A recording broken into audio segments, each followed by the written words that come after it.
championship matches tonight. And one of the big stories is that Paul Heyman is going to be on the show tonight, which is obviously very, very exciting.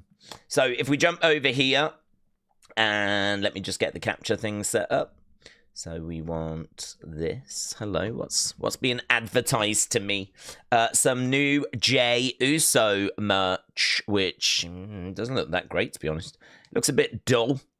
That I can't read quite what it says, and that looks rubbish as well. I like that white one with the kind of blue writing on. That kind of looks good. Not keen on these, but whatever. I didn't come here for that. I came here for this. So CM Punk, Seth Rollins, and Paul Heyman set to be on Raw. Adam Pearce is going to handle the Women's World Championship fallouts between Io, Bianca, and Rhea.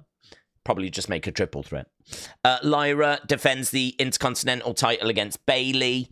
Penta goes head-to-head with Dominic. War Raiders are going to be going up against New Day in a World Tag Team title match.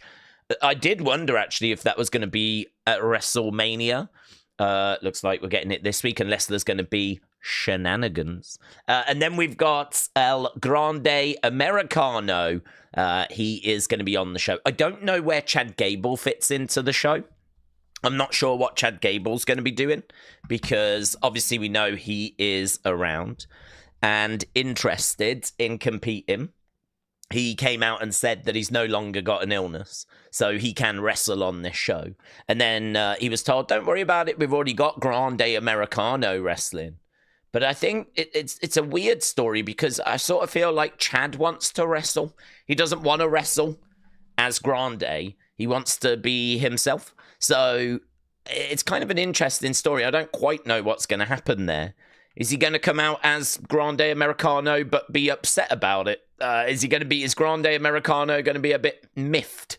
I don't know. So I'm quite looking forward to seeing what we do with that. So yeah, Raw tonight should be good. Obviously, the Heyman segment is going to be the most interesting. I don't know about you, but what I'm looking for out of that is I'm sort of looking for CM Punk to let us know why this matters so much to him, for him to put his friend in such a horrible situation.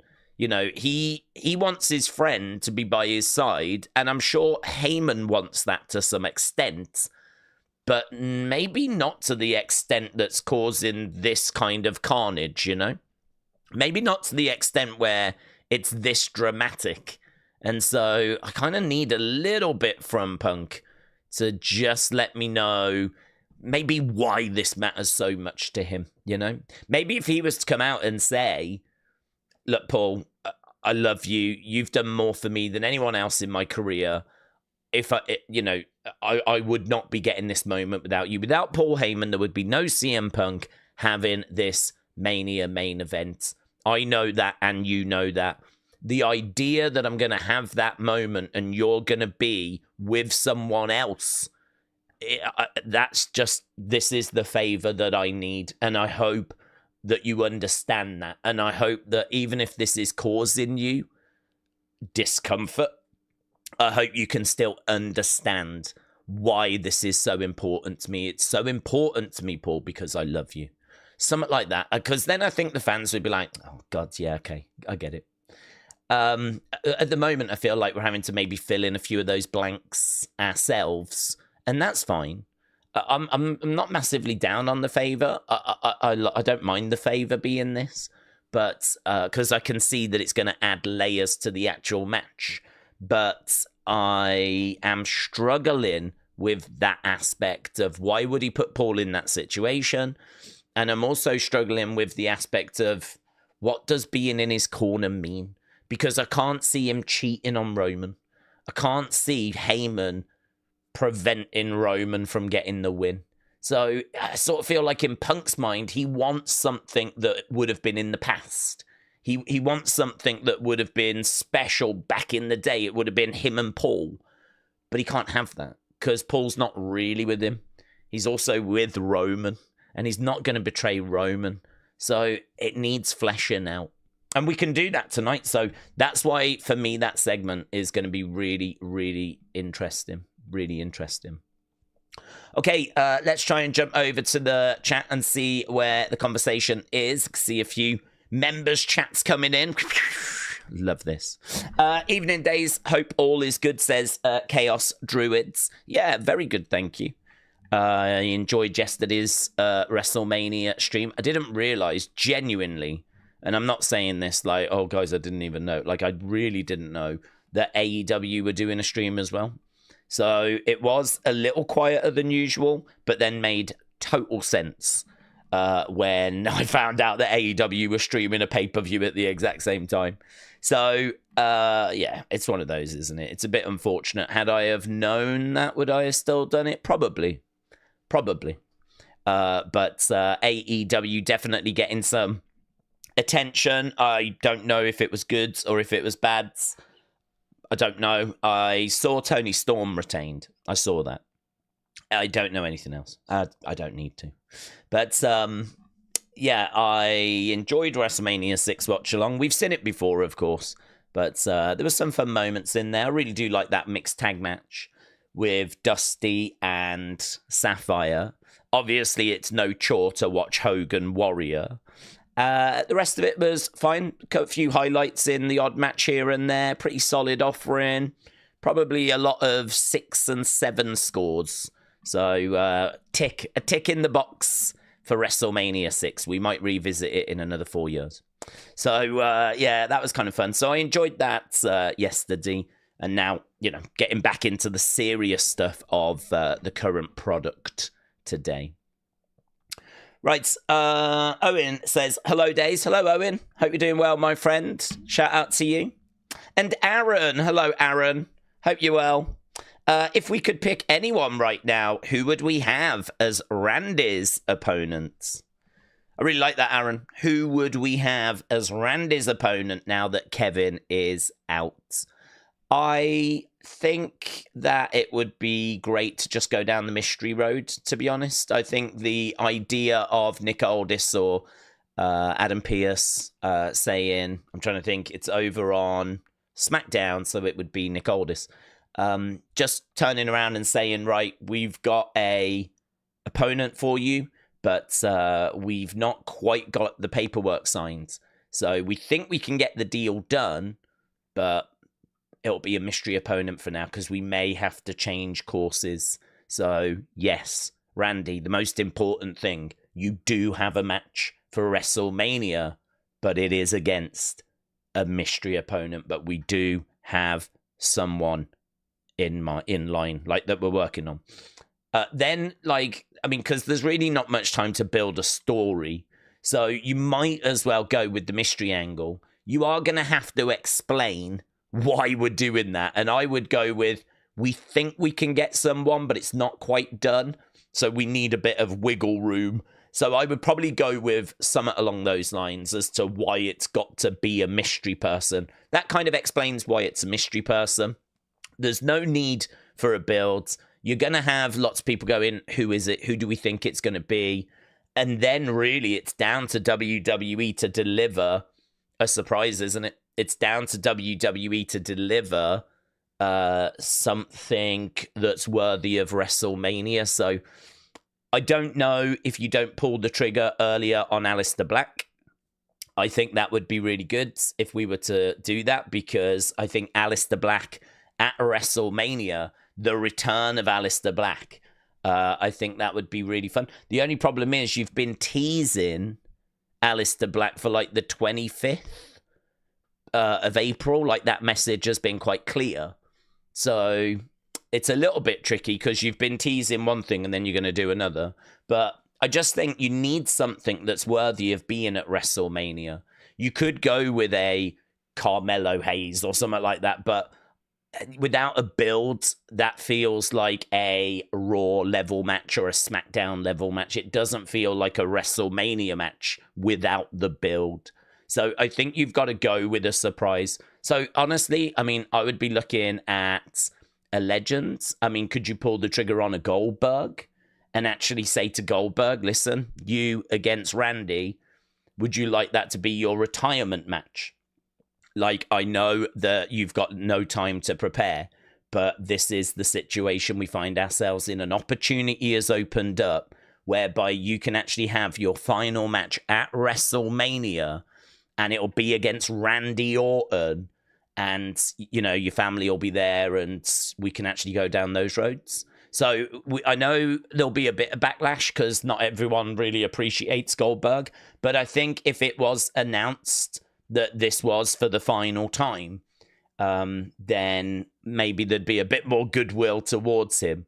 Whether he would want to do that, because he would probably go in as like the heel. I mean, Randy's a face, so I'm thinking Goldberg would have to work a bit as a heel. I don't know if he would want to do that. It's obviously not ideal.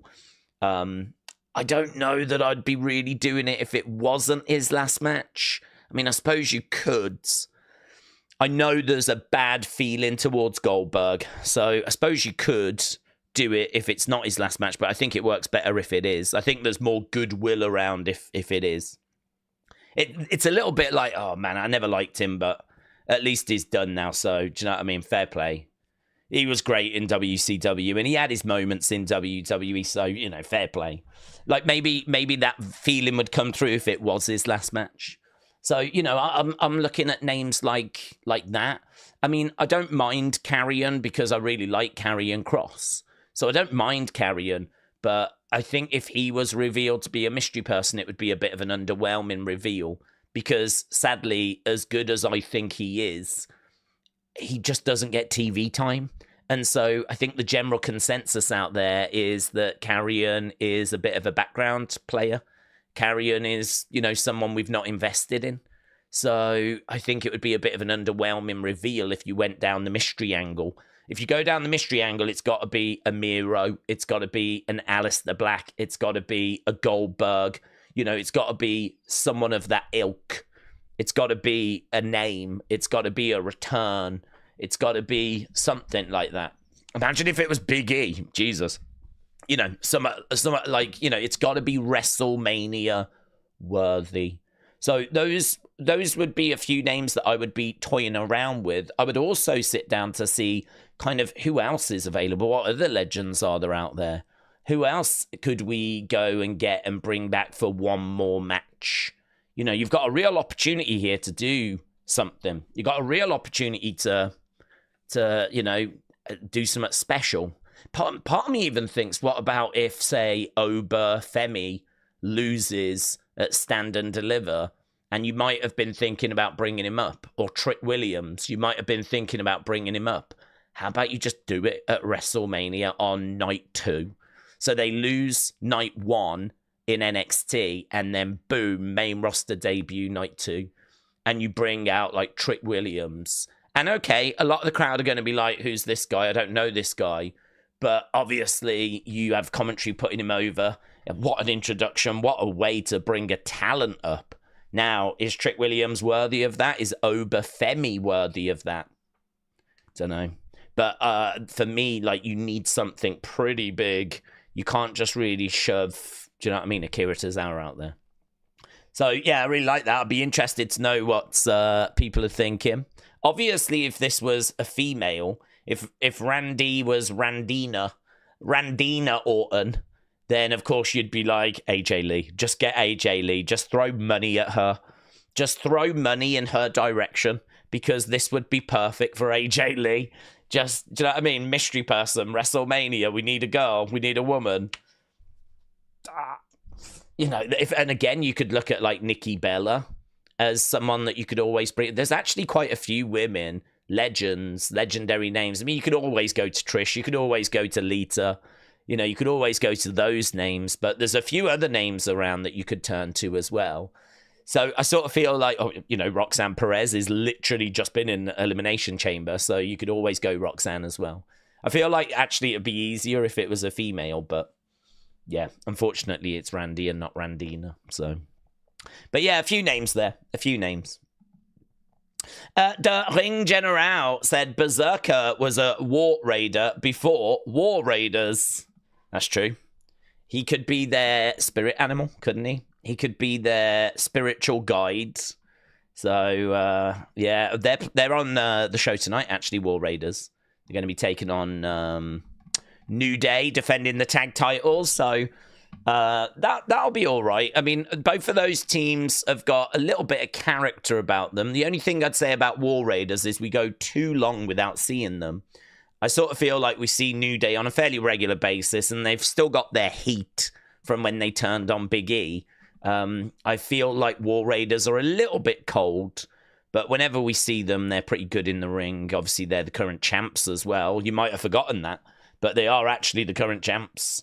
So, yeah, I think that'll be a good match. I don't know what we do with the tag titles at WrestleMania, whether they get defended or not, but it should be a good match. The Ring General again said Gunther will be free after WrestleMania. He's getting yeeted, unfortunately. Yeah, I think he's going to be getting yeeted as well, to be honest. I think that he's going to be losing to Jey. I mean, I haven't seen the odds in a while, but they did have Jey as a pretty firm favorite, so I agree. Right, let's go over to the general chat. Those were the members' questions. We can always go back to those, but I want to try and get into the general chats. Let's have a look, see what Triple A is saying. Triple A, shout out to you, buds. Here we go. AOA. I am the biggest Cena fan in the world. I am going to WrestleMania Night 2. Ooh. I am going to cry if Cena wins.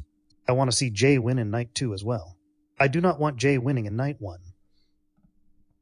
You don't want Jey winning, really? I think he will. Don't know. There is just a little image that's just come through, by the way. So Jey winning, I'm fairly certain is going to happen, as we just said. So I think he will. But Liv has tweeted out about 9 hours ago, my flight keeps getting delayed. Maybe I'll make it to Raw. So don't know if we're going to get Liv tonight or not.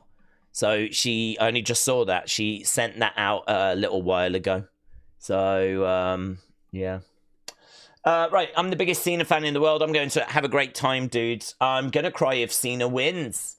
I want to see Jey win Night 2. I do not want Jey winning on Night 1. Oh, so you do want him to win, but you just want it to be on Night 2.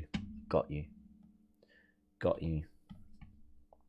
Yeah, I think he's set for Night 1 is what the rumor mill is saying. Nico Argenti. Days, do you see a world where Seth wins the triple threat? With all the Heyman stuff going on, maybe he swoops in and gets the win. I think he does deserve a big win. Yeah, I mean, I don't think that's impossible. I think really any of the three can win, because the truth is the match doesn't mean anything. Like it's just bragging rights, so it really doesn't mean anything. It's not like the winner gets a title shot and then you're trying to work out, okay, what are they gonna do for the title match? Who's most likely to face the champion? You're trying to figure out who's going to win out of Cody Cena. Where are we for Backlash? And then you go, right, we're in St. Louis, so does that factor in anything? If Cena wins, we need a face, but they're all face. Like, do you know what I mean? Like, there would at least be some thought that would go in if the match had a stipulation. You'd kind of try and break it down. I don't know if it would help, to be honest, because they're all faces. And if Cena does win, and he is the favorite at the moment, then, you know, it doesn't really narrow it down. But I don't think you can really apply that anyway, because the match doesn't mean anything. I mean, any of them can win because it's got no repercussion. So any of them can win. You know, Roman could win because he's their big guy. He's the face of the company, really, outside of Cody. And you could even make an argument he's still the face of the company over Cody. With how passionate and loud OTC chants are. I don't know where we are with merch. I think Cody outdoes him. But, you know, those OTC shirts sell pretty well. So I think Cody's probably the face now, but Roman's running him real close.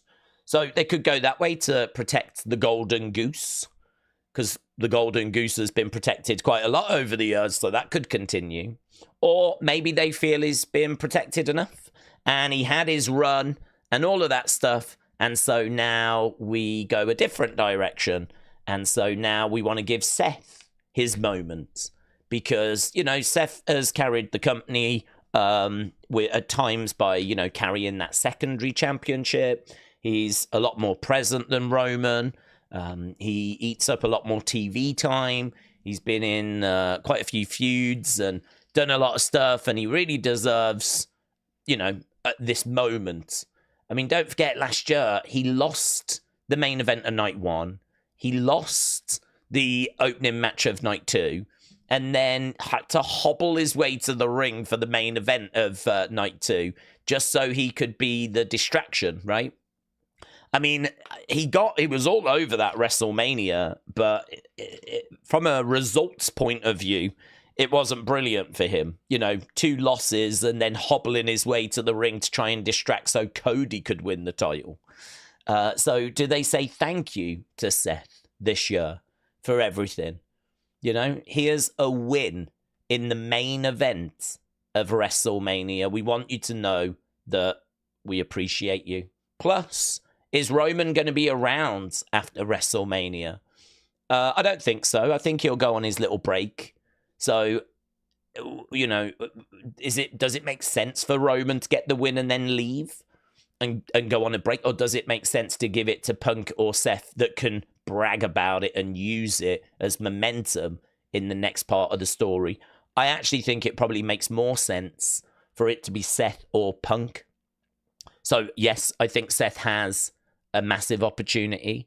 And then with CM Punk, he's dreamed of main event in WrestleMania his whole career. We have given him that, honor of main event in WrestleMania.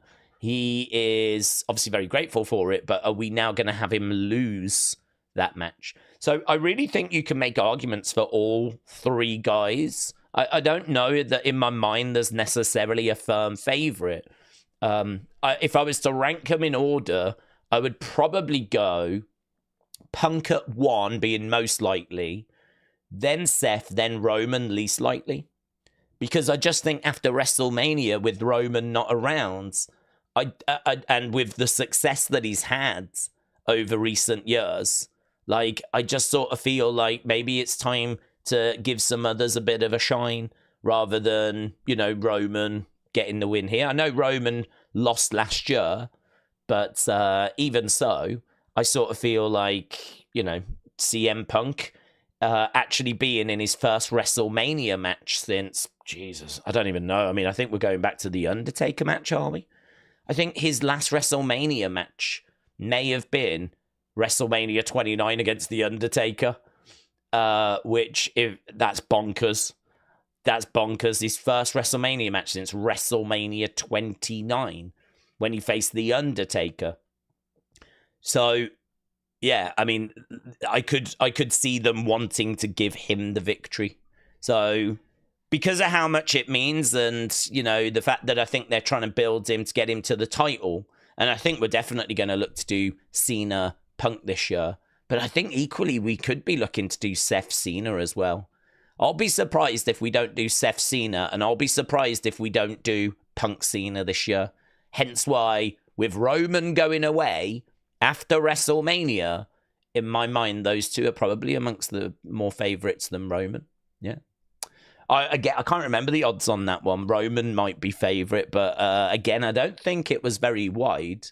I don't know. I will say it's quite good in the sense of both WrestleMania main events being quite close. You can make an argument for Cena not winning because of him being heel and giving him number 17 when he's heel and kind of ruining that moment or dampening that moment, because not everyone's going to be cheering that. I won't be cheering that. So I sort of feel like there's an argument for Cena not to win the title. But then, of course, the argument is why do the heel turn and then not really fully invest in it? So Cena being favourite, I understand, but he's not a big favourite. And then on the other side, as we've just broke down, I think you can make an argument for all 3 of the participants in that triple threat. I would have Seth being around the middle, around that kind of 50-50 range. I'd have him more likely than Roman, but Roman is Roman as well. That's the problem, isn't it? Roman is still Roman, and we know that WWE absolutely love him, and they could just give him the win here. I do think that would be a mistake, personally. because he's had so much success that Seth pinning Roman would be quite the story moving forward, wouldn't it? If Seth pins Roman to win, that would be quite the story. Or if Punk pins Roman. If Roman takes the pin, that would be a huge shocker. I think if Roman's not winning the match, you're certainly not expecting him to lose and be the one that gets pinned. What if he does? And what would that mean for Heyman? And what if Heyman played some part in that happening? It is very interesting. I will be very interested to see how they... Because you could go so many ways. Hannah? Henny W. Hayes. A massive Raw tonight on deck, as I got a feeling this will be the Raw that will give you that singing orgasm they've been desperately wanting for this WM season. Shout out to you, TTC. All. Yeah, I'm hoping for a big Raw. The card doesn't necessarily suggest that it's going to be a big Raw, but I suppose we've got 2 title matches, tag titles and women's Intercontinental. We have Grande Americano. So those are 3 segments that are going to have people interested. The Heyman segment is the big draw. That's the big one. I think the women's segment's going to be... I don't know what to expect from that, because I think we're all just expecting them to announce a triple threat. Or at least I am. I'm just expecting them to announce a triple threat. So, yeah, I suppose I'm going in thinking this could certainly do something. This could certainly keep that momentum going. But I don't know that we're about to see, like, the best Raw or the best show of WrestleMania season. I'm not kind of going in with that in my mind. But maybe we are. Maybe we are. Maybe it is going to be that good. Right, Johnny, shout out to you. Let's see what Johnny's got to say. Edward, I'll get to you next. Let's see what Johnny's saying. Johnny Autism Wrestling. Days in 2 weeks, I'm going Toboy World. I'm going to get my ticket on Wednesday to meet Kelly Kelly at WrestleCon. Very good. She's my favorite female of all time. There will be no female wrestling today without her. Johnny, shout out to you, buds. Well, I hope you have a great time. WWE World has always been my dream. That's always where I've wanted to go, to actually, meet some of the stars. I mean, to be honest, just to get, like, a picture with a couple of people. I genuinely don't know who, but I know I would meet someone. I used to be really into that, like, meeting wrestlers. I never massively went out of my way to do it, but if the opportunity was always there, then, like I saw Natalia in a shop and I didn't just ignore it. I went up to her and said, would you mind if I could get a quick picture? So if ever I've been in that situation, or like, I remember being in the Royal Albert Hall for the NXT UK show that they did there. And Mustache Mountain won the NXT tag titles. And they jumped in the crowds and I was right by them. I've got this slightly blurry picture because it was like literally, I had 2 seconds to do it. But it's a blurry picture of me and Tyler Bate, like literally a minute after he's just won the match because he jumps into the crowds. And I kind of love that picture. I wish it wasn't as blurry. Some people have tried to smooth it out with technology, and as technology improves, perhaps it'll get a bit better. It's not a disaster.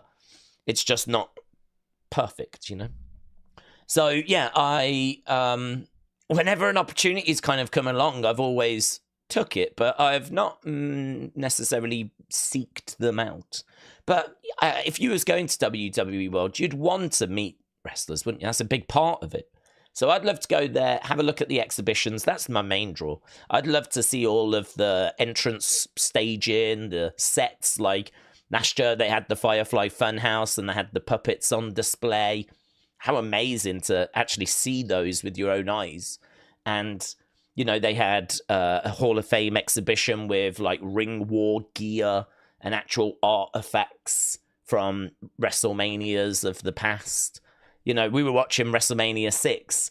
As stupid as it sounds, how cool would it be to see the actual broken up guitars that Honky Tonk Man was playing on, right? When he was doing Honka Honka Honky Love. And then the Bushwhackers came out and destroyed the guitars. We were watching that just yesterday during our WrestleMania 6 thing. So to actually see that from 35 years ago and then go to WWE World and there's this smashed up guitar that was the actual guitar that we saw on that show, that to me is like just flipping. That's more magical than Disney. That to me is like, mate, I'd be drunk. I'd be just drunk on life. I'd be absolutely loving it. So that to me has always been my dream, more so than even going to WrestleMania, is going to WWE World, but hopefully a year where it's the biggest ever and they've got loads of stuff there.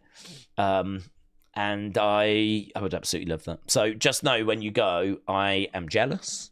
And seeing Kelly would be really fun as well.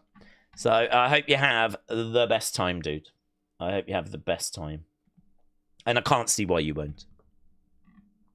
Edward Brown LFC won the baddest on the planet. Days, I don't ask for much, but I'm going to ask this. If there's a chance, would you be able to retweet my recent post on community and main accounts? It would mean everything, please, bro. If not, it's no. Worries. I've not seen it, to be honest, but if when I get to it, I can certainly put it on the community one. I don't really know what makes it onto the main one. I think the main one I try to use a little bit more for stuff that's like opinion or links to streams or maybe some really good news that, you know, oh my God, we need to talk about this now kind of a situation. I kind of use it more for that. Community one, definitely, though. That's what it's there for. So, yes to that. But I haven't got to it yet. I'm still about 4 hours behind. So I'm still, as I'm sat here, just sort of working through my notifications whilst chatting away with you guys. So I've yet to get to it, but Finley, shout out to you. Finley Robson, reigning community champ.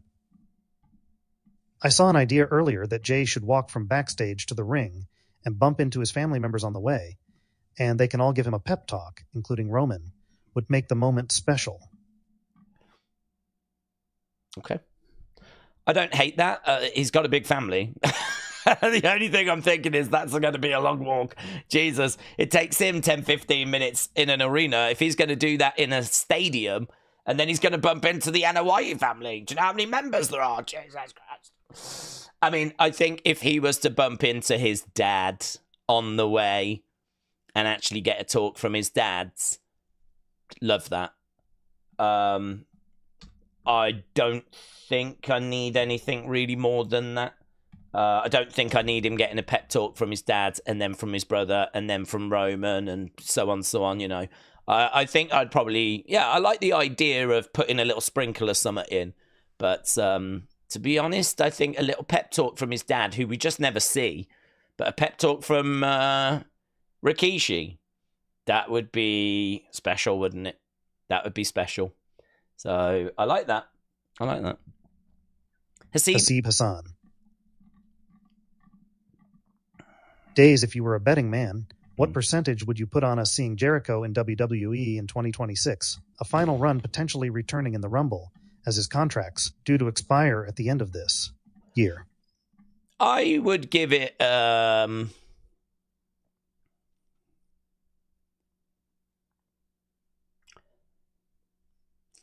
35% chance. I'd give it a really good chance, but I think it's probably more likely he doesn't, and I think there's a reason for that. And I think the reason for that is Tony Khan, because Tony is not going to want to give WWE anything to celebrate, right? I mean, look how much he tried to delay Rey Fenix joining, right? I really feel like Tony hates WWE, right? And you can understand that because he gets grief from WWE fans. I mean, Tony online just gets so much abuse and everything. People saying he sucks as a booker and, you know, all that kind of stuff. He has become the butt of many, many jokes. And the thing is, I really feel like Tony Khan is someone that probably is quite active online.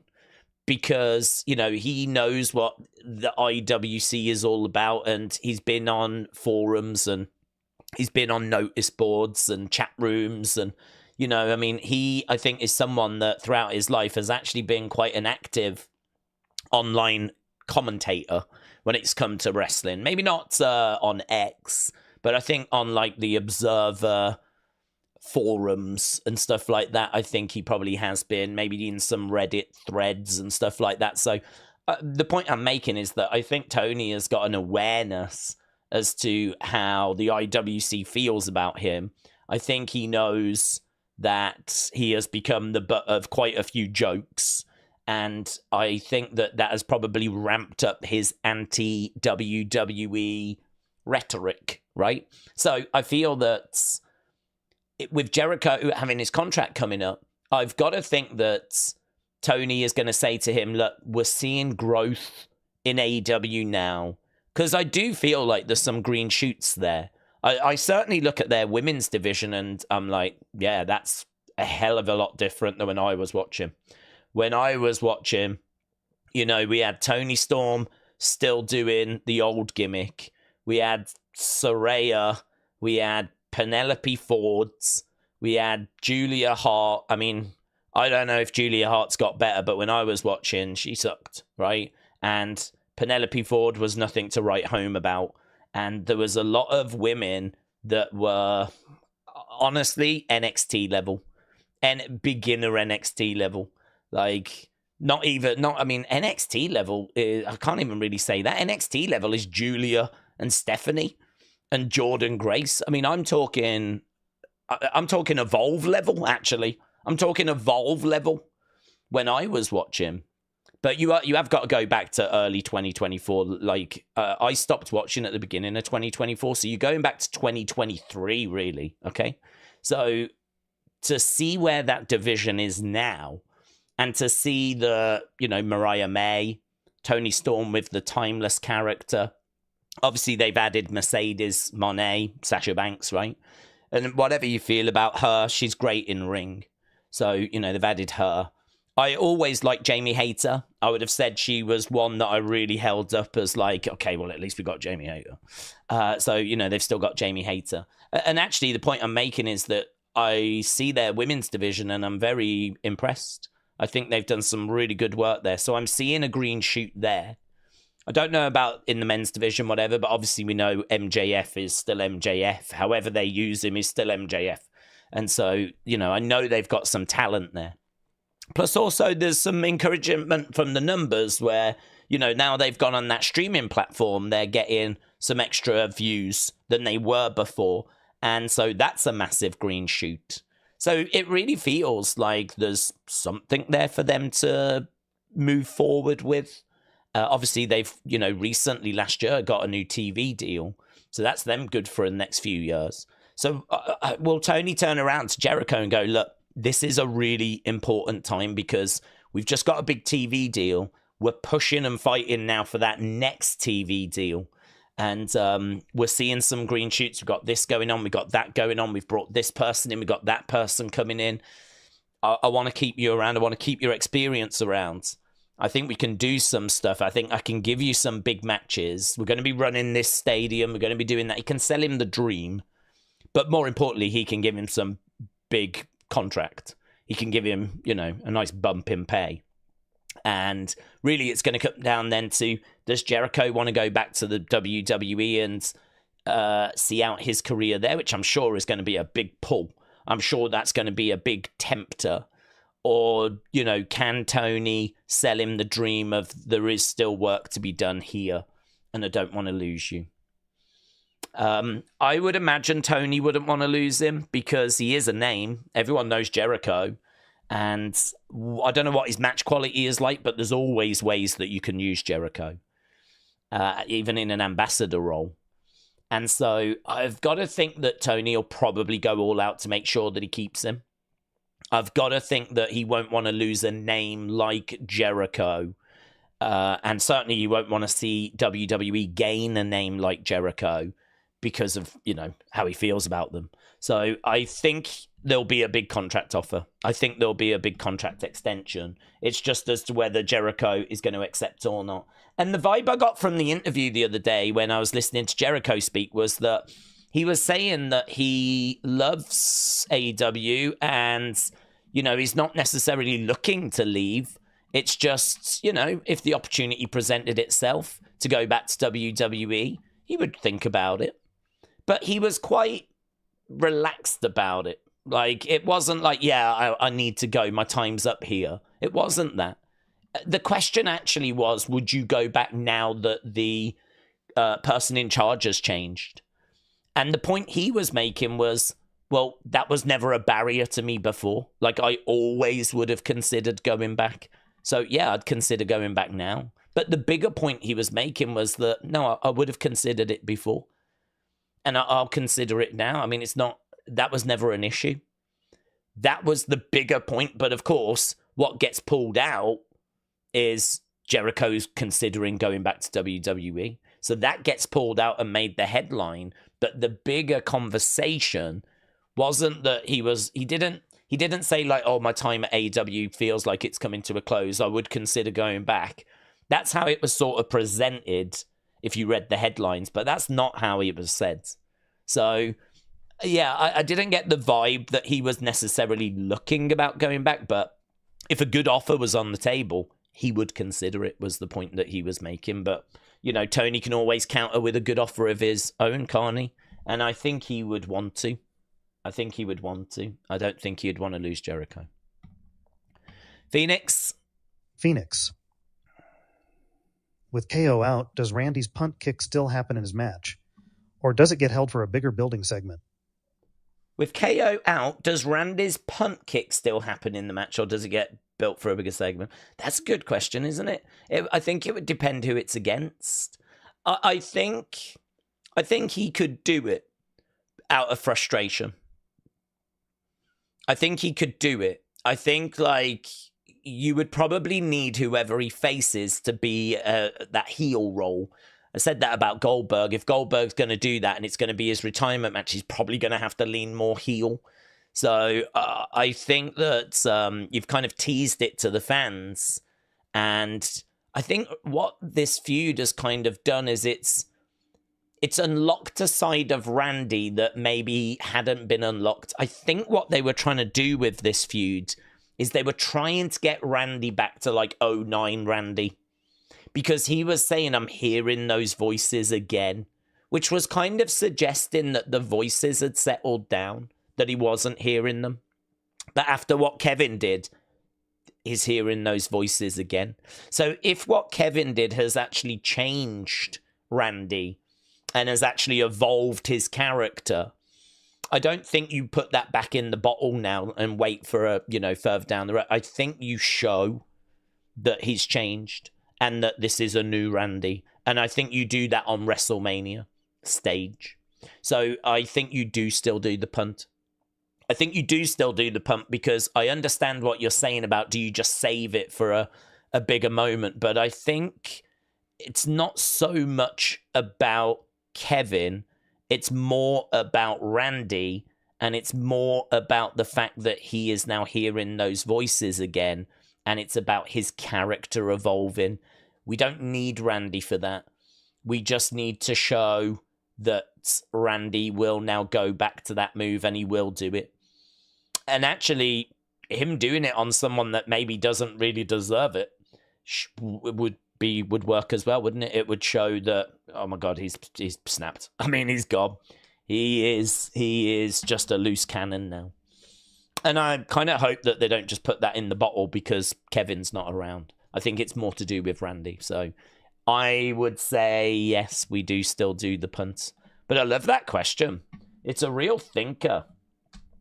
Because you could totally understand them wanting to build up another feud and then do it. But I think you can still send the message that I believe they were hoping to send. Lisa Brown. Days, will Jimmy be at Mania during Jay's match? Or will he be out for a while selling the beatdown from Gunther? Wrestlers have come straight back after getting a worse attack than Jimmy got. I would have him there. I don't think you see him before, but I think that I wonder if you have Ludwig kind of coming down to cheer on Gunther.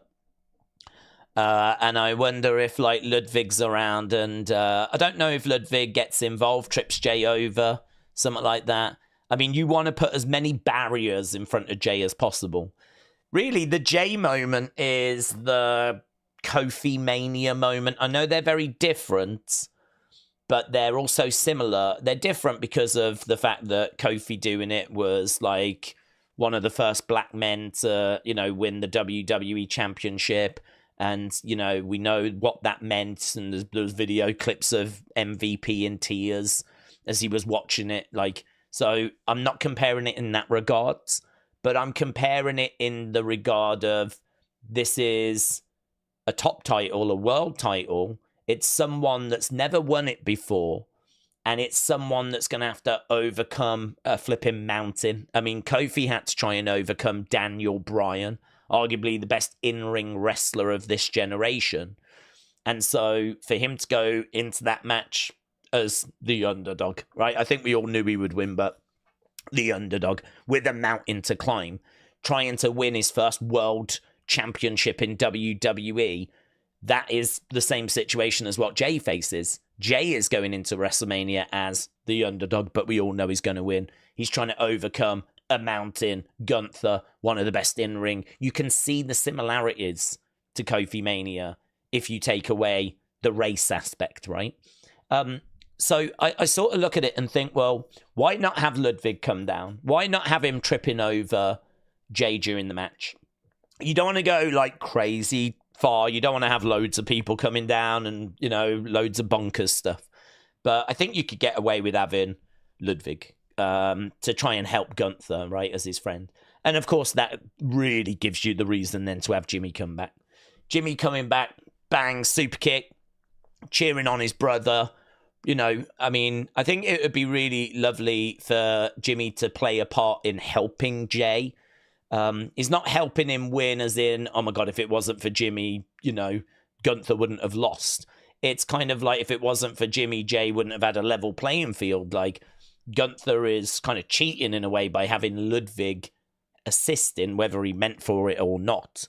So, Jimmy coming down just levels the playing field again. Yeah, it's very similar to like when Cody won at WrestleMania last year.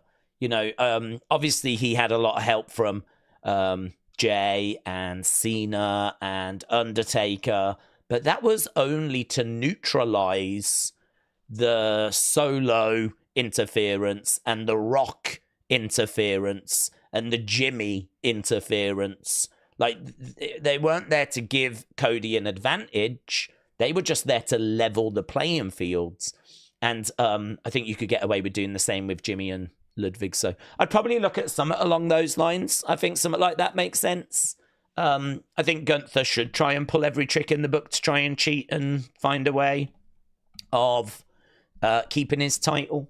And I think it would be a lovely moment for Jimmy to kind of be there when his brother, his twin brother, becomes a WWE World Champion, which I think we all know is certainly on the cards. I'll be shocked if it isn't. Jeremy Rue. I lost 5 hours of my life watching AEW last night. Actually, I kept it on as background while I worked. Second PPV in a row that the Mox match was horrible. I mean, really horrible.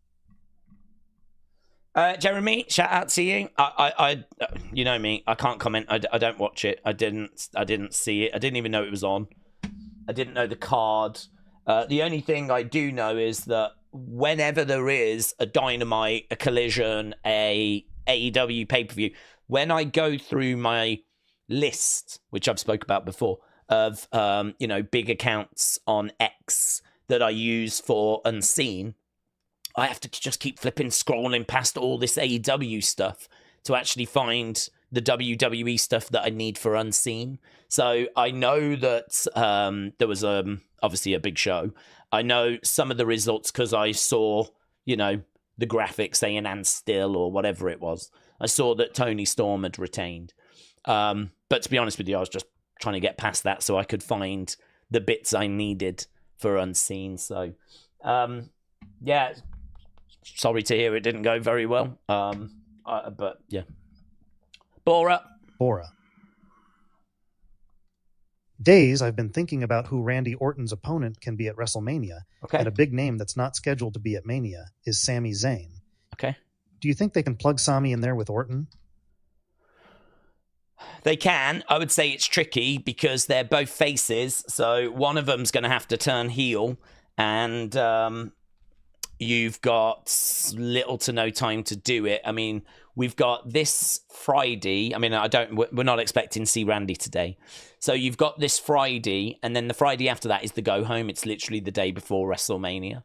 So you're going to have to do a heel turn, and you're going to have to explain why the person is going after Randy, and you're going to have to do that in, a segment, maybe 2 segments.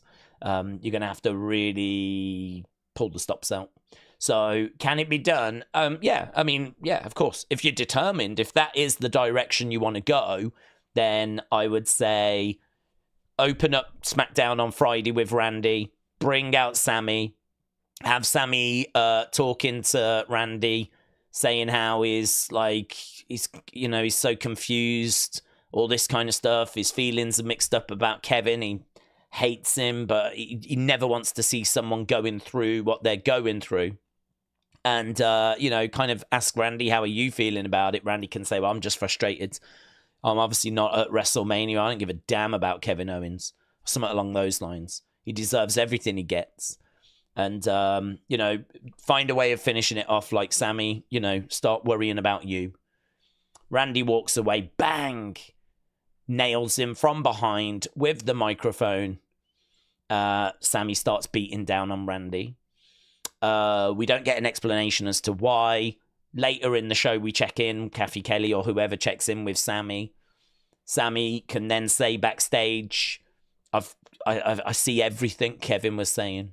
It took that match at Elimination Chamber for me to totally understand what Kevin was saying. Everything he has been saying is true. This place has kept using me and not giving me opportunity and blah, blah, blah. Just go off, You can find loads of stuff to go on. But basically, Kevin was right. I've come to my senses. And Randy, for you to say the things you said about Kevin, someone that I now know has been telling the truth, the only one around here that's been telling the truth. I'll see you at WrestleMania. Something like that. Then, you can check in with Randy as he's about to, he's still nursing his head and he's going to his car. Maybe Sami attacks him again with a haluva, fight in the parking lot. I mean, you can do all of that in one show and explain that it's a lot to get in and you need those segments to be quite tight.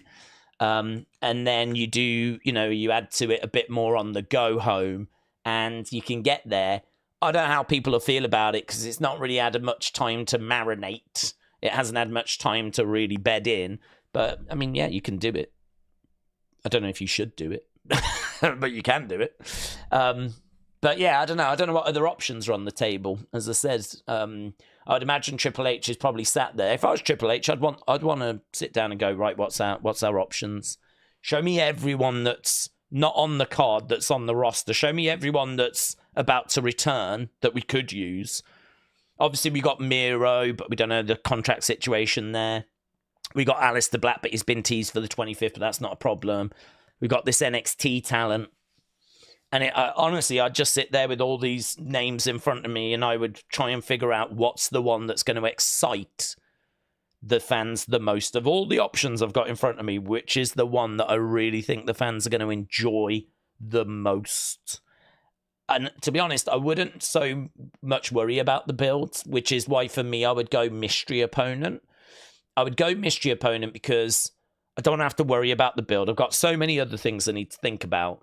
There's so many other stories that I'm telling at the moment. I really don't want to be giving that amount of time because I need that time for other things.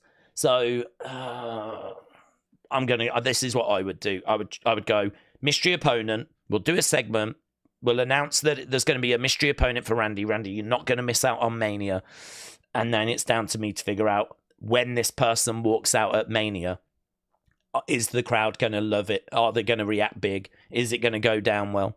And I would personally go that way, but you could go the Sammy way. Yes, it's not impossible. So, Bora, shout out to you, my friends. David, could we get Orton against flip-flops at Mania? What? Zelina Vega's flip-flops? Let's go. Let's flipping go. Do you know, I said, I think the women's side would be a lot easier to do it that way. If you had a woman that was needing a partner or like, you know, an opponent, I do think that would be simpler than trying to go and figure out a guy. We've got lots of guys. It's not that we don't have lots of options. I think what we're lacking are good options. I think what we're lacking are like really good, compelling options that are going to get big reactions. Because obviously we've already got a lot of people tied into matches. We're so close to WrestleMania that we've already tried to accommodate the big names. Like really at this point, there shouldn't be big names that don't have anything to do. We should have plans for all the big names. It's WrestleMania's 2 days. So, do you know what I mean? That's a lot of matches. That's more matches than, you know, what we normally have. So we're doing it across 2 days and we should have everyone accommodate. So to try and find something now is quite late in the day, but not impossible. It can be done. Connor Rigby. Days, do you see any of these 6 WWE stars returning soon? JD McDonough, Asuka, Becky Lynch, Tonga Loa, Wyatt Six. Big Bronson Reed, do you agree on any of those 6 returns days? Tonga Loa, I think, was May, wasn't it? I heard. Becky Lynch, we don't know. Asuka's meant to be... I'm sure Asuka's meant to be quite soon. She's back training. There's images of her in a gym lifting weights. And so, you know, she's on that road. So I don't expect her in April, but I think Tonga Loa and Asuka are both May. JD McDonough he said he's just waiting for his rib to like knit together, which to me suggests he's still a few months away. I'm amazed his injury is not more severe. I'm really shocked that his injury is not keeping him out longer than it looks like it's going to. But yeah. Soon. I don't know what you mean by soon.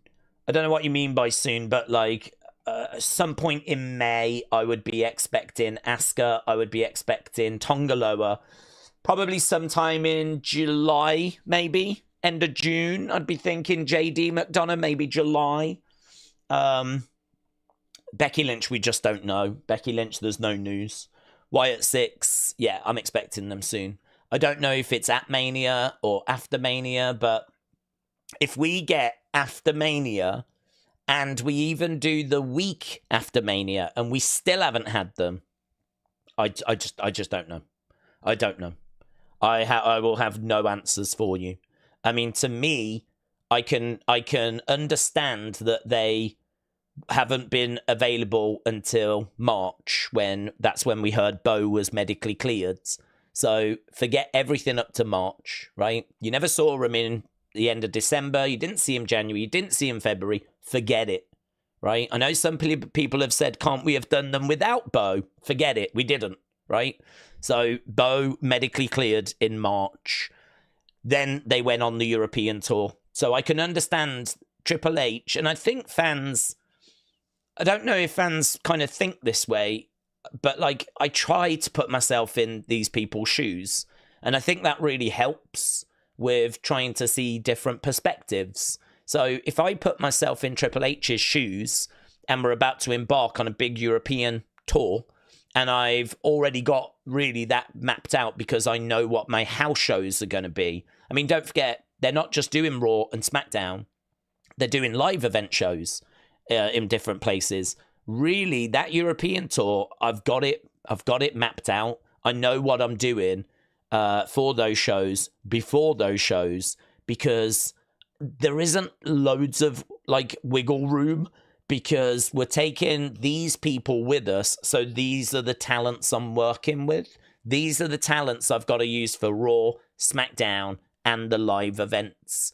it's not like when we're in America, because obviously I've got access to everybody. And technically he's still got access to everybody. But I think where they can avoid flying people over for like specific shows, they've clearly avoided doing that. They've kept it as clean as possible. This is my group of talent. This is my people. This is what I'm working with, right?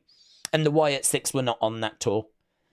And I can understand that, because that tour might have been signed off around the time Bo was coming back. So I can make an argument that Bo got medically cleared in March. He was not factored into the European tour plans, hence why you didn't see him for another 2-3 weeks. We are now off that tour. We've come off that tour. We are literally a stone's throw from WrestleMania. You're not going to start a feud for the Wyatt Six at this point. So do you find a way of getting them onto the WrestleMania show somewhere, somehow? Like, do you have Judgment Day beating some people down and these people need saving and, oh my God, the lights have come off. Oh my God, the Wyatt Six are back. Yes. Yes, you do something like that. So could they return at WrestleMania? Yes. I think there's a very good chance. You could even make the argument that's exactly what they're waiting for, so it carries more impact. So I think the Wyatt Six, I don't worry about it at the moment, because I'm thinking at this point, with 2 weeks to go, like 2 weeks worth of shows, is it worth trying to insert them into a storyline? Or do you just go radio silent, bring them back at WrestleMania, big impact on a big stage, oh my God, they're back, and this seems to be their next feud, maybe Judgment Day, who knows, and that's it, we're off to the races. I can make that argument, and I can understand how we've got there. I can break it down in my mind and understand why we're doing what we're doing, and it all checks out. I think a lot of fans just watch each week and go, another week without the Wyatts, another week without the Wyatts. I see a lot of that. And it's like, I think you're looking too small. I think you're looking too small. You're just going show by show. Zoom out a little bit. If you zoom out a little bit, you can see that January, February was never happening because of Bo being injured and he's the leader of the group. The European tour then hits. They weren't factored into the plans for that because there was too much uncertainty. We've come back off the European tour. There's now 2 weeks to WrestleMania. If you zoom out a bit more rather than just going show to show, another show without the Wyatt Six, you can sort of see a bigger picture. And I get it. So this is why I'm saying if they return at WrestleMania, that's fine. I would take that. I'm sure many of you would take that. Lovely, lovely, right? If we haven't seen them at WrestleMania, okay, perhaps they're saving them for a big moment the week after. I mean, you know, I would love to see Raw after WrestleMania get treated better than it has in recent times. I think we would all love Raw after WrestleMania to be bigger than it has been in recent times. So let's go big. Let's have the Wyatt Six come back on the Raw after WrestleMania. So if they're not on either of the days at WrestleMania, if they're not on the Raw after WrestleMania, if they're not on the SmackDown after WrestleMania, I'm out. I mean, at that point, I'm out. At that point, I'm like, I don't get it now. At that point, I would say, yeah, I can't explain it now. I don't know. I don't know what's going on. Because really, to me, WrestleMania is the season finale of WWE. It doesn't really work that way. They always do a season premiere, like, I don't know, September time, something like that. I think when a lot of shows do their season premieres, which I think might be September, I don't know. But it's normally around that time, October, something. That's when they tend to do the season premiere of Raw. Not that it means anything, because the flipping seasons never end. But season premiere time. But for me, the season premiere is the Raw after WrestleMania. That's the start of, that's basically the start of the road to WrestleMania. The next WrestleMania that's in a year's time. And WrestleMania is the big New Year's Eve celebration, end of season finale. This is where you get your biggest moments. You know, this is where you get your big payoffs. And, you know, like Cody finishing the story, for example, all that kind of stuff. And then really what follows that is us building to SummerSlam, someone getting the Money in the Bank, blah, blah, blah, blah, working our way towards Survivor Series, Rumble, next year's WrestleMania. So if they're not going to be at the season finale, as a little tease for next season, if they're not going to be on the first shows of the new season, I don't know, when are we flipping doing something with them then? That's where I'll be like, I just don't know. At that point, I won't have an answer. But at the moment, I feel like I can give you some sort of answer. Right, I saw a couple more super chats that came in, so let's try and jump over to those. David says, come on, Matt Riddle. What, you want Riddle to come out? I can't see that personally, but yeah, you know, you could have a look and see if there's someone that you could go out and just sign that's available. You know, you could really put a spanner in the works and have a look at some of those people that have been released in recent years and just see, you know, is there a talent out there that you were thinking about? I mean, what about if he brings out Hikuleo? There's a name that's not been mentioned. Hikuleo's like, what, 6'8"? Nearly 7 foot. Part of the Tongaloa crew. I believe is their brother, is he not? It's been signed for ages, been doing work down in NXT. What if some flipping music hits at WrestleMania that we have never heard before and outsteps this flipping monster of a man? Outsteps flipping. I mean, look, you could do something like that with Omos, but Omos has got a bit of a reputation for being Omos, right? But if you was to bring out someone like Hikuleo, you'd be like, who the hell is this boomer? But he has got a size, he has got a presence, he has got a wrestling background coming from New Japan. And I don't know that they would do that because I don't know that they're looking to put him onto the main roster straight away. But I don't know. I mean, you could even do it where Hikuleo goes up against Randy, looks good, and then starts his NXT career. You know, if you want to see more of this guy, catch him on a Tuesday, not a Monday or a Friday. What a boost that could be to NXT. I'm not saying that's a good way to go or even the way that I would go. But it does bring me back to what I said earlier, which is put all the names on a table. All the names on a table of who's available, right? And who you could get. And, you know, some of the kind of fringe names. Maybe a Matt Riddle might be on a fringe, right? Because imagine if flipping Riddle's music did hit at WrestleMania. I mean, that would be a moment. That would be a moment. And so, yeah, I would have all these names down and I would try and figure out which is the one that's going to grab people. The thing with Riddle, though, is that if you do bring him back, you're obviously going to sign him to like a 12-month deal, if not more than that. I think the reason as to why he ended up getting released wasn't there some personal issues, like allegations and stuff like that. Things started to get a bit noisy. So it's not one that I would expect. But yeah, it's kind of fun to throw around a few interesting names, isn't it? It's kind of fun to chuck around a few names and see, you know, maybe could it be, and even if it's not them, is there another name out there that it could be? Okay, not Riddle, but how about such and such, you know? 9 Doc Holiday, shout out to you, my friends. Chris as well said, do we think Alexa plans were Nia and Candice? No, I get the impression that her plans were... Liv. Liv eliminated her from the Rumble and eliminated her from Elimination Chamber. So and she's tag champ. So I sort of get the impression that it's Liv. I don't know why we're doing a gauntlet match and Alexa's not on it. I do wonder if come Friday there will be one more team that gets added that weren't on the graphic. Or does something show itself today that shows Alexa is interested in being in that match on Friday? Do we do something today to set up her involvement on Friday? Do we see Liv today and there's a glitch, which kind of indicates something's going to happen? But we've also got another problem, and that other problem is that we've got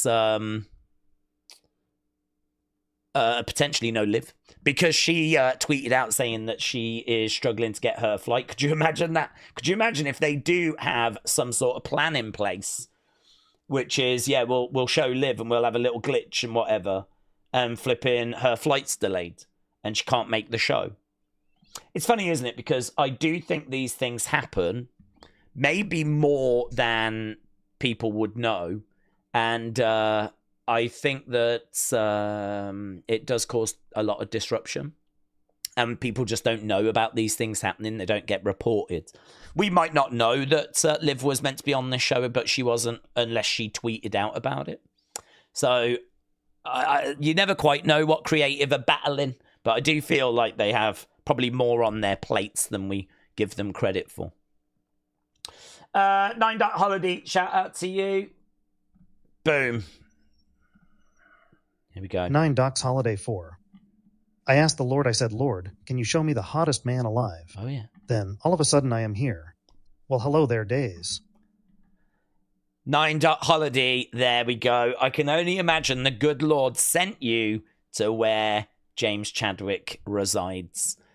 So, yeah, I think he is around. You should be able to conjure him up. He does tend to reside in the chat, so yeah, the good Lord, listen, the good Lord never misses. The good Lord never misses. So there we go. I can only imagine that's why he sent you in this direction. David said, flip-flops, Riddle.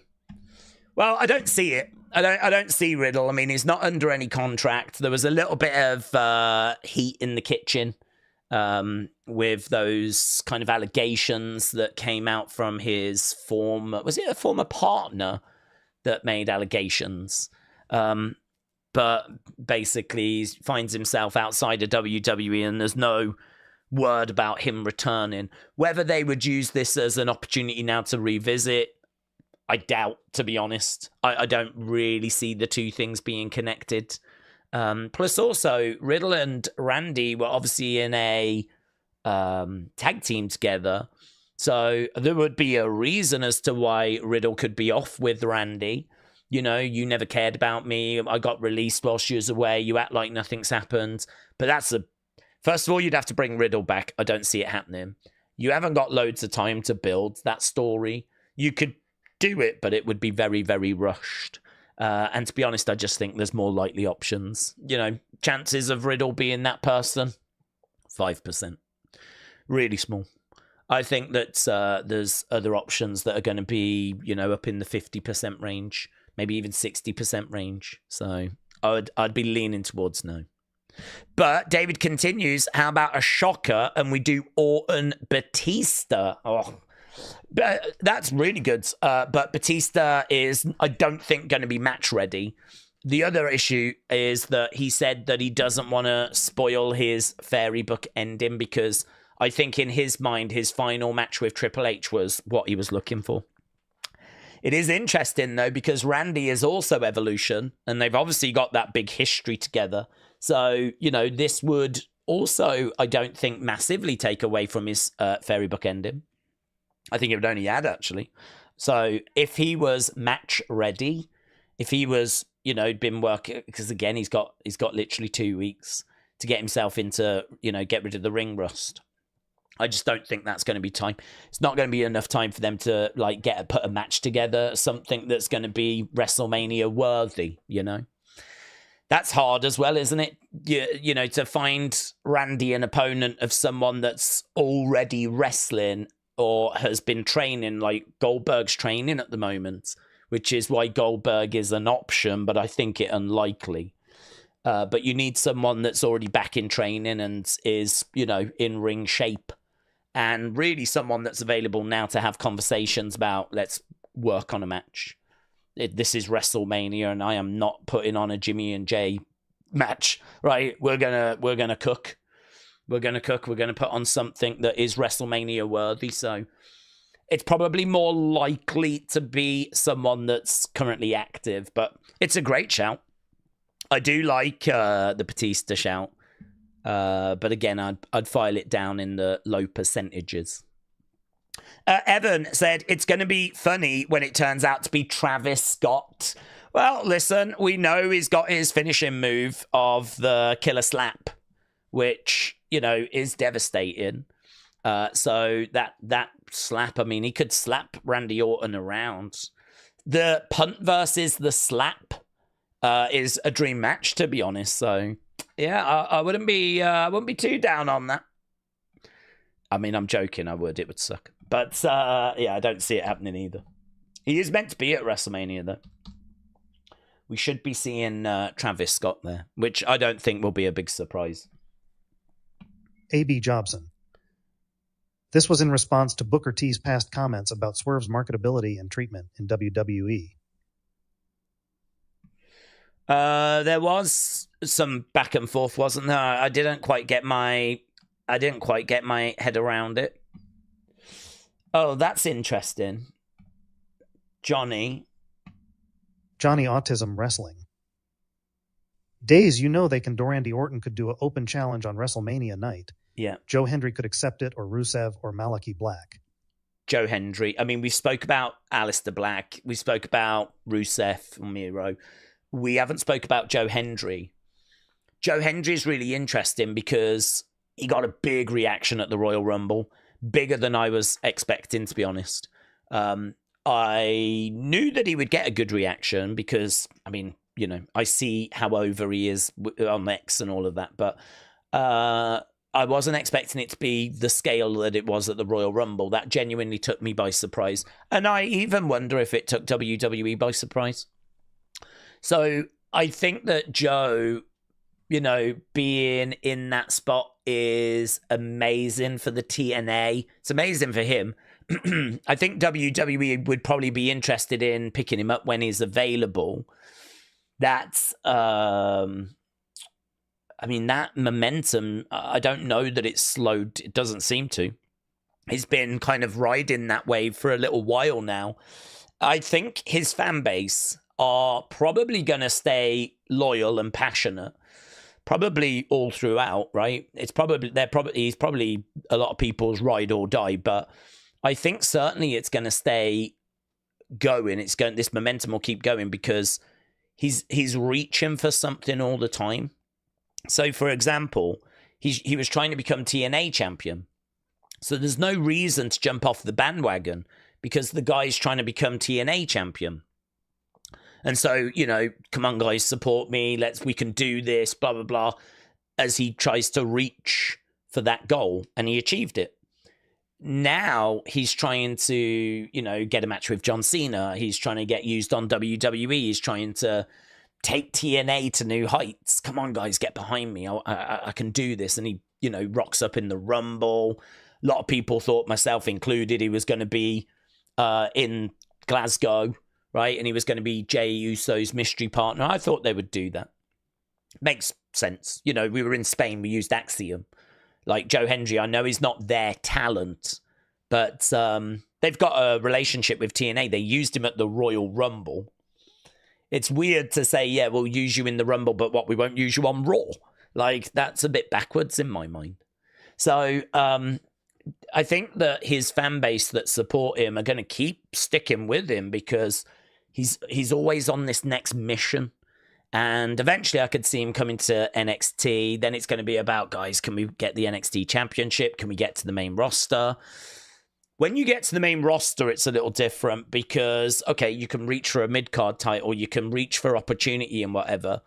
And we saw that with LA Knight. LA Knight has still got his support, but it doesn't feel as... I don't read as much online, or I don't see as much online about, oh my God, why is LA Knight not in the title match? Do you know what I mean? Like, I feel like the other year, last year, the year before, there was a lot of conversations about why is LA Knight not in the title match?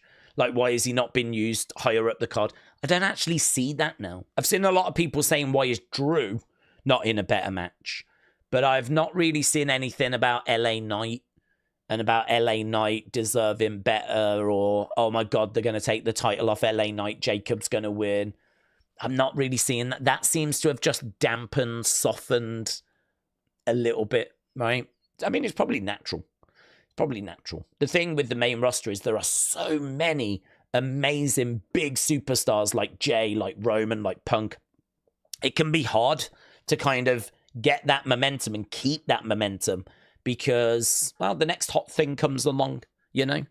I mean, it's going to be hard for LA Knight to keep his momentum when Joe Hendry arrives because Joe Hendry will have all of that support. But then Joe Hendry will find it hard when the next Joe Hendry comes along, you know?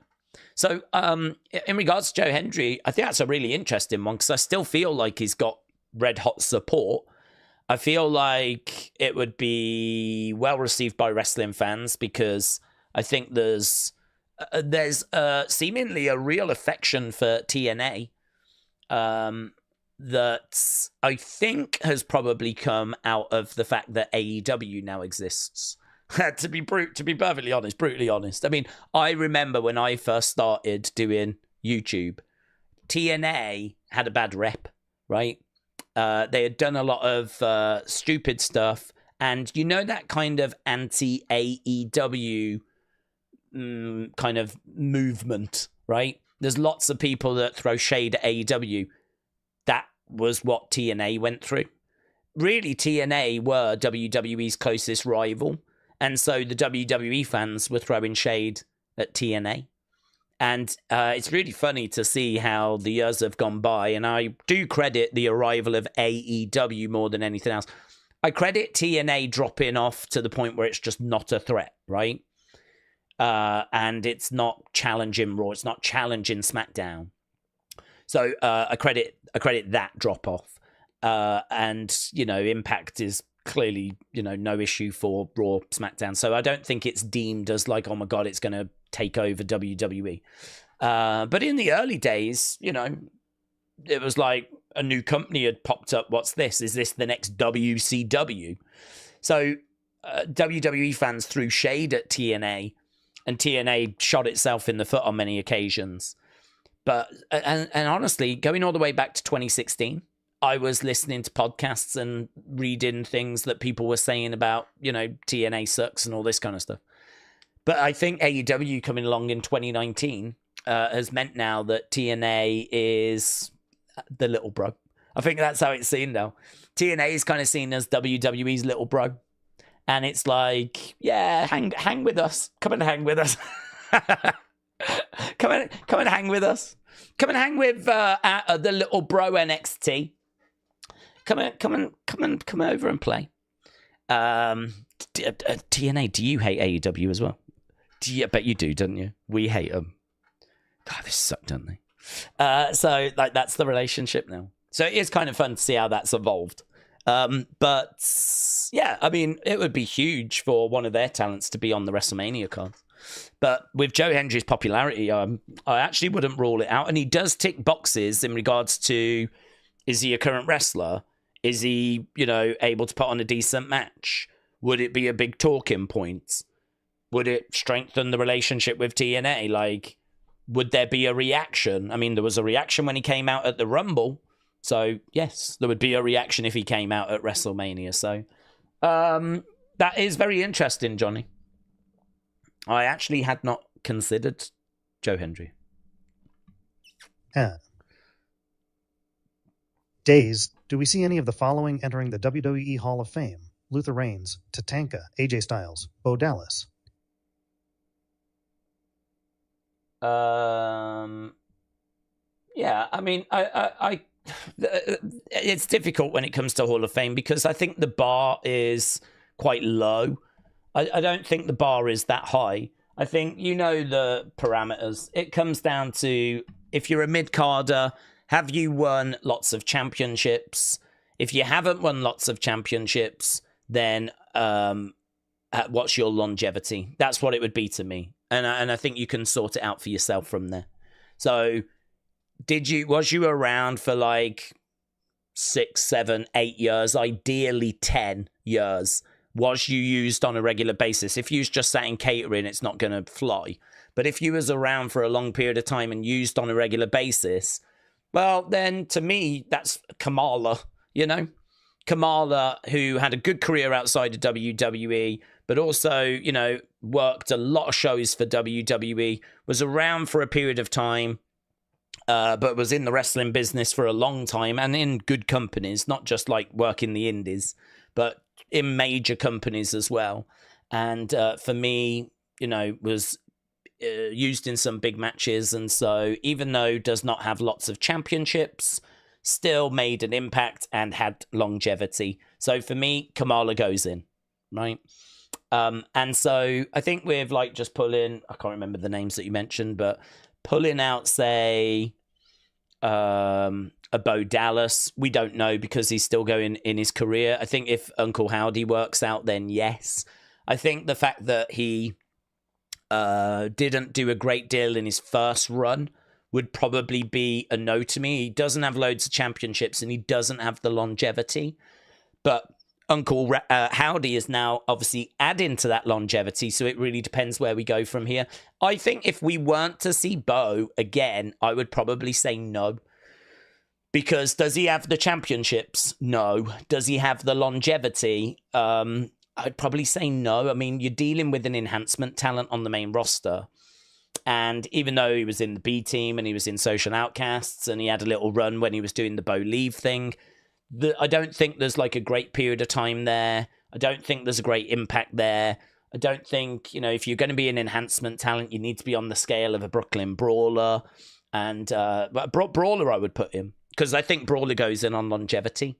But I don't think Bo quite ticks the box. But with Uncle Howdy and Wyatt Six and what we're doing right now, this has had a bigger impact than anything he's done before. So the impact box is being ticked a little bit more now. But, he's also adding to his longevity. So this, I think, has been really big for his campaign to go into the Hall of Fame, right? For his case to go into the Hall of Fame. I don't think he goes in yet. But I think by the time the Wyatt Six story is done, which I'm still optimistic about, he could find himself going in.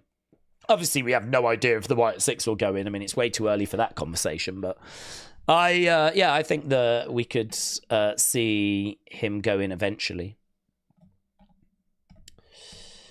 AAA, shout out to you. See what AAA is saying. AOA. Let's say Cena wins. Who do you think will defeat him and take the WWE Championship and be the next WWE Champion? Do a top 3 ranking starting from the most likely you think. Can't really do that, to be honest, because we'd have to sit down and kind of go through the whole roster and talk about NXT. And I feel like some of these subjects become a bit too big. Do you know what I mean? Like, talking about who's going to be the one to beat him.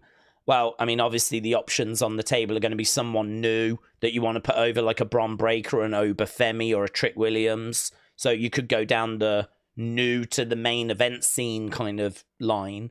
Or, you could play it safe and have it be an old foe. So you could have it be a CM Punk, or you could have it be a Randy Orton. So you could go down those lines. To actually rank it in some sort of order would be impossible, because there's no way of knowing what WWE want to do. I mean, they can do anything, can't they? They could have it be a mid-carder that's looking to take that next big step and use this as a way to elevate them, like a Jacob, like a Bron. You could use it for a complete newcomer to just make a big splash. I mean, you could have it be Ilya Dragunov. You could have it be Trick Williams or Obafemi. And as I said, you could have it be an established star to, just have the biggest match. Because John, you could make the argument he deserves the biggest match possible, right? And it could be that he just goes out with him and Orton, or him and The Rock, and, kind of go out that way.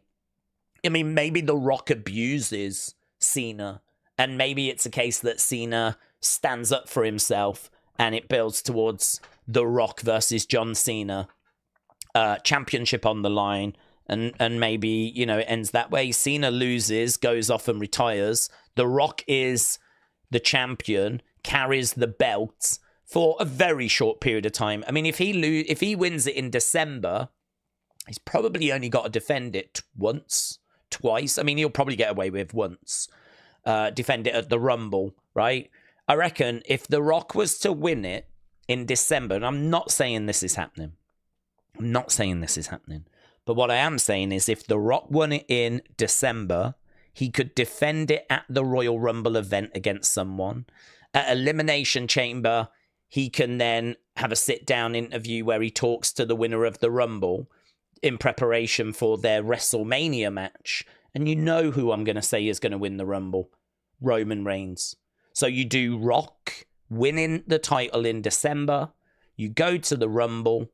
You have Roman win the Rumble. You have The Rock successfully defend against, say, Seth.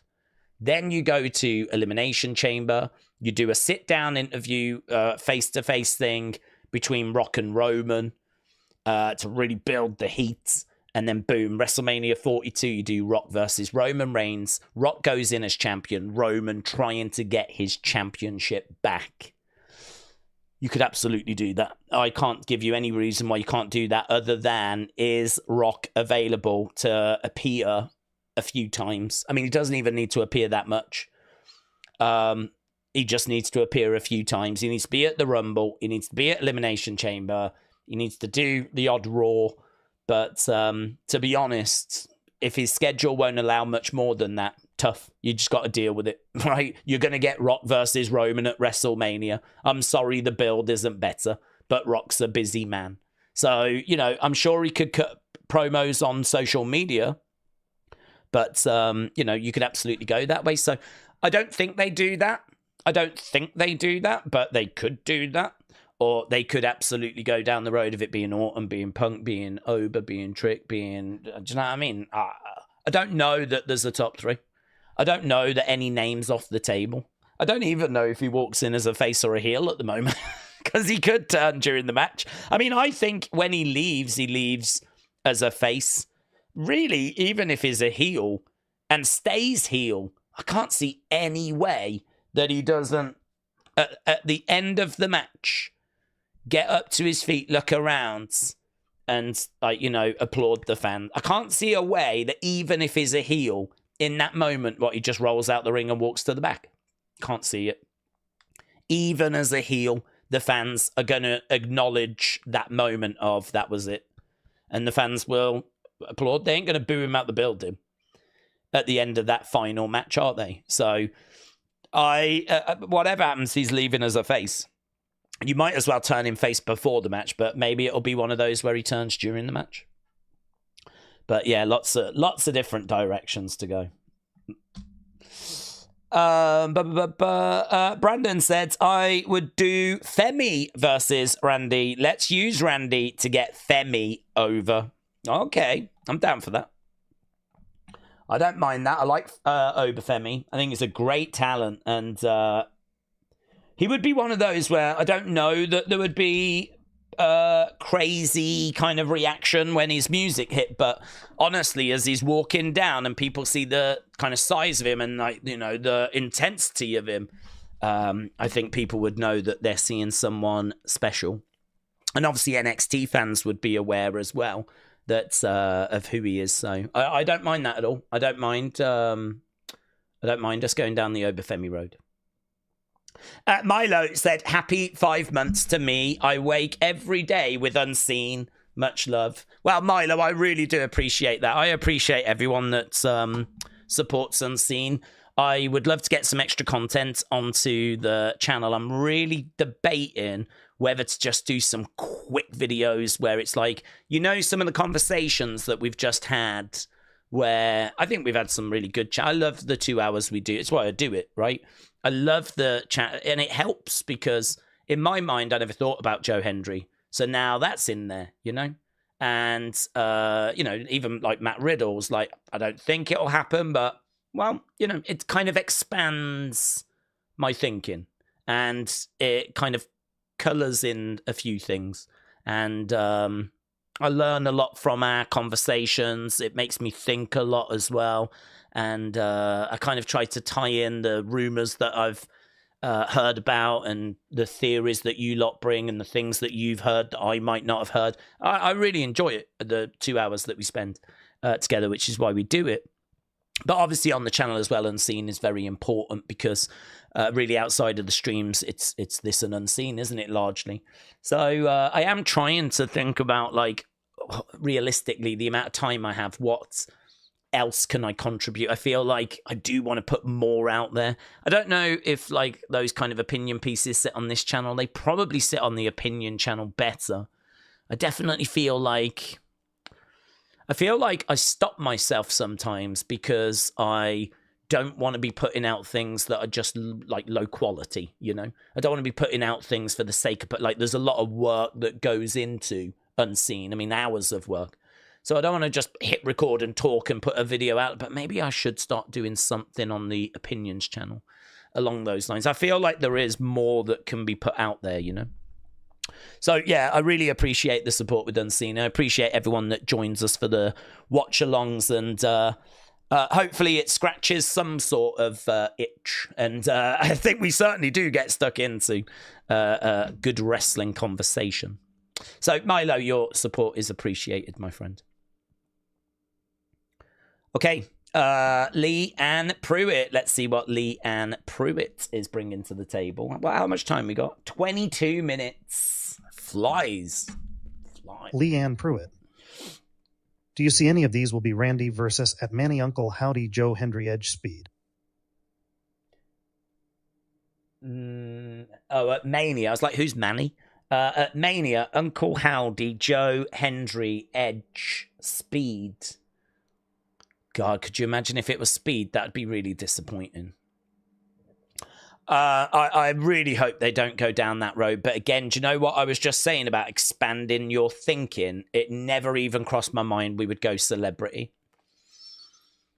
Did not cross my mind. What if we end up using Randy as one of those kind of attendance announcement segments? You know, like the Miz stands there and then, like he did, and then Snoop Dogg was like, you're going to have a match.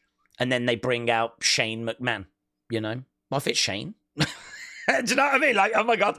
Like, you kind of go, I never thought about celebrity. I never thought about it being Speed or KSI or Kaiser Nat or whatever other boomers are available. I mean, I can only hope not, because Randy was going to have a proper match against a proper opponent. And I kind of hope that we replace like for like.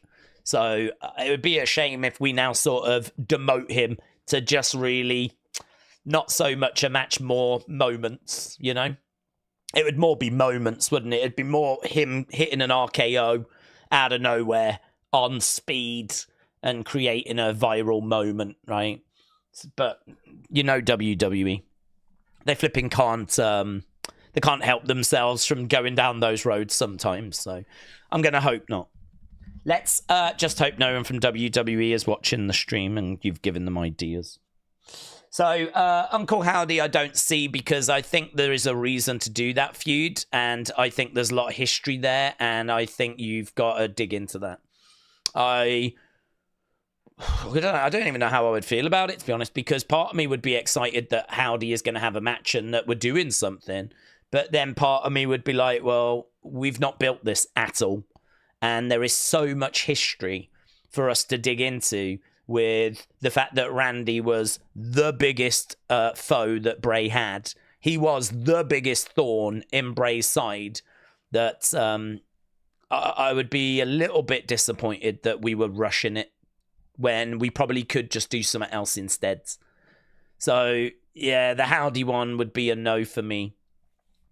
Out of respect to Bray, actually, and Bray's storytelling abilities, that is a feud that I think deserves better.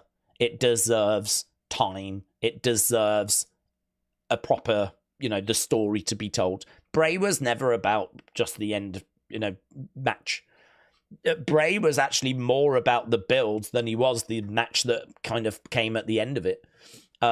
So I think this would be completely the wrong way to go if you was going to do a match with Randy. Some people might say, well, it could kick off a feud with Randy, but Randy's a face. So, like, until Randy turns heel, I wouldn't even touch that, because, I mean, face Randy against face Uncle Howdy. I got to tell you, man, there's a lot of people that have jumped off the Wyatt 6 hype train. I don't think that's going to go so well for Howdy, because there's a lot of frustration out there, isn't there? And a lot of love for one of the greatest to ever do it, Randy. So I wouldn't touch that. Not yet. Joe Hendry, yeah, we touched on. I think it's an interesting shout. Edge is under contract with AEW, and Speed is... well, I don't mind Speed, to be honest, because I've got a lot of affection for him. I've got a lot of goodwill towards him, because they get a lot of celebrities, like Travis Scott, come in and certainly Bad Bunny come in. Bad Bunny is the worst at doing this. Celebrities that love wrestling, I appreciate that. There's enough people out there that hate wrestling that if you're a celebrity that loves wrestling, respect, okay? You get my respect. But you immediately lose that respect and you lose more, right? You actually go negative numbers if you think you can get in the ring with a wrestler. If you are a singer or a dancer or a reality star and you think for some reason in your mind, wrestling's fake. It's fake. It's fake, right? It's scripted. So I can get in there, right? You don't get wrestling. You don't understand. You don't get it. You're a fan of it and you don't get it. Like, you're not meant to be able to get in there. These are meant to be the best of the best. These are meant to be highly trained professional wrestlers that could tap the average man out in 0 seconds flat, right? These are meant to be people that can have the average man screaming for their mothers, right? Putting them in sharpshooters, putting them in cross faces, stretching them out. Like, these are people that are highly trained. If you're a flipping singer and you think you can get in there and go toe-to-toe with a wrestler, I flipping hate you, right? I hate you because you don't get this. You do not understand. So for me, this is why I have a lot of negativity towards Bad Bunny. Because, okay, credit, he brings, you know, a lot of appreciation for wrestling, but then he steps into a ring and in my mind shows he doesn't get this. And WWE are to blame as well. Because WWE are like, well, you know, we shouldn't really make them look competitive, but it is going to bring in some extra eyes. Well, maybe that, you know, it's not going to be great if their fans see this singer getting murked. So we kind of need to find a way of making it competitive. I mean, flip it now. They were on the phone with Bad Bunny Street Fight. They're calling up Savio Vega. We're like, Carlito, are you around? We're trying to get every bell and whistle we can to try and make this thing as competitive as possible. Calling up any boomer we can get a hold of. Ray, will you come running down? Savio, we need you there. Carlito, has anyone got anyone's number? To try and make this thing competitive. So WWE are their own worst enemies as well. But this is why I've got respect for Speed. Because Speed got in there, not as someone like, yeah, I'm going to mess them up. He did not want to go in there. The way they did it of like, you're in the Rumble, and Speed's like, what? Me? And he went out and then got mashed, got absolutely smashed, got absolutely destroyed. Like, that Bron Breakker spear was amazing. And it made Bron Breakker look so good. Speed used his celebrity to make a wrestler look good. Can you even fathom that? Does that even compute? Like, that is just not what we see. We see celebrities trying to use their fame to make themselves look good, to make themselves look like badasses. I think, honestly, and I know some people disagree, I think it's pathetic. I think it's really pathetic if you are a celebrity and you have to use that celebrity power to get into a match and to try and make yourself look good. I mean, we know this is scripted. We know this is scripted. We know this isn't real. So you posturing around like you're a badass, it's like kiddie playtime. That's how it comes across to me. It's like someone playing kiddie playtime. Like, get out. You have not earned the right. You have not paid the dues. You do not belong in that ring. So, yeah, for me, I've got affection for Speed. I don't feel that way. He used his celebrity to make someone else look good, and that should be applauded. So if he was to come down at WrestleMania, I would sort of be hoping that it would be a demolition job. You know, him coming down acting like the big man, and then he gets in and just gets absolutely ragdolled. That's what I'd be hoping for if we go with Speeds. And to be honest, after what he did at the Rumble, maybe he would be willing to do that. I think Speed is actually very clever because I think actually some celebrities are a little bit fragile in the sense of if I lose or look weak, all my fans are going to laugh at me and maybe leave. But I think actually Speed recognizes that him getting smashed around is entertaining, and people will always come back if you're entertaining. Speed, I think, gets it that entertainment is what people are after, and so that's what he provides. So yeah, I just think credit to him, man. I really got a lot of respect for him. So if it is him, I won't actually be too down on it. I will just be keeping my fingers crossed that this isn't some sort of redemption and we're going to try and make it competitive. Could you imagine Speed being competitive against Randy Orton? I mean, I ain't got no time for that. Right. Rumors are going around that you might be the mastermind behind Project X. Well, did I just see that there was something from Project X? I think I did. I don't know. Oh, yeah. Here. Did I read this one? It says I did, but I don't remember it. Project X. Project X. £2. The tweet has been made. See you Wednesday. There we go. Project X. That's all part of our... That is all part of our championship game. Just a little distracted because a tweet has come out about an hour ago, but I'm only just seeing it. Bron Breakker versus Penta versus Dominic Mysterio versus Finn Balor has been made for WrestleMania. So that is breaking news coming from Adam Pearce that the Fatal 4-Way has been made for WrestleMania. So there we go. No great surprise. We knew that it was going that way, but good to see it actually confirmed. Nita Nitro said Joe Hendry is injured. Oh, is he? When did that happen? I didn't hear of this news. Nita Nitro. Joe Hendry is injured. Rotator cuff. I didn't hear of that. I don't watch TNA, so I just know him as the champion. I just know him as their champion. So, well, if that's that, then isn't it? And very disappointing that's happened because of the fact that I think there was a chance there. I don't think that was a crazy shout. Could it be Joe Hendry? I think there was a chance that we could have seen him. So, well, didn't know that. Okay, 9 Dot Holiday, shout out to you. See what the doc's got to say. The doctor is in the house. 9 Doc's Holiday 4. New member. Adam Pearce is real quick to announce a men's Fatal 4-Way, but not the women's title match tonight. Isn't that the truth, mate? Yeah. The ladies were not mentioned when he did his little video. So, I don't know what that's about. Imagine being disrespectful to women. Unacceptable. So, yeah, there is a Women's Intercontinental Championship match tonight, and it is Bayley against Lyra Valkyria.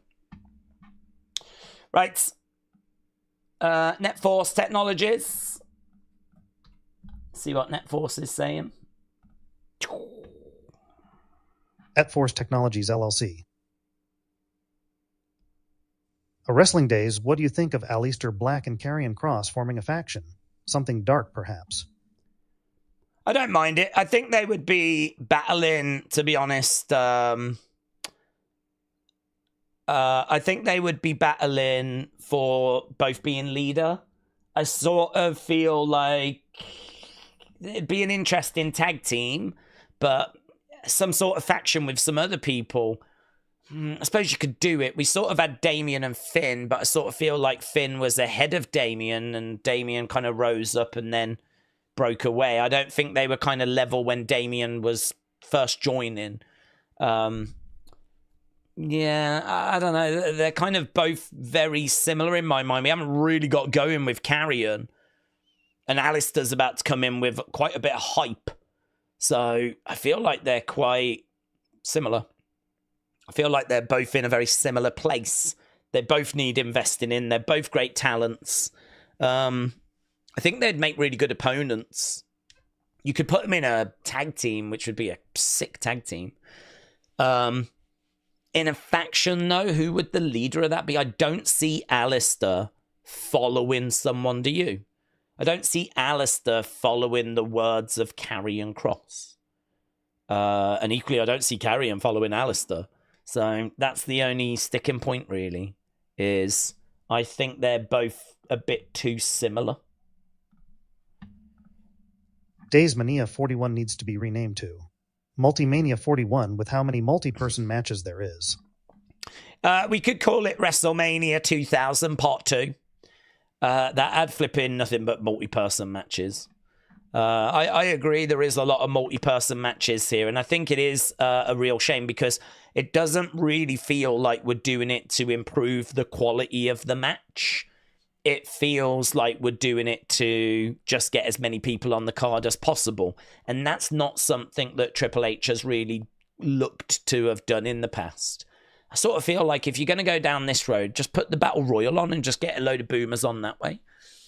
Rather than just having all these kind of multi-person matches. So, yeah, a little frustrating. Definitely not something I want to see happening every year. Really not something I want to see happening this year, to be honest. I mean, look, the matches are going to be fun, I'm sure, but... And we've seen some good triple threats. I mean, my mind does go back to Sheamus, Drew, and Gunther. But I've still not changed my opinion. My opinion is I will always take a singles match over a triple threat. I will always take a really satisfying, good one-on-one battle over, you know, a little bit more of a spot fest that is a triple threat. But we have seen some really good triple threats recently, like that one a couple of years ago. And I'm sure these will still bang as well. I'm sure these will still deliver.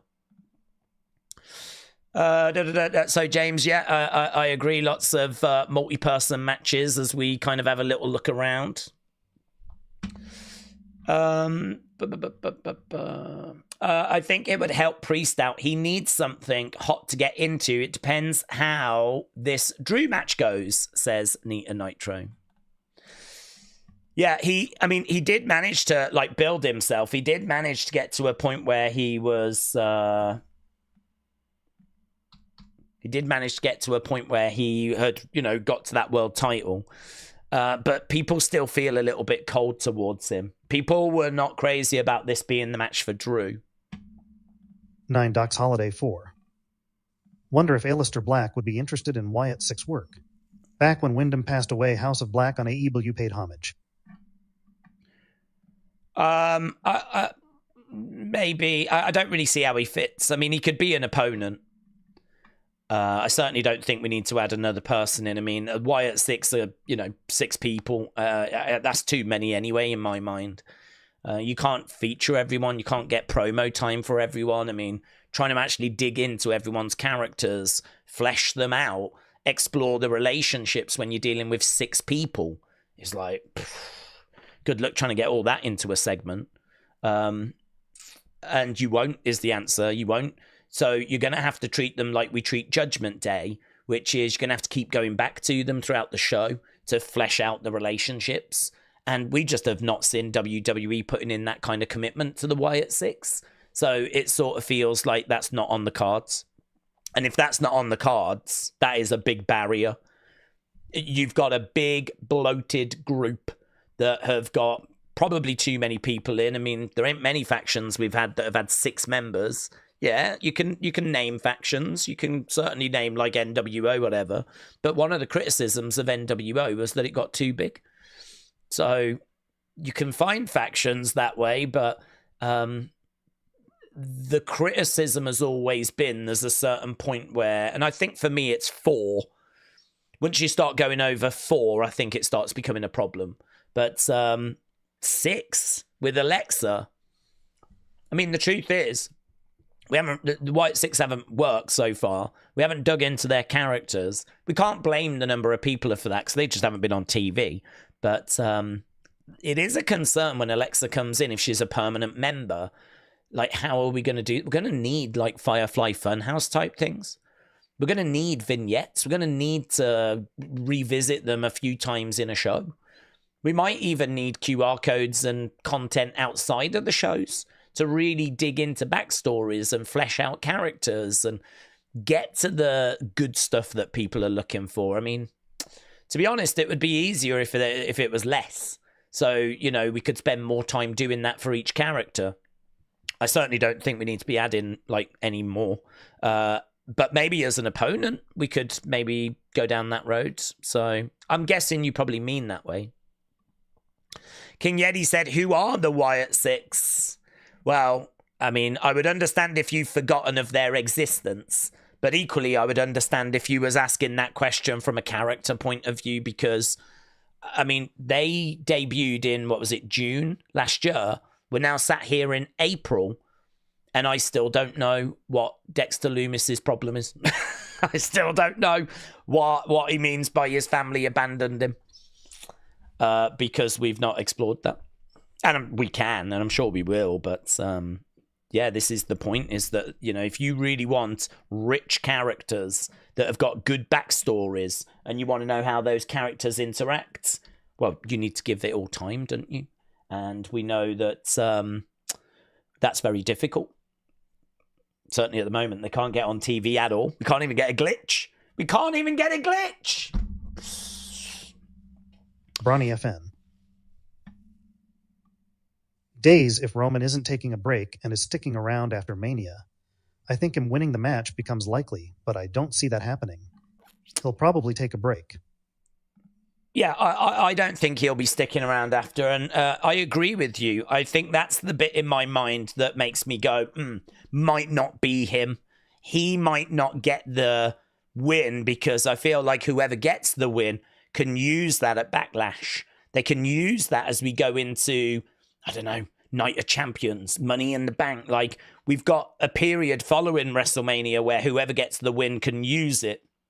And I don't think Roman's going to be around. So that's why, for me, I probably am looking at Seth or Punk. And certainly considering the amount of success Roman has had, I just don't think he needs it.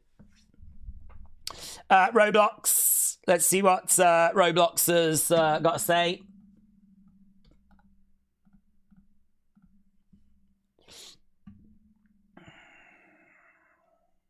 Go on, Roblox. Don't be shy.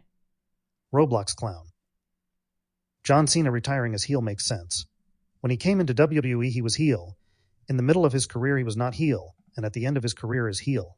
It makes. Roblox, shout out to you. Dr. Lucha Lala.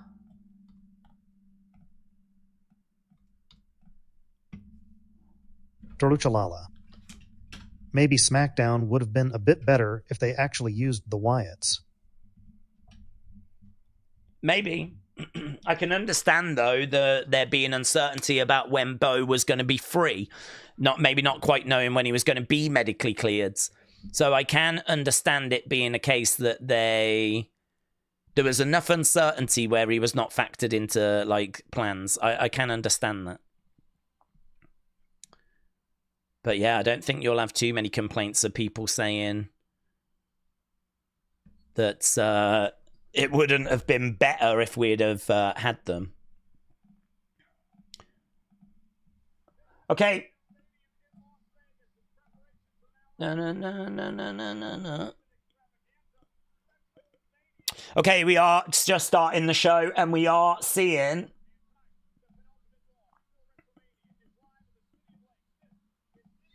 Allegiance Stadium. Obviously, that's where we're going to be for WrestleMania.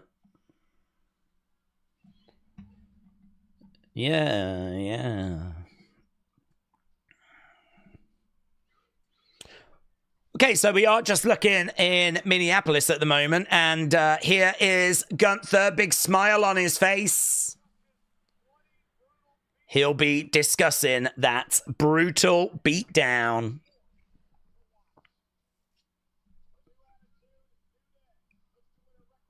There's New Day. They're going to be competing for the tag titles tonight.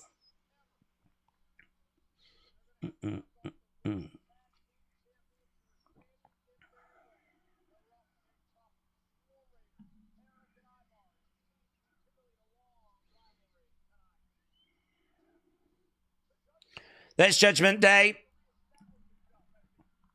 So we've got Dominic, we've got Liv, we've got Finn, we've got Carlito, we've got Raquel, and there is Penta doing his little, look at this, even in the corridor. There's Paul Heyman. The Rock on the truck in the background will definitely have people talking. Heyman, I think, even looked over in its direction. When he opened the door, he came out and looked at the truck, and the truck had The Rock on it.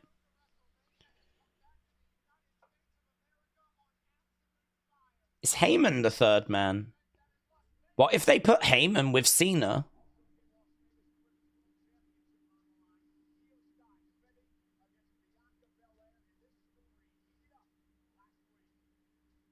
Nah. Surely they're going to want Cena talking. I can't imagine in his last year they're going to want Cena just standing there. That will definitely get people talking, though. I fully expect to be tagged in that. Ian. Okay, we're just looking at last week.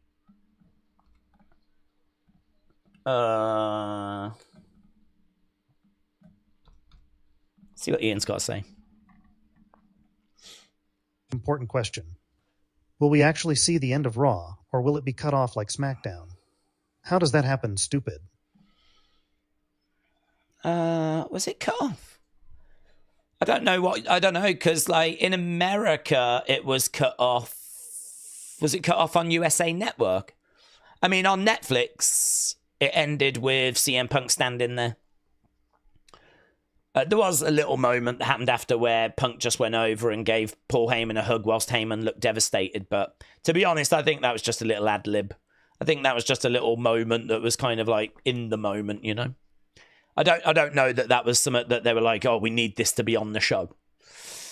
So I don't think SmackDown. I can't remember SmackDown having a moment kind of cut off on Friday. But I don't know. They can keep going on Netflix as long as they want, of course. It's just I think Triple H tries to get it like 2 hours 25. Days, that could happen. Paul Heyman with The Rock. Well, the thing with Heyman, right, is he is someone that I could see is in the middle between Punk and Seth. Punk and Roman. And so I could see it being a case that he just goes, this is enough, and walks away. What if during the match he just walks away and he's done with all of them? Roman loses his wise man. Maybe CM Punk's kind of even laughing about it. But Heyman's just, I'm done with this. And then, you know, yeah, like aligns with The Rock. Aligns with John Cena. Okay, anyway, we need to get into this because we've got Adam Pearce in the ring. So he's bringing out EO. He's bringing EO out. Boom, boom, boom, boom. Oh my God. She's forgot to wear any clothes. EO Sky. Well, I'm seeing a lot more of EO than I feel like I've ever seen before.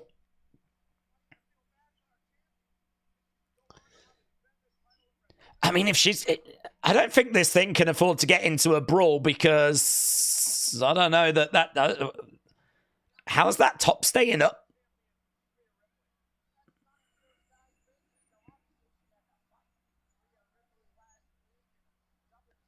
How does that top not slip down? I have no idea. There's no straps or anything. It must really be quite tight here, mustn't it, to stay in place? Perhaps there's a lot of tape. I don't know what magic women use, but there's some magic going on there. But if she gets into a brawl, she could find herself in a very interesting situation. But yeah, we were just like, let's bring out EO. And when we went over to EO, literally all I saw was ass. Just ass. And that was okay. That was okay.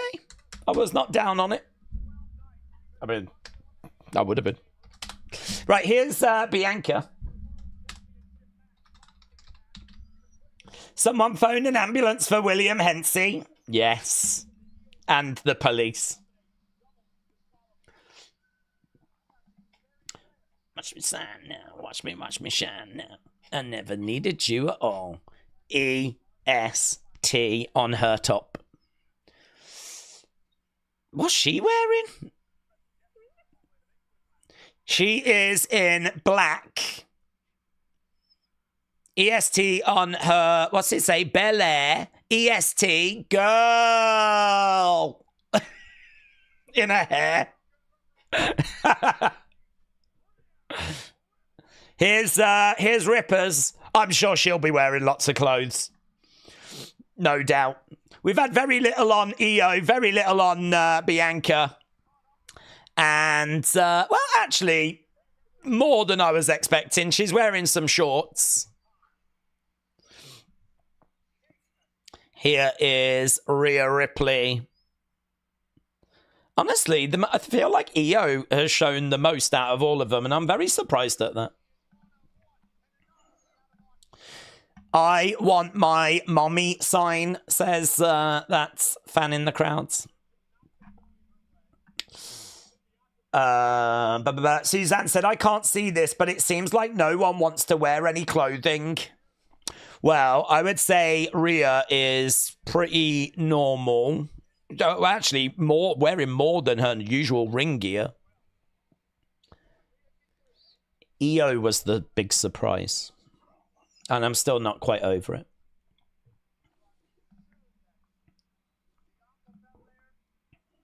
Okay, here's Rhea then on the edge of the ring, and we're about to get going with this opening segment, which is sure to be an announcement for a triple threat, of course.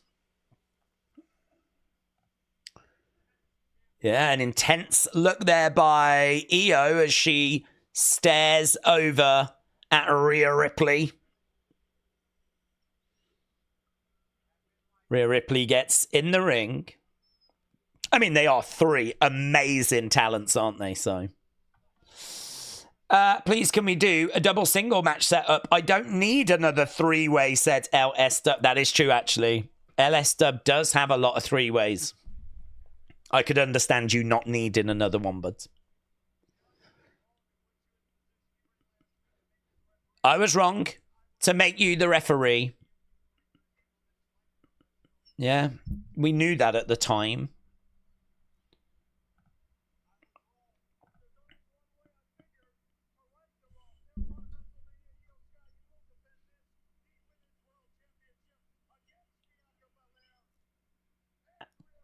There we go. The announcement has been made. It is the triple threat. And that is the least surprising news in the history of WWE. EO looks okay about it, though. Oh, here's Bianca. Oof. Strong language by Bianca. She said this really would have wound her up.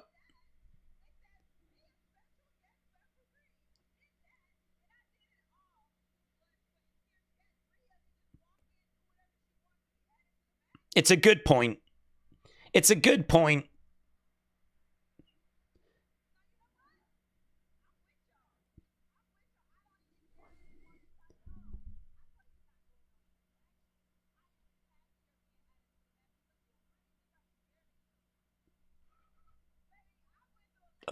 Baby.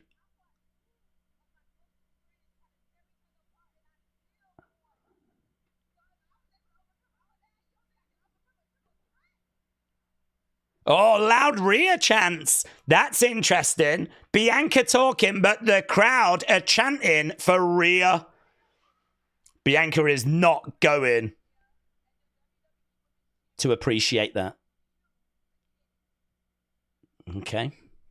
Okay.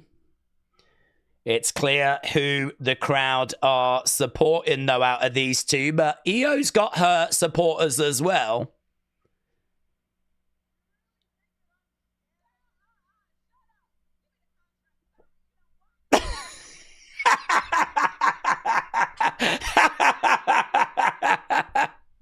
No, no, no. Shut up. You don't get to talk. Just sign the contracts. And she does as well, Rhea. She does as she's told. She's very good like that. She throws it back over at Bianca. Oh, the disrespect again. Oh, my God. That's like, yeah, microphone thrown down. Is she going to just leave?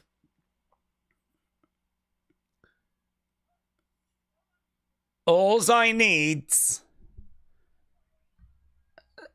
Oh, off the top. Boom! Drop kick. Springboard drop kick. Oh my God, she just did that kip up thing in that little... Whew. Jesus, can't believe it. Thank you. She says thank you. She grabs her title.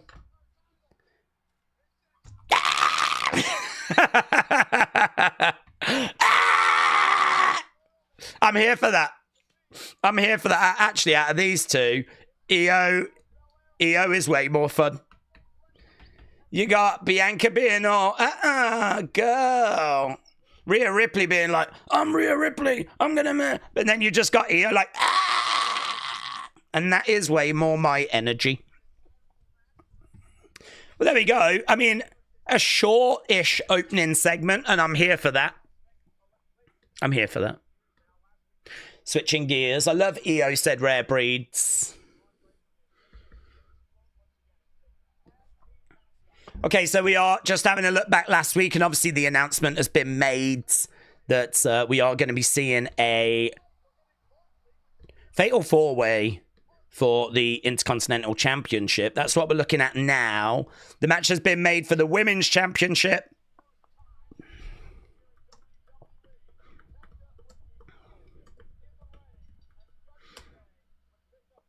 The build makes me want EO to win, said the Phoenix. Yeah, same.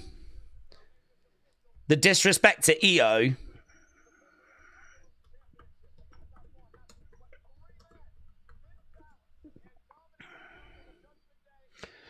Okay, so they're just showing the graphic.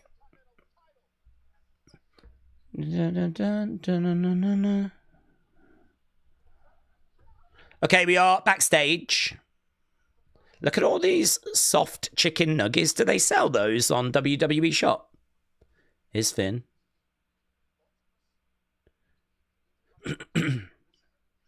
Oh, he's not sure about them both competing for the Intercontinental Championship.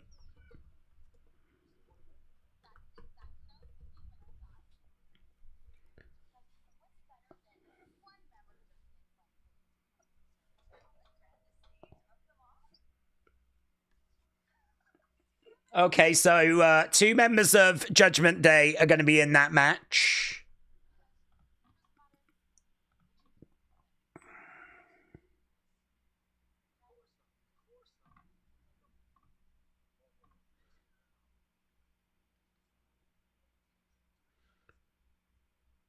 We've all heard what people are saying, that Dom doesn't have what it takes.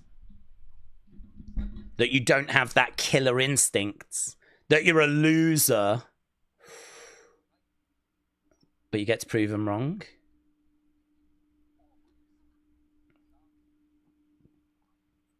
I believe in you, Dom. You've got this, mate. There's clearly something going on there, isn't there? There's clearly something going on. Here's Carlito. Oh.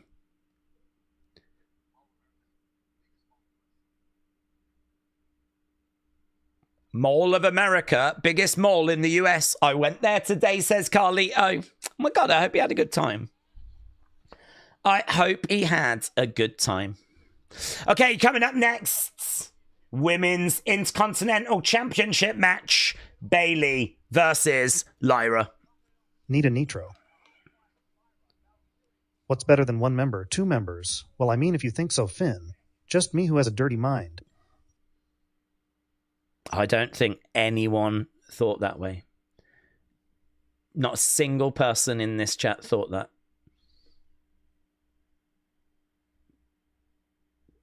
Not one person. Hey, did you see Lyra, how she came down the stairs? Then she was like... quite seductive. I love that for her. Okay, we've got Bayley coming out. I feel like we might be at commercial break, but don't quote me on that.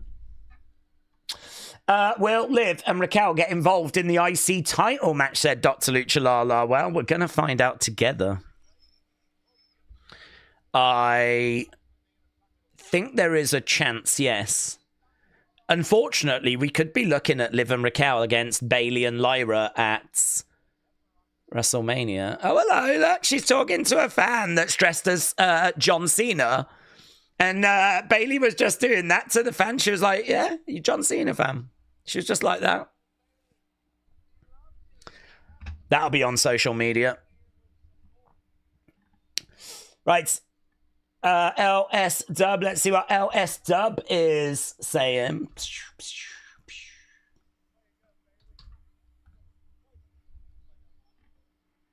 Dom legitimately could win at WM. I won't have that much of an issue with it as long as his reign isn't too riddled with interference. I agree. I think Dom might even go in as a slight favourite there. I mean, it would, you could understand them keeping it on Bron. So I think Bron's got a chance. Penta, I don't know. I think the Fatal 4-Way is a way of Penta not getting it, actually. I think Penta could get it in a singles match, but in a Fatal 4-Way, I'd probably extend the chase. I would probably, you know, kick the can a bit further down the road.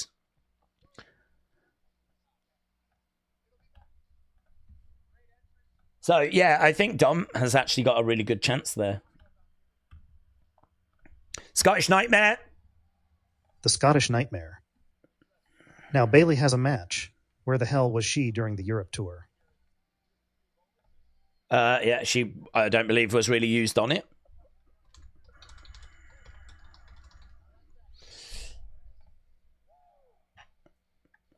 Okay, T85 said main event spoilers. Shayna Baszler beats Maxine Dupree. Alpha Academy beat A-Town Down Under. The fall of Austin Theory is quite historic.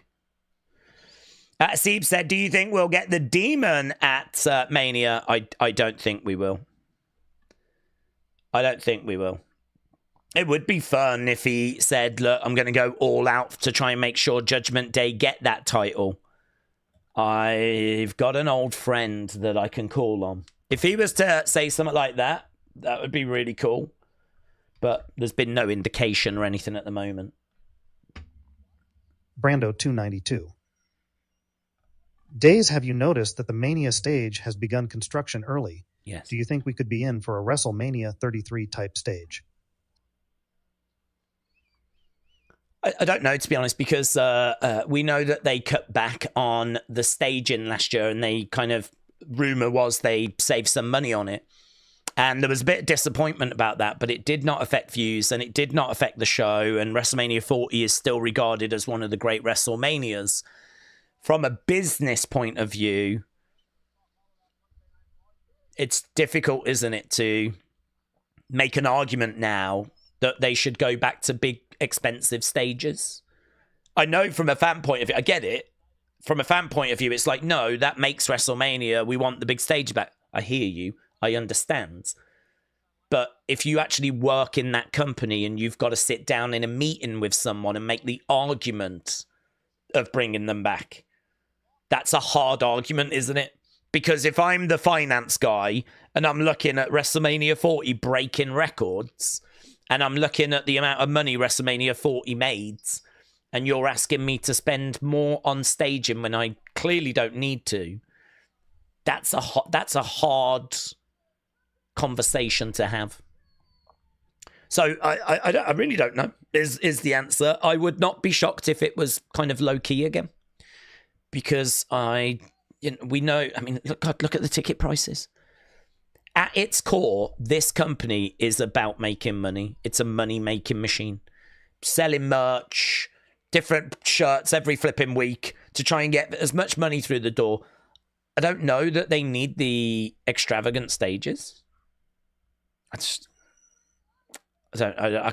be honest, I don't think we go back to them. I think the stage will be fine and maybe different to last year, but I don't think it's going to be anything epic. And if it is, I'll be surprised. And I'll also love to know how they managed to get finance to sign off on it and TKO to sign off on it. The only thing would be if they looked at it last year and they were like, you're right, this doesn't feel like WrestleMania. You know, if someone high up was like, yeah, you're right, it does need to be a bit bigger than this. And so they agreed last year, it needs to be a bit bigger. But I don't know, I really can't make arguments for some of those big epic stages of the past coming back. Here's Lyra and Bayley.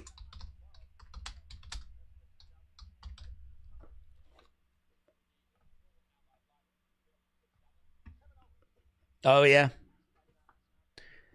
Michael Cole sending a word to Kevin there.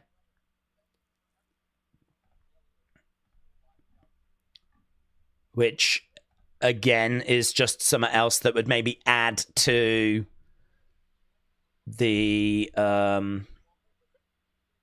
would just add to the conversation about it not being a work. Lyra going rounds. Side headlock.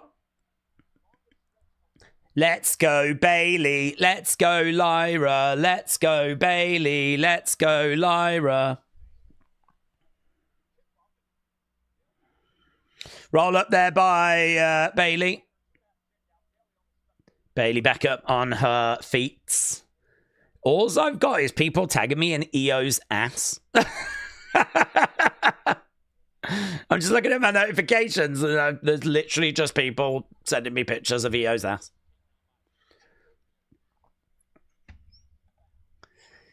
Right now, Bayley stepping over, trying to roll up Lyra. Days Lyra could use the manager. What about Paige? I was not crazy about Paige as a manager in AEW. I didn't think she was very good. I didn't think she really added anything to the wrestlers that she was looking after, so that would be a no for me. Bayley with a knee. Back goes Lyra, charging over. Bayley go. Oh, she didn't get Lyra. Lyra. Oh, that was really good reversal. That was really good by Lyra. So a little bit of a botch there by Bayley. She just sort of lost as she kind of flipped over, but I love what Lyra was able to do there. Kick coming into the midsection. Another kick there by Lyra. Leg sweep. Bayley goes down.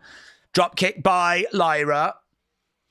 This actually should be, I mean, it is for the Women's Intercontinental, but it should be a really fun match. Lovely. Northern Lights. Couldn't get it though, Lyra.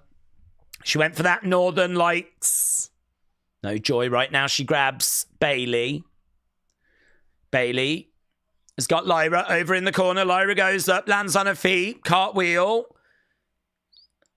Nice takedown. Going for the pin. No, not a pin attempt. Stepping through. Oh, she's going to turn her over. I think I saw her do this at a live show. Yeah, I've seen this. There, boom. Seen this in the past as well. This is an old, I think it's known as the pendulum.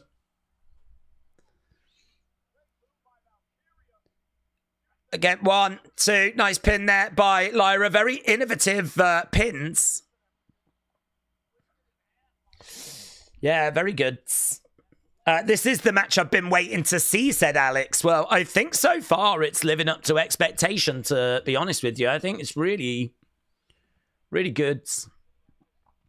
Right now, we've got Bayley with a forearm across the face of Lyra. Bayley going over against the rope, stuck underneath over the other side. Ooh, kick there by Lyra. She gets caught on the ropes, ducks down. Bayley goes to the outside. Lyra going against the ropes. Trying to go through the ropes. Lovely. Oh my God, did you see the sell there by Bayley?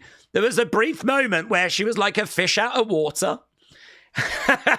She went down on the outside. She was like... Lyra going up, looking for a big crossbody. 1, 2. Shoulder up. I tell you what, Bayley is really being put through it here. Really being put through it. So there we go. Right, we need a seriously good episode. There's only one more Raw after this till Mania, says Adam. Well, I already like the pacing of this, to be honest. I think where you get those long 20, 25-minute opening segments, unless there's something really dramatic, I don't think they're needed. So, you know, if it's going to be like Heyman, then of course. But, yeah, I think we've been getting a lot of those big opens. And the Cena ones have been fine. No complaints there. But anything like, you know, when CM Punk came out and he was just having a bit of a loving with Chicago, I didn't really need that to go as long as it went. Whereas here, we've kind of come out, we've done a big announcement, we then went backstage, we've done a Judgment Day bit, we've already had a good section of this match, and we're still not even half an hour in. So it does feel like the pace of this is moving. Lyra, so we are at commercial break. Lyra just takes a hell of a tumble there. Elbow to the back by Bayley. 1, 2. Kick out by Lyra. Low key, really fun little contest already. Really enjoying what I'm seeing so far. Bayley is delivering that elbow there into the back of Lyra. And there's been no slowdown as we've gone to commercial break. I'm wondering if it's maybe picture-in-picture or something. Normally this thing just dies, but it has not died. We're still keeping a nice energy going.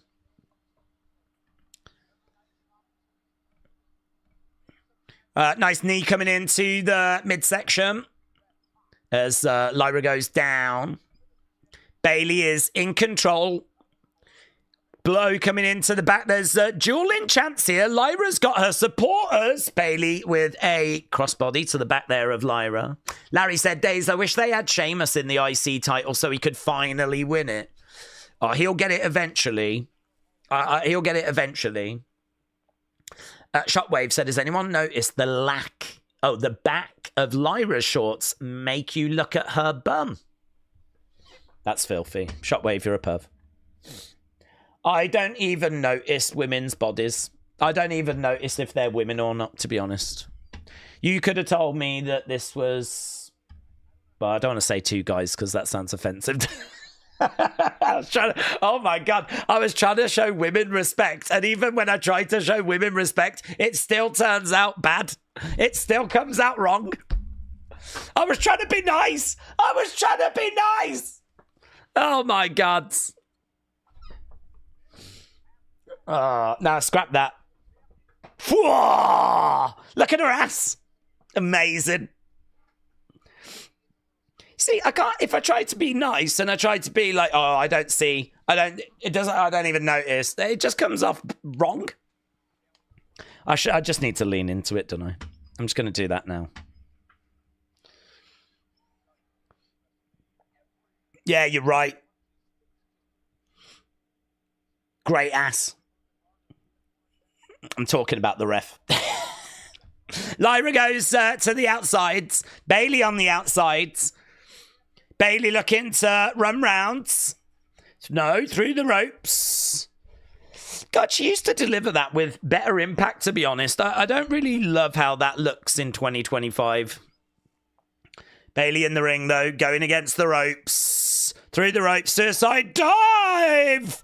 Wow, Lyra getting in the ring as Bayley goes to the outside. Lyra against the ropes, through the ropes, gets caught. Caught by Bayley. Bayley to belly on the outsides. Damn. Tell you what, we've had some good moments in this match. And a Bayley to belly on the outsides is one of those moments. Referee is counting. Both are down. 6, 7. They'll make it. Surely. 8. Yeah. 9. Bayley in. Lyra in. Just. Both women are down at the moment. We've got a drone shot Good crowd, actually, here for this. Women's Intercontinental Championship on the line. Look at that, Lyra slumping down. Bayley looking to get Lyra on her shoulders. She's, no, reversed. Bayley against the ropes. Oh, lovely. Step up in Zaguri. Gut wrench. Oh, into a powerbomb. 1, 2. Kick out. Kick out. Yeah, she wasn't able to get all of that.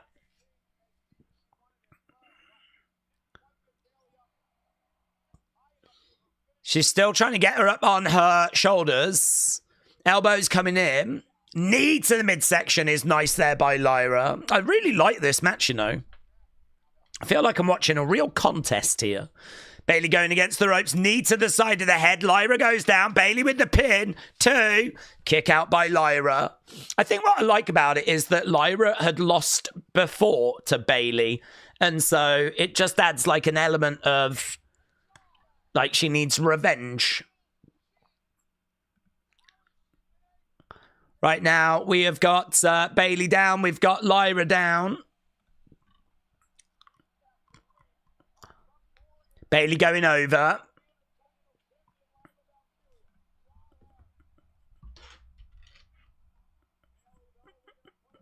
Bayley looking for a superplex.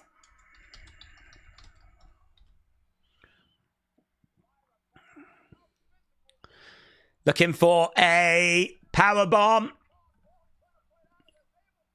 Bayley goes back. They're setting up something here. She tries to flip over. And she sunset flips over. Lyra goes into the corner. Lyra is rocked. Lyra still down. Bayley is still down. No flipping idea why Lyra still doesn't wear knee pads, but they wouldn't have helped her there. Another kick coming in. Looking for maybe a... No joy. Dragging her in the middle. It's scrappy in places. She tries to go up, looking for a DDT and gets it. Roll through as well. Hooks the leg. Suplex. Lyra. Going for the cover. 1, 2. Shoulder up. Man, this should have been at Mania. This isn't... Honestly, I'm just thinking, is this a WrestleMania-worthy match? I think it's a WrestleMania-worthy match-up. And I think the action we've had here would be WrestleMania-worthy. Crowd are chanting, this is awesome. Lyra going up. Coming off the top. Oh, gets caught. Bayley drags her, turns her over, and she's got her now. Look at that. It's like a waltz. Lyra trying to get over to the ropes. Desperately crawling. Oh, getting dragged. Oh, no. She's in the middle. Oh, it's really in. Bayley goes down to one knee. Pulling back. Lyra in trouble. She's going to try and escape. Oh, Bayley lets it go. Rose plant. No, can't get it. Reversed. Roll at 1, 2, 3. Lyra wins. Lyra retains. Oh, my God. Really fun match. Honestly, I think that could have took place at WrestleMania. Crowd were chanting, this is awesome. People are standing and applauding. And that is a really hard-fought contest. And I like that ending. That bit where it looks like Lyra's going to get to the ropes and Bayley drags her back to the middle, really cinches it in. Lyra just finds the escape. Just finds the escape. Really good. Look at that. She was in big trouble there. Big trouble. And then she's like trying to readjust her body, getting her arm around. Yeah, went for the rose plank, couldn't get it, but what a contest. Look at that. Really good. Really good. Yeah, let's get the poll up. I was just drinking in the replay. I love Lyra. I love Bayley. Wow, Michael Cole had chills. He had chills. Oh, she is a bit frustrated there, Bayley. Oh, no. I can't act that way. She gives her a big hug. They are teaming on Friday. She's frustrated, but she knows what the right thing to do is. She got back in the ring. She gives Lyra her flowers. Dun, dun, dun. Dun, dun, dun. Okay, well, there we go. Great match. Lyra is so technical, said Nando. I love it. Dub match, but L loss, says Tony.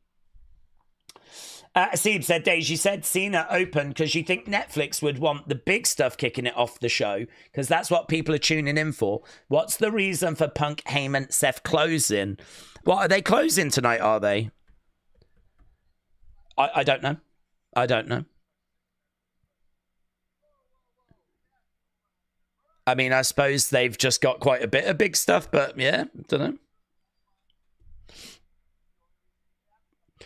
I don't know who's this guy.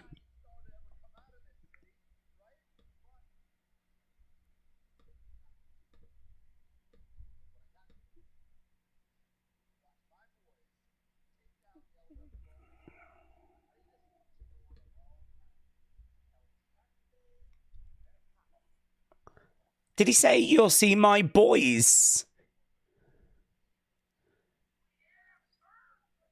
Bert? Who's Bert? I don't even know who this is.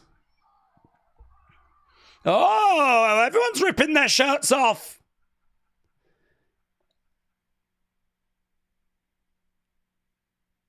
You know, ripping my shirt off is my thing. It's our thing now. Oh, love that. Love that for them.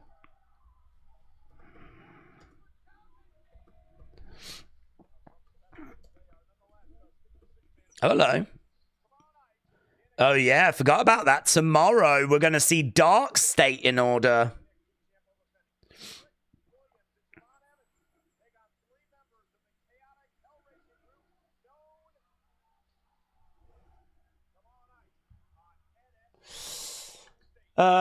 Big Meaty Men, that was terrible. Blue Will Sonic said, this match was great. I'm going to give it an A-.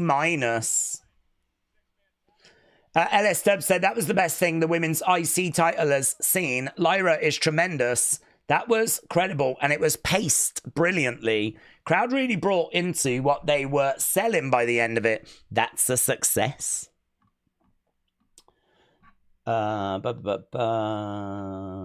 go Cena, let's go Punk said. Oh, hello, here's Ludwig.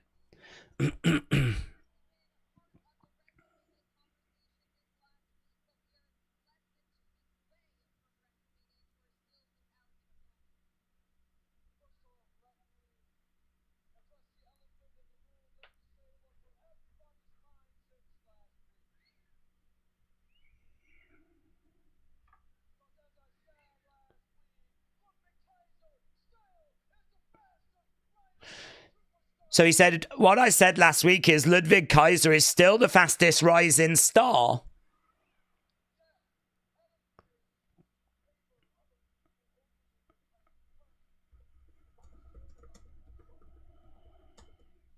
I'm still without a WrestleMania match, says Ludwig.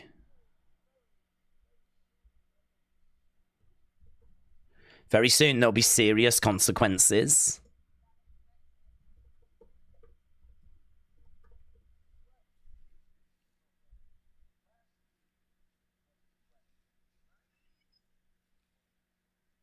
Last week was a threat. Tonight is a promise. There will be serious consequences. If he doesn't get a match at WrestleMania, he's threatening Triple H. Okay, here we go then. LWO are making their way out. Johnny said, El Grande Americano is Chad Gable, and people who say it's not are totally blind.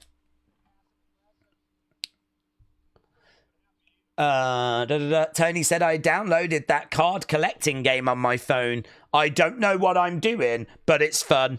And it's cheaper than the real thing. Tony, enjoy it. Here's LWO.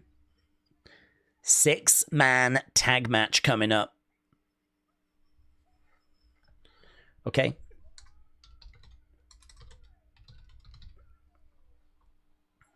I believe it's not the same person, said Too Broke to Pay Attention. Macarai said, Days, could we end up getting Randy versus Aleister Black? We could. I don't know that it will go that way, but yeah, we could. Poppy Croc said, it would have been funny if Pearce booked Chad Gable versus El Grande at WrestleMania. I wonder if we have El Grande wrestle Randy. He's over.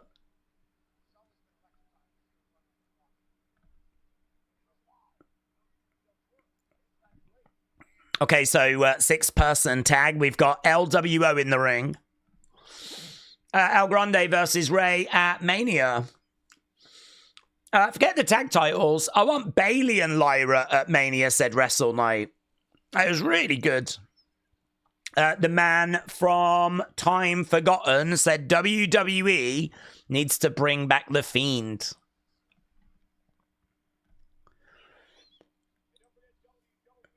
Okay, WWE World just getting a mention.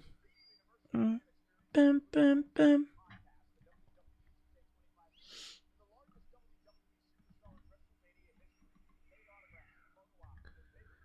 So they're just talking about WWE World at the moment. Days, can you turn volume up so that we can hear Raw? You can't hear it, but because it's not coming through this computer, it's coming through a different computer. Randy versus both GMs in a handicap match would be fun, said Javon Keys. Stuart said maybe Chad could be the guest ref in the Americano Orton match.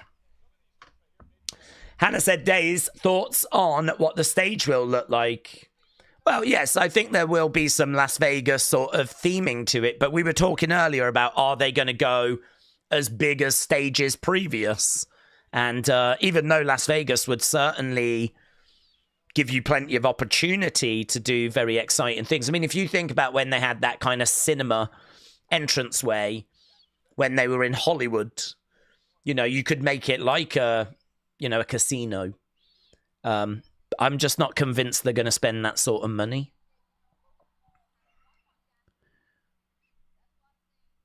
Okay, here's AJ Styles. He's with Jackie. Where's your head at? Where's your head at?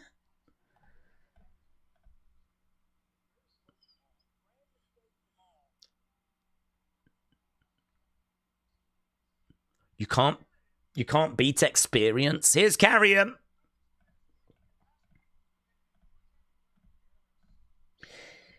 Could Logan get the win thanks to Carrion, do we think?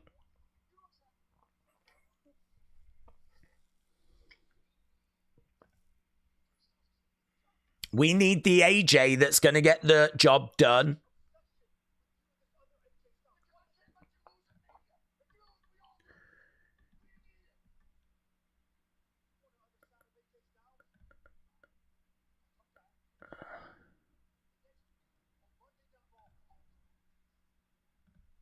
Next week on Raw, I'll give you a taste.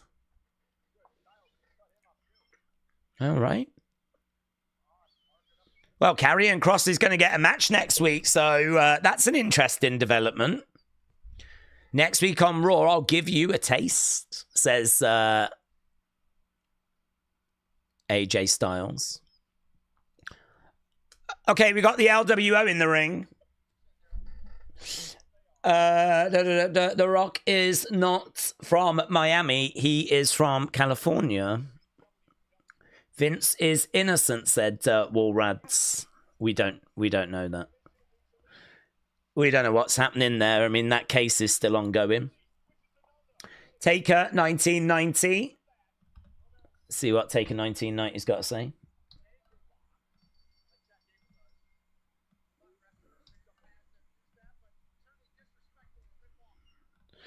Okay, are we bringing out American Maids first? Taker 1990. Days, Io's winning. Rhea and Bianca are going to blame each other for their loss. Their feud will flame on from Mania. Something will happen with Bayley and Lyra on SD. Alexa and Nikki will replace. Okay. Here's El Grande. Here he is! El Grande Americano! Guys, the more I'm looking at this, the more I'm thinking, have him versus Randy. I've seen enough.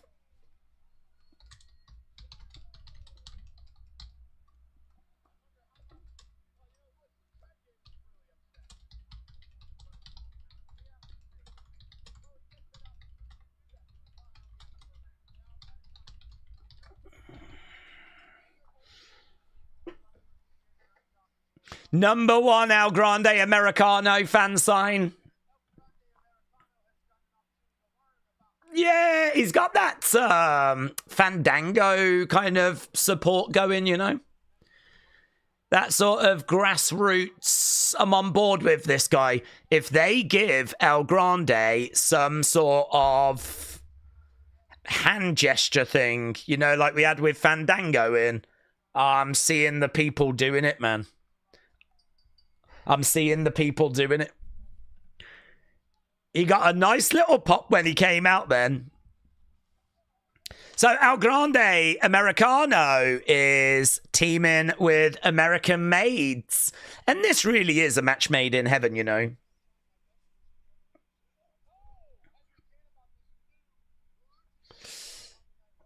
Uh, 55. So that match has come out as great, which I think is very much deserved. It's come out as great 73. Bayley against Lyra. Okay. 6-person tag underway, and El Grande is involved. We're 50 minutes in, and obviously we know this show is likely to go for 2 hours 20, 2.5 hours. Nearly an hour gone already. LWO working together. Boom! Lovely work there by the LWO. That looked good. That looked good.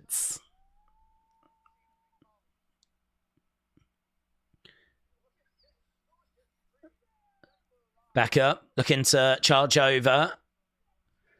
Nice. Working on the arm. Kicks coming in. All 6 guys are in the ring at the moment. Over in the corner. Boom. Colliding in. Middle of the ring. Crisscrossing around. Oh my God. They're all... Oh, that's a pretty crazy spot where they were all changing directions. Now they're going again. Oof. Well, there we go. American Made and El Grande in a little bit of trouble at the moment. Oh. Sorry, guys. You're just not as over as El Grande. Go over the top and they land on American Made and El Grande.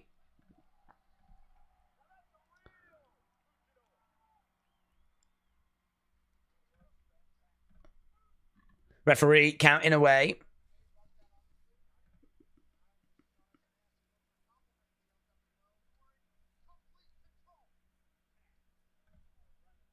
Okay. We need more matches on the WrestleMania card. So far, we've only got 9, said Zyke and me. Yeah, I mean, I think we'll get them added quite quickly, to be honest. I think we'll get them added quite quick. We're doing a lot of like multi-person spots here as we're about to go to commercial break. Jessica, shout out to you. Let's see what Jess has got to say. match, as we are at commercial right now. Jessica M. I hope they announce a match for Liv Morgan at Mania tonight. Wish Alexa would attack her, LOL. She's got a match. I think the winner of the Gauntlet match on Friday will go on to face Liv and Raquel at WrestleMania. So we should find out more on Friday. Russell Pedrosian. Hey, Days. What is the best championship designs when it's revealed? It's the undisputed title and world title. What is your best or worst title belt? What is the best championship design when it's revealed? It's the undisputed title and the world title. What is the best? What is the worst? I don't quite understand the question. My favourite one is Winged Eagle, of course. I think a lot of the WWE Championship designs have been good. I liked the Attitude Era one. It wasn't as good as... I would still say the Hogan 86 was better than the Attitude one, Big Eagle. But yeah, Winged Eagle for me. I was not a fan of the Spinabout. I'm not a big fan of the current design. It's okay. I don't hate it. It's okay. I think we can easily do better. The world title at the moment's all right. I don't mind it. I still prefer Big Gold. I'll take Big Gold over the one that Gunther's got. But yeah, a lot of those world titles are okay. Even the Undisputed title was quite good. I didn't hate that. The Undisputed title from the one that Brock had. The one that was kind of early Ruthless Aggression. That was fine. So, yeah, actually, I'd say any misses have probably been more recent. Spinabout, that was a miss. I wasn't keen on that. I wasn't even crazy keen on when The Rock revealed. Do you remember it was kind of like the current design, but when The Rock binned off the Spinabout, he actually introduced one that I think Orange County Choppers had made, which was kind of like the current design, but it just had it said the word champion in a big like metal kind of plate at the bottom, and it had like a smaller WWE logo just above it. Still a big WWE logo, but it didn't take up the whole plate like it does now. It had champion at the bottom. WWE, I think, looked at that and like, no, we don't need that. We can change that. And then they just basically got rid of champion and made the logo bigger. So we've kind of been faffing around with the same design for quite a while now. And it's all right. It's no Winged Eagle. Aubrey from the Island of Relevancy. Aubrey? There's one WM match that hasn't been announced yet, and I have inside information from my source backstage. But I won't tell you because I'm Sean Ross Sapp. Oh, wow. Aubrey. I will just wait for you to release it through your main channel then, and I'll keep an eye out. John. El Grande Americano should beat Cody for the title tonight in front of the hometown crowd. Let's go. I agree. Really, El Grande should have won the Rumble, and he should be going on to battle Gunther. Right, we got Julius in a Tree of Woe. Here's Dragon Lee looking for a big stomp. And Tree of Woe spot there. Julius is down. Rey Mysterio is loving it. Ivy Nile, not so much. Not so much.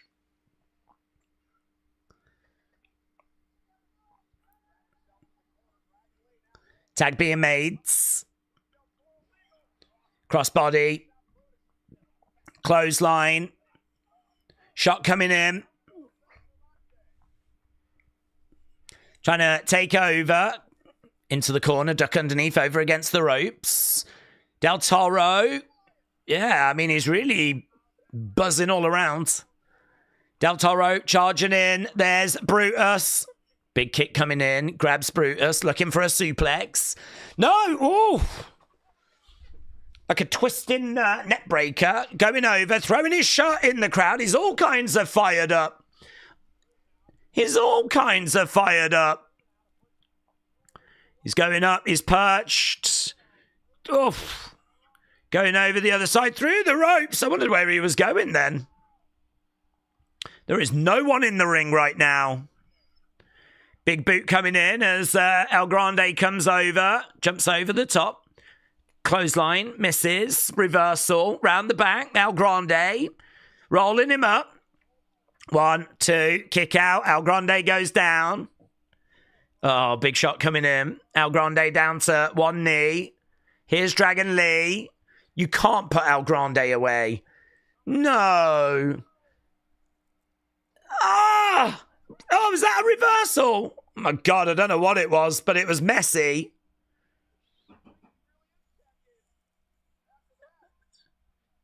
El Grande looking over at Dragon Lee. I don't know if Del Toro's all right. I don't know what. They went big for that move, and I don't think it worked. Right now, Dragon Lee looking to put El Grande away. El Grande is up. Oh!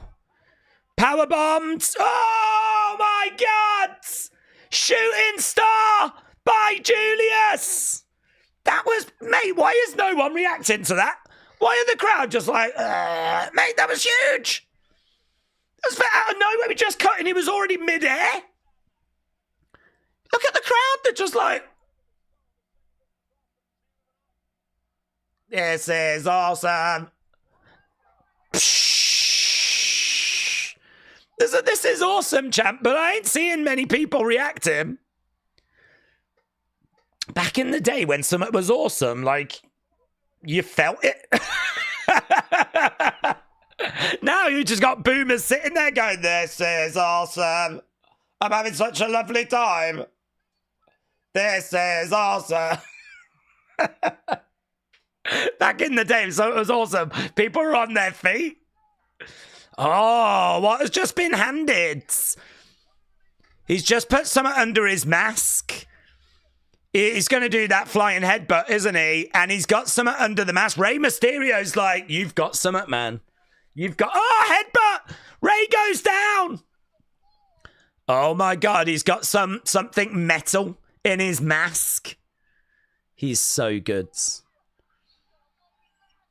Headbutt him! Headbutt him, El Grande! Yes! Dragon Lee is out cold. El Grande, boom! Flying headbutt! 1, 2, 3. It's a win for El Grande! Yes! Oh my God, he channels all of that amazing Lucha Libre skill. And they're going to moan and complain like, oh, he had something in his mask. There's no evidence of that. Yeah. No. Grande Americano just channeled the ghosts of Lucha Libre. And people are hating him for it. A.B. Jobson said, that was fun. Well, I hope you were showing that it was fun more than the live crowd were in the flipping backgrounds. It's funny, but, I mean, like, I don't know if WWE are sweetening the sound. Obviously, they've been accused of doing that before, but I always look in the background to see if the crowd are reacting to what I'm hearing. And I'm hearing this is awesome, but what I'm seeing is that. Lots of that. There probably are other sections that are more into it than the fans on the hard cam side, but... If I was Triple H, I would come out at the next commercial break and just walk down the row, slapping each one of them individually. You're ruining this show. You're ruining this show. Just work my way down the row. Just try and get as many as I can before the break ends. And then I'd pick it up at the next break. Some energy. Look at that dude's hair behind Pat. Look at that. Is that real? Is that real? Is that his real hair? Is that dude's real hair? He's clearly looked at Jade Cargill and gone, I'm having that.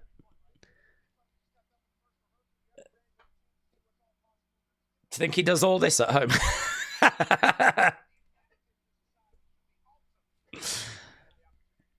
Oh my God. I love that. I love that for him. Look at it. Flipping Jade Cargill in the background. Right. It looks like a wig. Maybe it is a wig, I don't know. It was getting in the way of his eyes. He was having to deal with the situation. Okay, well, we're done anyway with that, and we're done with the first hour. Metal Mama, shout out to you. Let's see what Metal Mama's saying. Metal Mama, it's lovely to see you.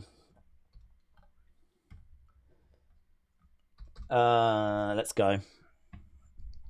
Metal Mama 1987. I feel like the sound has been changed to some extent since a few weeks ago. I'd key if it was the swearing that did it or what, but sounds different. What we pick up crowd still deserves to be smacked. Though. Yes. Yeah, they do deserve to be smacked. I'd be willing to do it as well. Although not like the big guys. I'd leave them because I'm a coward. Shaq Dizzle. I guarantee you that match was going to be better than the tag team match at WrestleMania. I guarantee you that match would be better than the tag team match at Mania. Well, it was really fun. It was very spot heavy, but it was really fun. Opula's Travels. Let's see what Opula's Travels is saying. Opula's Travels. Bro's trying to be Santino's sister. Santina. Tanaka Mathieson. Del Toro kind of saved that match for the LWO. He was and great. Wilde seemed quite stiff. Yeah. He was great. Defcon Prime said, video idea, compare wrestlers, AEW and WWE figures. It's a good idea, but I don't have any AEW figures, unfortunately. Do you mean compare them to the figures? I mean, I don't have any. I could find pictures. Kind of down for that. And then maybe rate them, score them out of 10, how close they are. It's not a bad shout. It's not a bad shout. My days of figure purchasing have been greatly reduced, though. I mean, I really just pick up the WWE Superstar line that's like a Walmart exclusive now. I do love that line. I should do something on that, really, as well. But yeah, it's a good shout. Maybe comparing figures to the actual wrestlers. We have just got a video package, by the way. Gunther destroying Jimmy and Jay. We're just looking at that at the moment. Lucha Lala. I hate the fact that someone uploaded a video of Jimmy blading. Just let it be and enjoy G's. What you hate that? That would always happen, though, wouldn't it? Anyone that's there live that's going to notice something like that, they're gonna do that. To me, I mean, I know he bladed. I know that he got that color himself, so it didn't really matter to me. They're just showing a replay of look how much blood there was, man.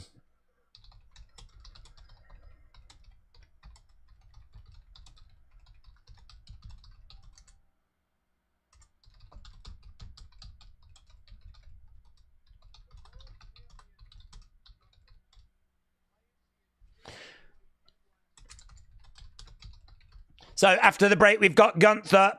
He's got a big smile on his face.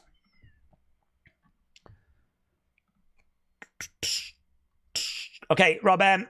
Let's see what Rob M is saying as we're about to go over to Gunther that's going to kickstart. Oh, there's Liv and Raquel. We are at commercial break. See what they're saying. Rob M. Mid-card event, Jey Uso loves his brother. Just not enough to summon the strength to snap a zip tie to save him. I think zip ties are quite hard, actually. Just to give him a little bit of respect. I think they're quite difficult because some police forces use zip ties when they're like arresting people.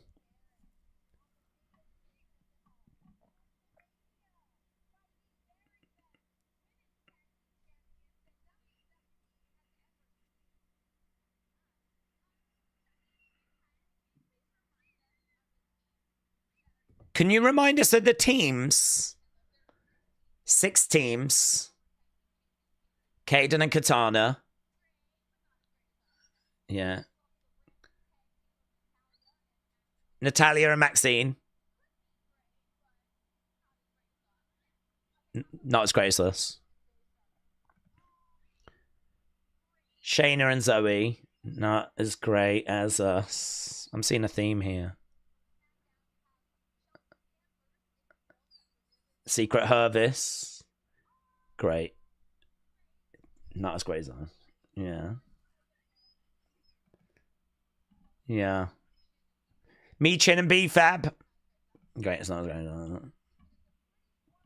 us. Okay, they've saved Bayley and Lyra till last.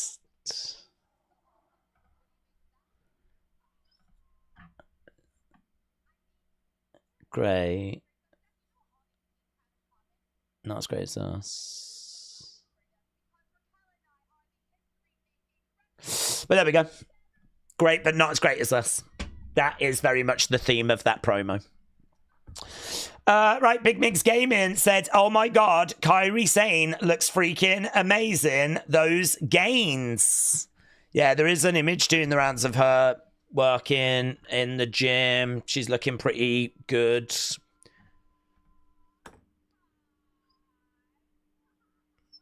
Her laugh, man.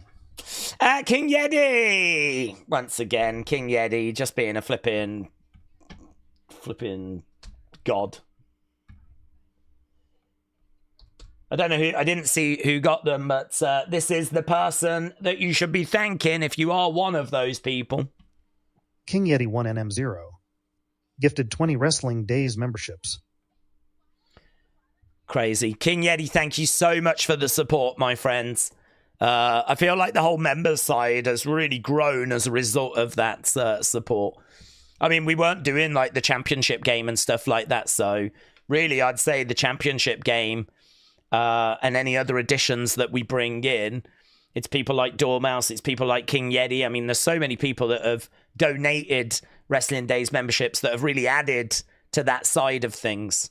It's very much those people you can thank for that. So really appreciate it, buds. Connor, let's see what Connor's saying.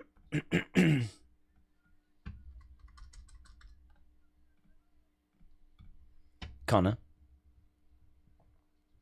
Rigby. Days. You know, if Rusev returns, do you think he should surprise for the WWE World Heavyweight Championship? Or do you think he should target for the United States Championship? I mean, I think that you are going to have to reintroduce him. He's been gone for a little while, so I think you're going to have to reintroduce him. I think you would probably keep him around the mid-card. You could have him go after a top title, but I don't think he would get it straight away. I think there's going to be others ahead of him in the queue. I think build him, yeah. Mid-card, take him from there. So I would bring him in, get him going, build him to a mid-card, see how it lands, how it feels, see kind of if you can... Because, I mean, I think the biggest challenge isn't what title do you have him go after. I think the biggest challenge is what gimmick do you give him? Because he was the Bulgarian Brute. Do you still lean into that? I mean, you don't do the Russian thing, but do you lean into the Bulgarian thing? Maybe you do. Maybe you do go that way. But I don't know that works so well in 2025. And I don't know that it works so well without Lana by his side. So do we have Lana coming in? I just don't know. It's quite quiet in regards to Miro. We haven't even started teasing him coming in, so I think that would need to be sorted first. So I wouldn't take the gamble of like him going after a top title and like, you know, shock winning it. I think I would want to know, if I was Triple H, what we would be doing with his character and really getting that sorted first, then seeing if that works and taking it from there. Okay, we are back from commercial break. Wyatt 6, shout out to you, my friends. Firing in a couple of memberships.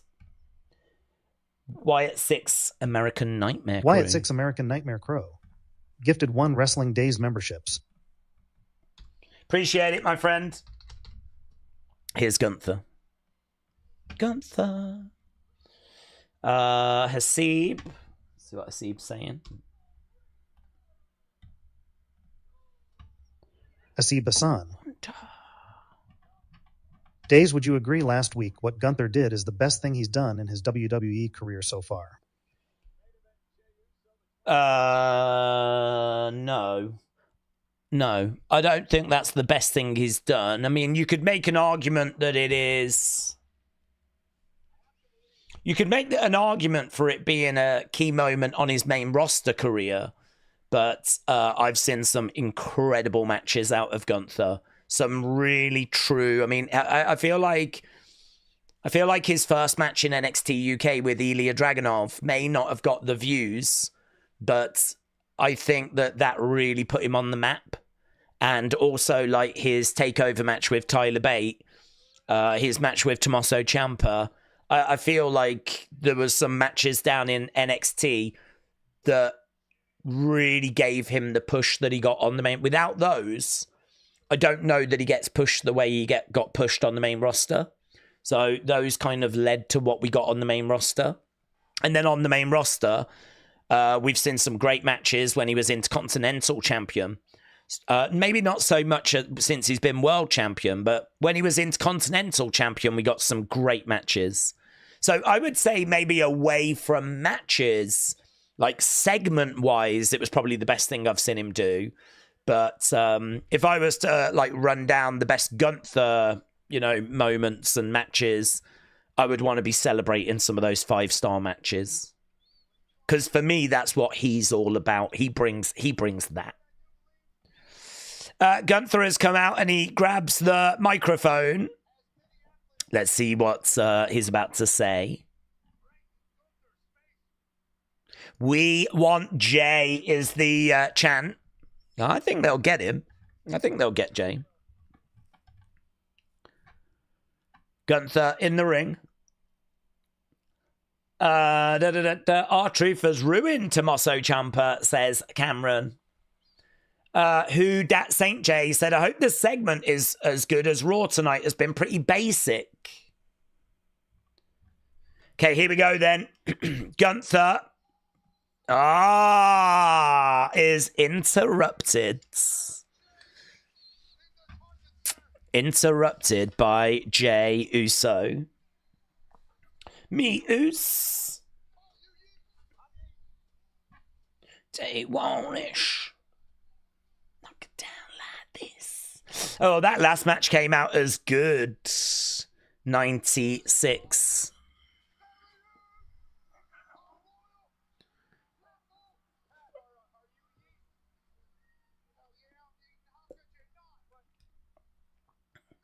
Okay, so Jay coming through the crowds.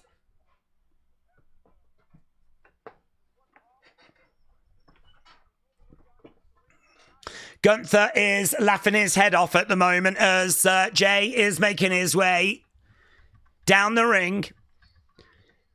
He is looking very serious. Oh, Gunther's in great spirits. I like Gunther in this suit, Gunther rolling the sleeves up looks so good. Jay is not yeeting.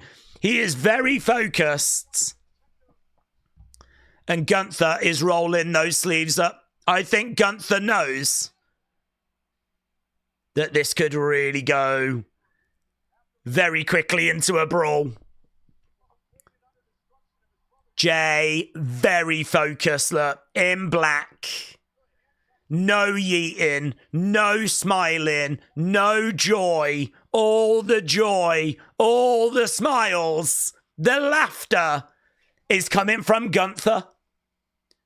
After what went down last week. Look at Gunther. He is living his best life. He's rolled his sleeves up.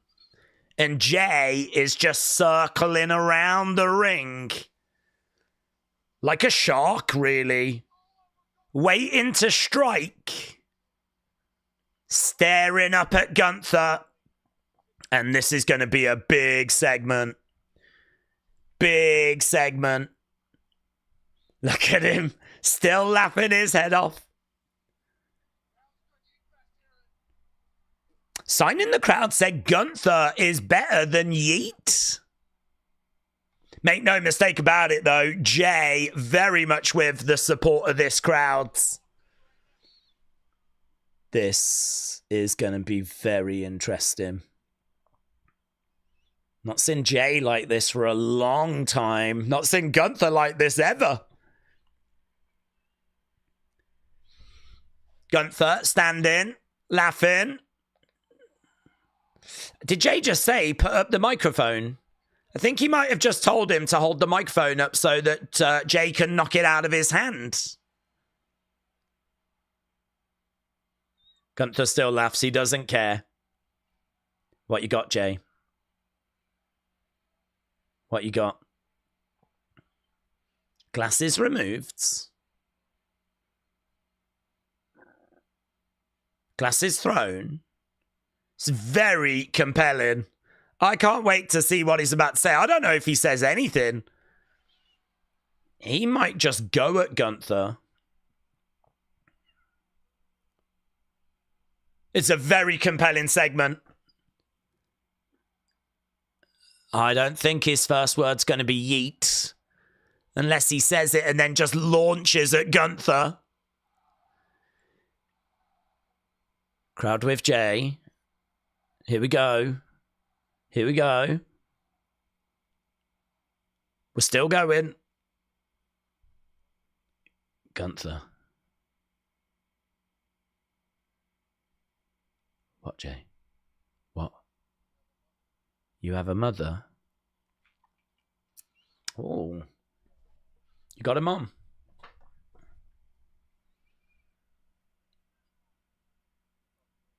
Do you talk to your mom? What's going on? What's this?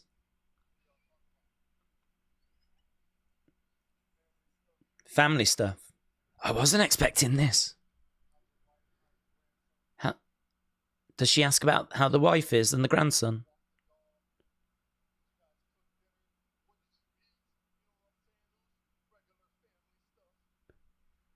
Regular family stuff. He's getting into that. He's getting into that flow. We're starting to see him walking, pacing. Do you want to know what me and my mom spoke about?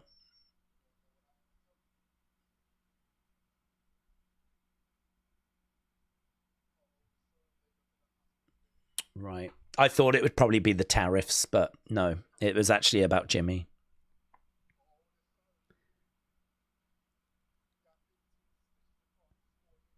$15 stitches for Jimmy. Do you want to know what she asked me? Have you seen Snow White? She said.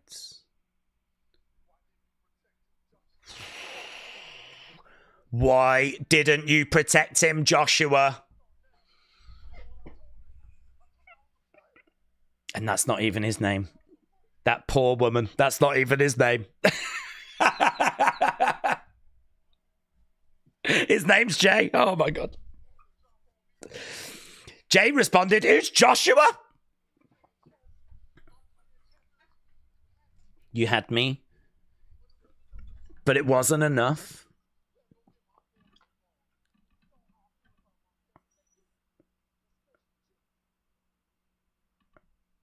You know how I feel about my family.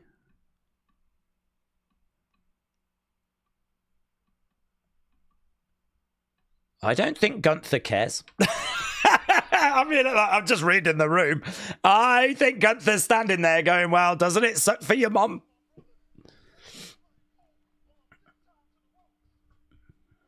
Look, Oos.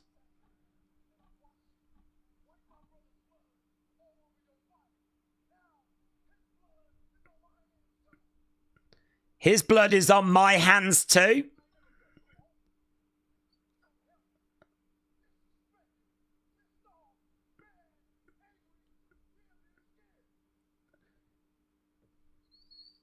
Never felt so hopeless and helpless, damn near scared.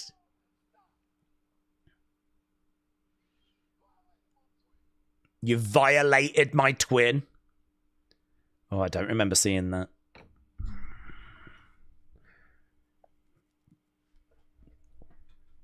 Do you know what the crazy thing is? What is it? In my darkest moment,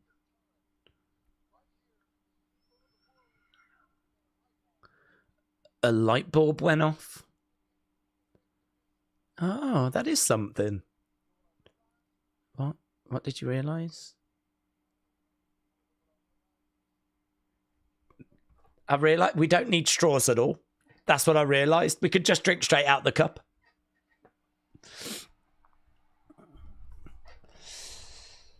So, Jay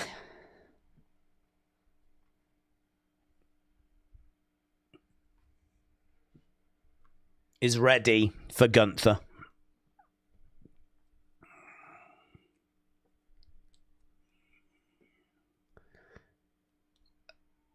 What's Gunther going to talk into? He hasn't got a microphone.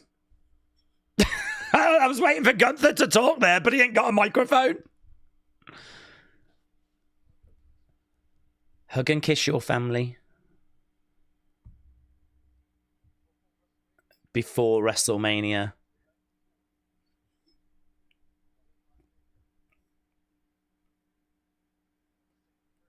I'm going to say a prayer.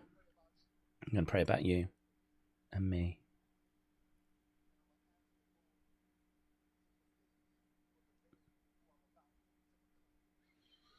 Jay said, I'm going to ask the Lord to forgive me for the man that I'm about to become. I'm going to get you at WrestleMania.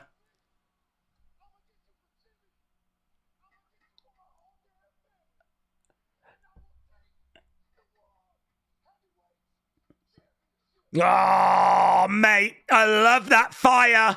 I love that fire. I'm going to get you. I'm going to get you for Jimmy, and I'm going to get you for my whole damn family. And I tell you what, Gunther started this segment by smiling, by laughing. He's not smiling and laughing at the end. Actually, I think he's given Gunther something to really think about there. Gunther may be now starting to realize he's awoken a monster. Yeah, look at that dynamic. Look at that dynamic. Jimmy is going to really add fuel to this. Jay is not the same man he was just a few weeks ago.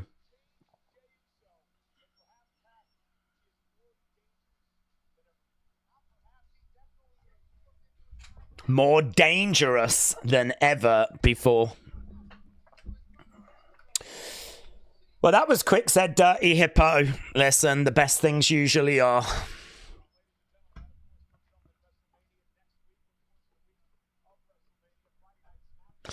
Well, listen, was that what we expected? Was there anything surprising in there? Not really. Was it delivered really well? Yes. Yes, it was. Well done, everyone. L Crowds, said K-Dogs. Took a while for that promo to cook, but it heated up towards the end, said J14. Right, we are looking at what went down on Friday. Adrian, new member. I think this is what Undertaker was talking about. When you're going through something with the other guy, you don't be yeeting, you destroy him.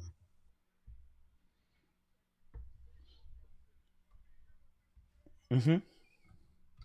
I think that's a good shout. I think it needed this. I mean, it needed that segment last week, didn't it? So, yes, I agree with you. That's interesting from Javon. I like this. Javon Keys, new member. This match definitely should be a first blood match. I like that. Would be poetic. Yeah. After what we've done in the builds.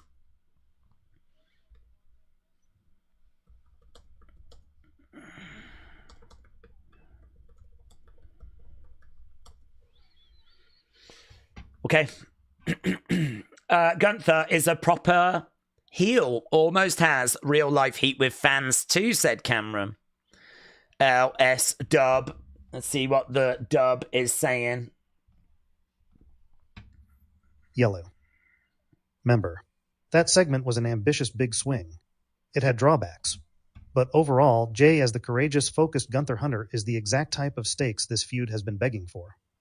Hats off to Jey there. Yep.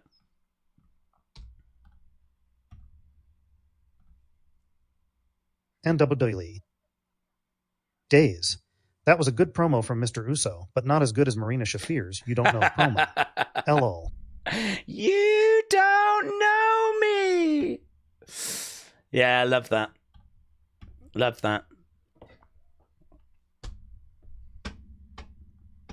I think, did Tom ask Jess if it would be all right if he could pop round and they could do like a bit of spooning? I've got Jess's response. Jessica M. No, Tom, not at all. No, not at all. No problem. No problem. Wow. Love that for you guys. Love that for you guys. That's great. I'm definitely here for that. Seeing relationships blossom within our community. That's great. I might look out for more opportunity to promote more relationships. But for a second, I thought he was going to call on bloodline rules, says Gregory. Oppola said, I can't remember a time when we had a first blood match. Oh, no, I don't remember the last one, to be honest.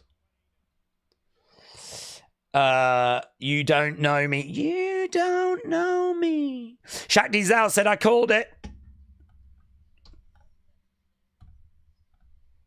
What about the spooning? Shaq Dizzle. I called this. Really? Love that.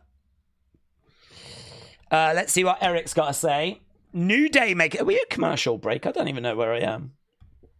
Here's Eric. Erical. A lot of multi-person matches at WM. It's kind of concerning. Yeah, it has been spoken about. It does feel a little bit WrestleMania 2000. Adam? Okay, I think we were at commercial break, actually. New member. Can you see Jey Gunther having a stipulation days? I think it might be a bit too late in the day now, to be honest. I think if they were going to go down that road, we probably would have made some movement today. I don't think that we'll do that on a go home or whatever, so I'm going to lean towards no. Of course, Williams coming in with some comments. Edward as well. Hannah WB. Days. At this point, will we ever get Rock versus Roman and Rock versus Rhodes in the future? Well, it's going to come down to Rock's schedule, isn't it, buds? It's going to come down to the schedule. Opilas Travels. Days probably wants to watch the spooning. I was actually going to do a watch-along. Yeah. I thought that would be really good because I think we're still free on the Thursday. I mean, on the Friday, we've got, obviously, SmackDown and the Hall of Fame. Saturday, we've got Stand and Deliver, and we've got WrestleMania Night 1. Sunday, we've got Slammies and WrestleMania Night 2. Monday, we've got the Raw after Mania. Tuesday, we've got NXT after Mania. Wednesday, we've got Evolve. But, Thursdays are quite free for me. So I was thinking spooning watch-alongs. Why not? Maybe member side of things. We've got a lot of members now. William, let's see what William's got to say.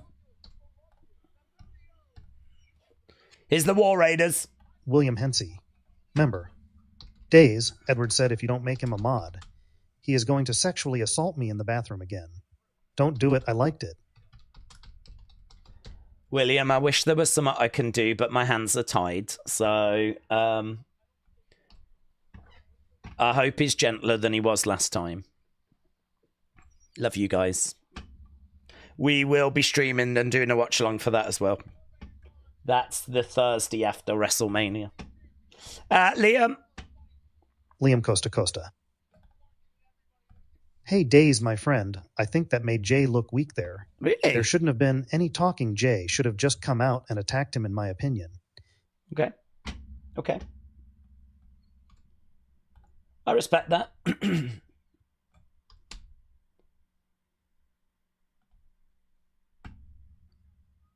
Rob. 2K. Rob?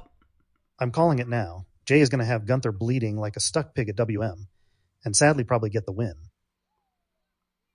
Yes. I expect Jay to win. I don't know. He might have Gunther busted open. I just hope it's a good match. We're all hoping it's just going to be a good match, aren't we? Arbora said, I hear that, but I think he shined.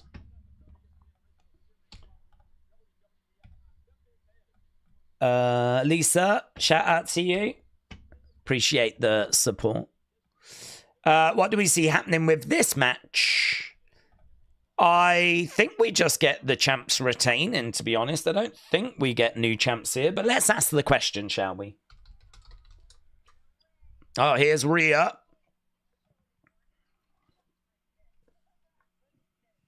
It's kind of fun seeing Stephanie McMahon with Rhea Ripley. I mean, in my mind, they're from two sort of different times, you know? Oh, she gave her that.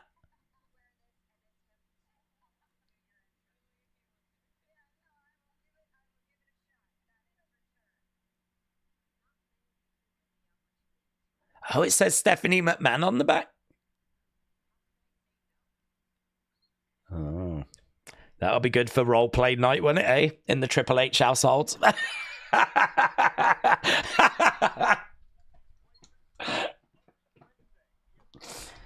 Oh, wow.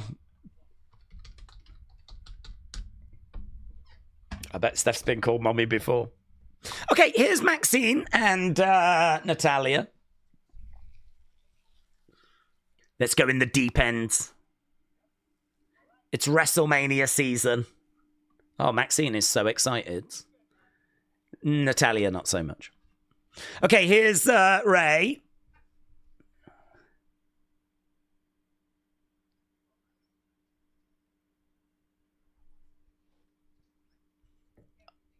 I don't want Chad Gable.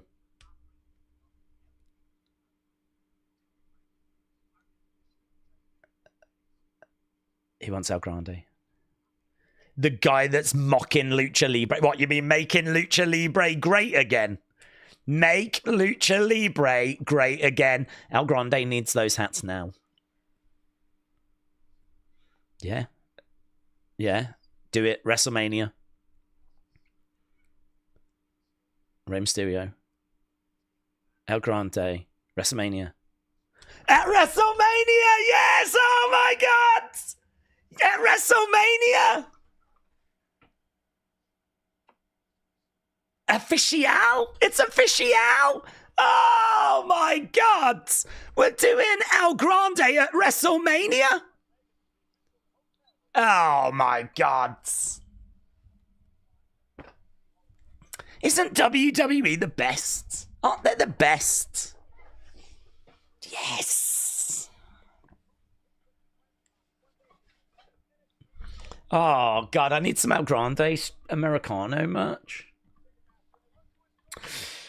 Oh, Liam. Tony Hinchcliffe is at ringside, and we've still got Jade Cargill in the background. Liam Costa. Days, do you expect Jimmy to turn up at Mania, or do you think the attack was a way to get him out of Mania? No, I think he'll be there. I think it's kind of poetic if he plays the part in helping Jay get the win, but not in a way that is going to take away from Jay's achievement himself, you know? Okay, War Raiders, New Day. Championships. Lish Taylor doing the announcing. Let's go. Let's go. Days, if you're the timeout tribal chief were to time out every person, it would probably make your job easier.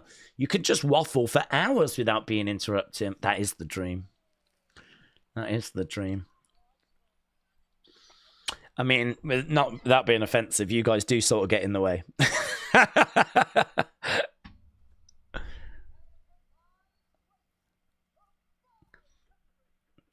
Could you imagine, though, if I didn't have the ability to talk? Could you imagine if I just gave short answers and that was it? It's a blessing and a curse. The War Raiders. Forgot about these guys. The last First Blood match was Cena JBL 2008. Really? Blimey now, no wonder I can't remember it. 2008. How old was I? I was only 4.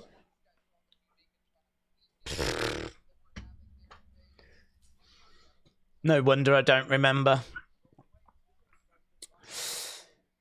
James, thank you. Okay, we are underway. Kofi. Oh, Ivar starting us off. These guys haven't been the same since they stopped having Valhalla. There's nothing quite like a barefooted woman screaming on the outside of the ring.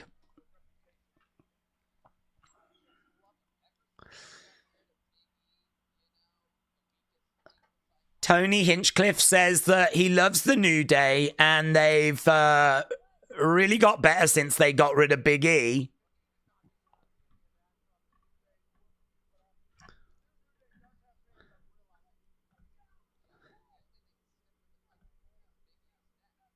Oh.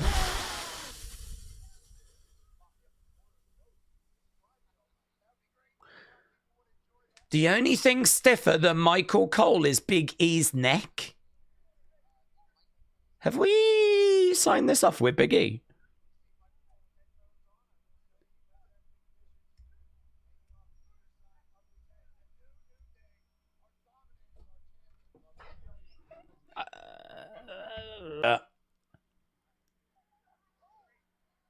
Something I absolutely never do.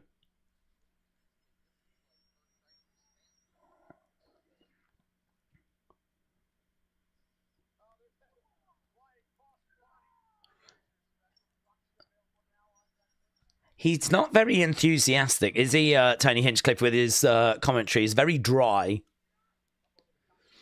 He's very witty. I wonder if we signed off those lines with Big E, though.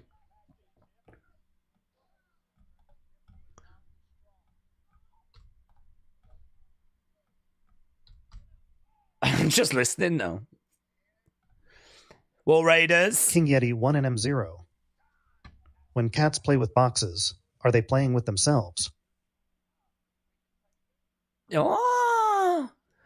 Earthquake and Typhoon getting a mention. Well, if nothing else, Tony Hinchcliffe has given us that. A mention of Earthquake and Typhoon. Elbow there by Xavier. Yes, I do think cats are playing with themselves. Well, they're playing by themselves. They're not playing with themselves. They're playing by themselves. Someone just yelled Ivar.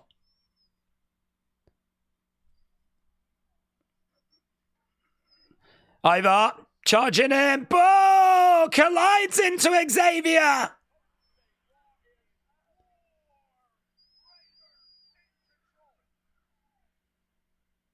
There we go. Brando 292. Days, is it just me or the Cody and Cena build-up has been atrocious? I think it's had... I think the back and forth was good. I think the segments before were lacking. We went into it saying we need a big segment. Jeez, he went again, you know. He's plumbing gone again into Xavier. Xavier's down and he's really feeling it.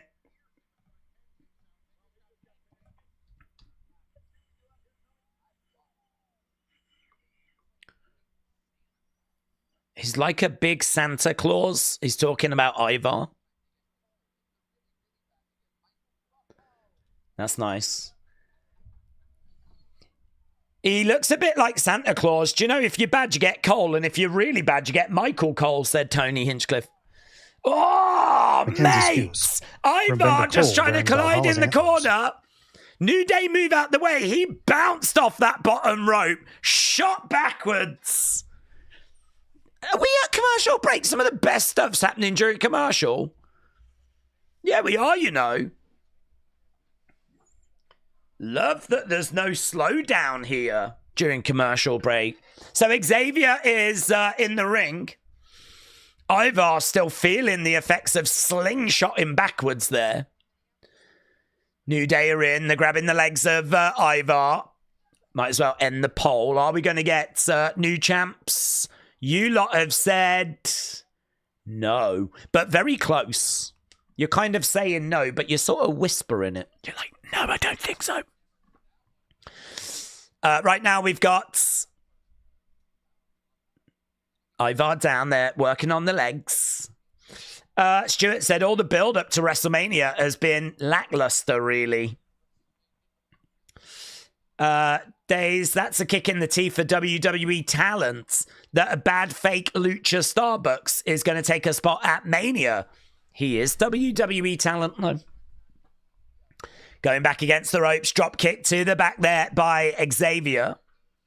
Alex said, I'll never forget when Vince had Eric and Ivar eating massive turkey legs every week. Thank God for Triple H. Okay, we got a little strut there by Xavier. Flashing the guns. Let's go down. That is just how Tony Hinchcliffe talks. Opala. I think I've got a little issue with the chat freezing. There we go. That's better. Hannah said, what do we think is causing the lack of great build for this WrestleMania? I just don't think they've been creative enough. I think the European tour got in the way. And I don't think they've been delivering enough OMG segments. I think it's been solid. I don't think it's been a disaster. The shows have been okay. But it's just that I feel like a lot of weeks people have been saying, that's an okay Raw. It's an okay SmackDown. But WrestleMania season, you know? It's like I would take this in July, but March...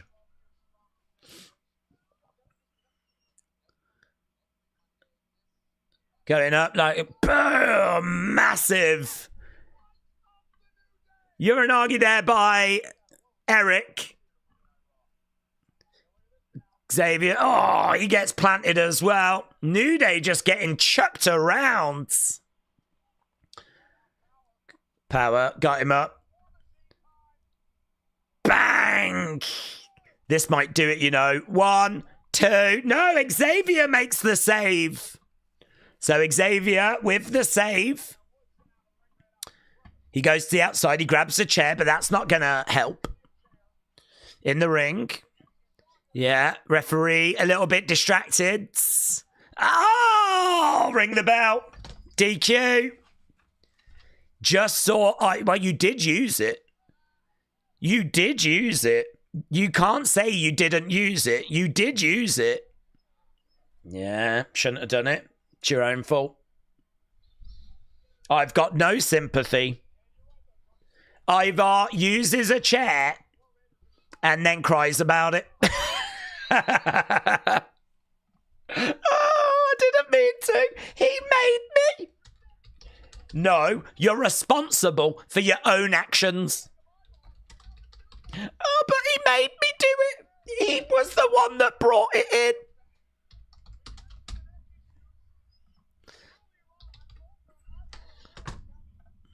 Right, they're actually setting the chair up in the corner now that that has ended in a DQ. They've got Eric. Going to look to hurl him into the corner. There we go. We are the rightful champions. Yeah, the beatdown continues.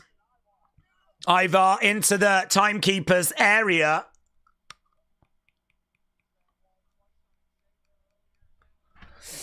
Right, Liam. What's Liam saying?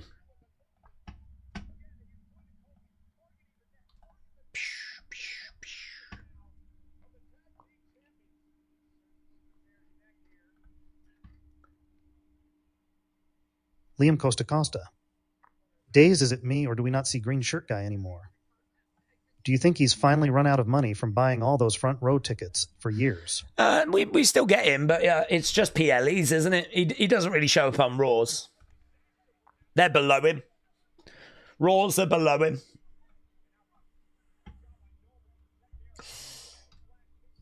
Made by Don said, I'm not really political, but with price gouging, racist comedians, and firm Trump support, I have WWE on warning.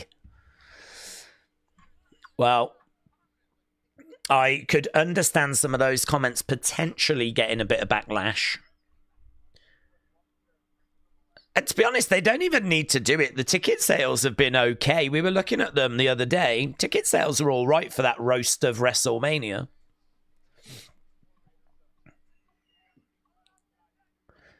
I don't care about their necks, says Xavier.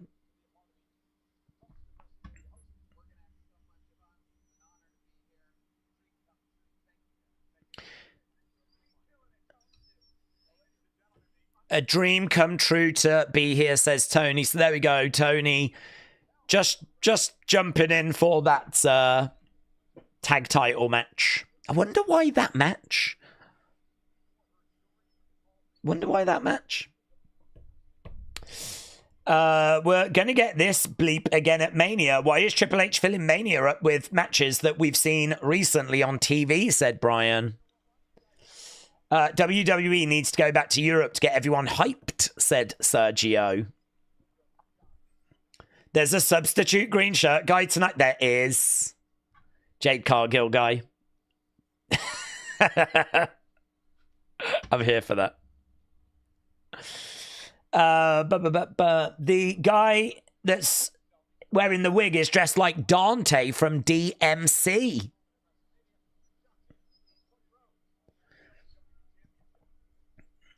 It's Jade Cargill, and I won't be told otherwise.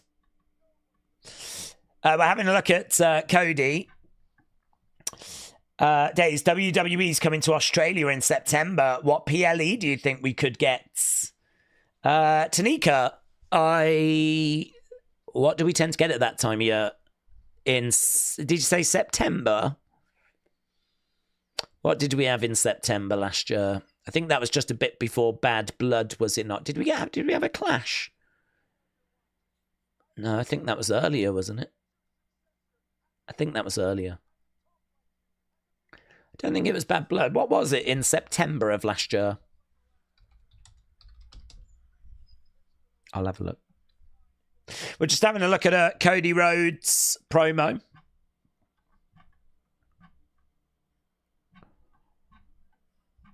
We've got some good old country boy singing. Oh, we didn't have one.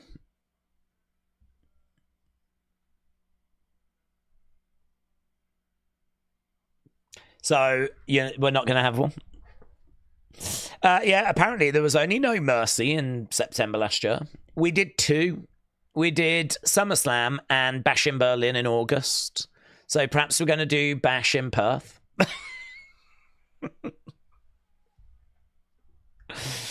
Yeah, I don't know. Bad Blood was October. So we're going to do Aussie Bash. Aussie Bash 2025.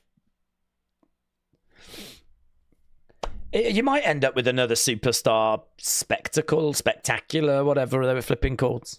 Superstar Showdown. Wasn't it something like that before? I mean, you had Elimination Chamber, but I seem to remember before the pandemic, we did a show in Australia that was, I think, Superstar Showdown. So, I don't know. I mean, at that point of year, it's not going to be Money in the Bank. It's not going to be SummerSlam. It's going to be a B show. So it's going to be something like a Bad Bloods. But it won't be Bad Blood because they might run that in October again. Aussie Bash. Aussie Bash. Aussie Bash 2025.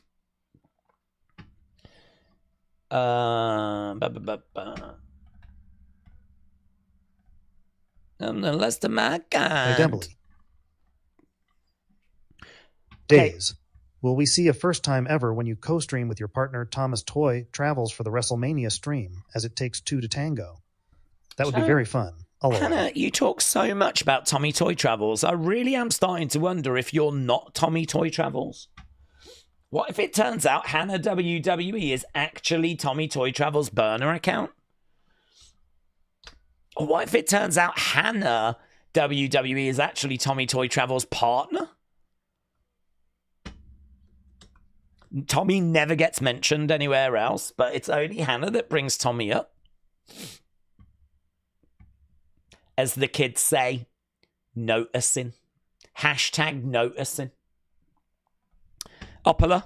Opilas Travels. I love that finally the War Raiders are finally getting a push and recognition in the WWE, something I thought would never happen. The tag division is looking good these days. Opala, shout out to you. Here's Tommy, Hannah. Hannah W. Feo days. That's the kind of thing Tommy would say. Brian. Let's see what Brian's saying. Brian. Half the matches set for Mania we've seen on Raw or SNME. Roman Rollins, Punk, Jay Gunther, Bianca Io Rhea, all the multi-man matches. Yeah. Brian, shout out to you. Oh, hello. Edward's got a fun fact. I'll be the judge of that. Let's have a look. Edward, what you got? Edward Brown LFC1, the baddest on the planet. Member. Here's a fun fact. I was looking online earlier, and I type in white, beardy, sweaty, ugly men in days was the first thing that popped up. I'm just stating the truth. Sorry if it hurt, but oh well. I think that's probably because on your computer you've got it set up so that my image pops up as the first answer to anything you type in.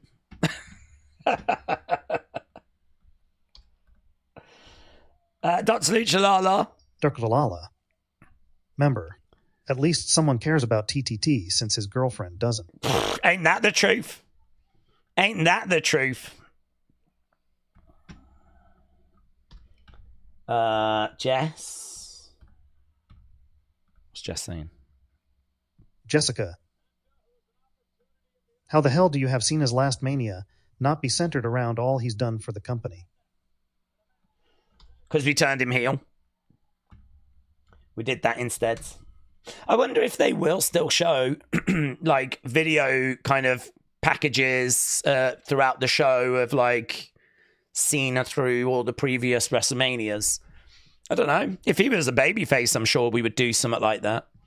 If he was a babyface, I'm sure we would kind of have those moments and maybe make it very Cena-centric. But with him being a heel, yeah, not so much. Lisa Brown. Days, Carrie felt Lil Daisy move for the first time. Carrie felt oh, really? Lisa, shout out to you. Okay. TTT finished the story.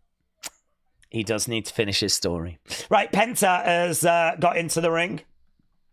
He's taking on Dirty Dominic.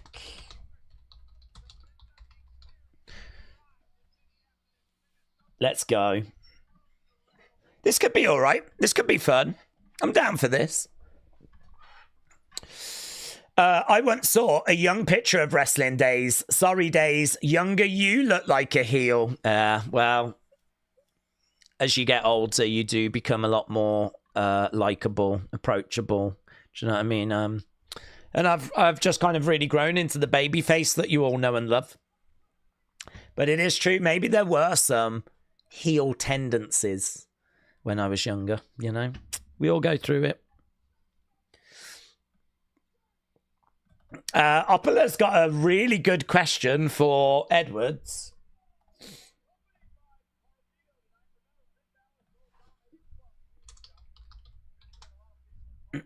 Opala, yeah. Opilas Travels. Edward, I have a question. Why was he searching up sweaty old men? It's a thinker, that, isn't it? It's a thinker. It is a thinker. And then apparently he clicked on images. Apparently then he decided to click on images, which is how allegedly he saw my picture, which I could believe, to be honest. But, yeah. Why would you be in that situation in the first place? Great boots from Dom, said Alexander. Old Dad Gamer said, we become more heelish as we age. Get off my lawn. That is true of most people, but not me. I actually have become more babyface and I'm all about peace and love now. I actually love it if people are on my lawn. I encourage it. I put free sweets out for the kids, which sounds wrong and probably is wrong. William. Let's see what William's saying. Sonny, I'm going to get to you because for too long this community has ignored your comments. I'm going to fix that. Days, I think you are a beautiful man and a saint for putting up with all our BS. What did you do in your past that makes you think you deserve this abuse? Well, to be honest with you, William, I very much see myself as being a lot like Jesus Christ in that he didn't really do anything wrong in his past. He was a nice bloke, seemed like a good egg, and he kind of suffered for all of our... There we go. Adi Shankar is the creator of Devil May Cry. That's Jade Cargill, woman. Man. Oh, God, those two have got goblets. Love that for them. I know that you shouldn't, compare yourself to Jesus, but I think it's all right if I'm the exception. So I very much see myself in that light, whereas I am kind of taking the suffering for this community. I think all that anger gets projected onto me, and I just take it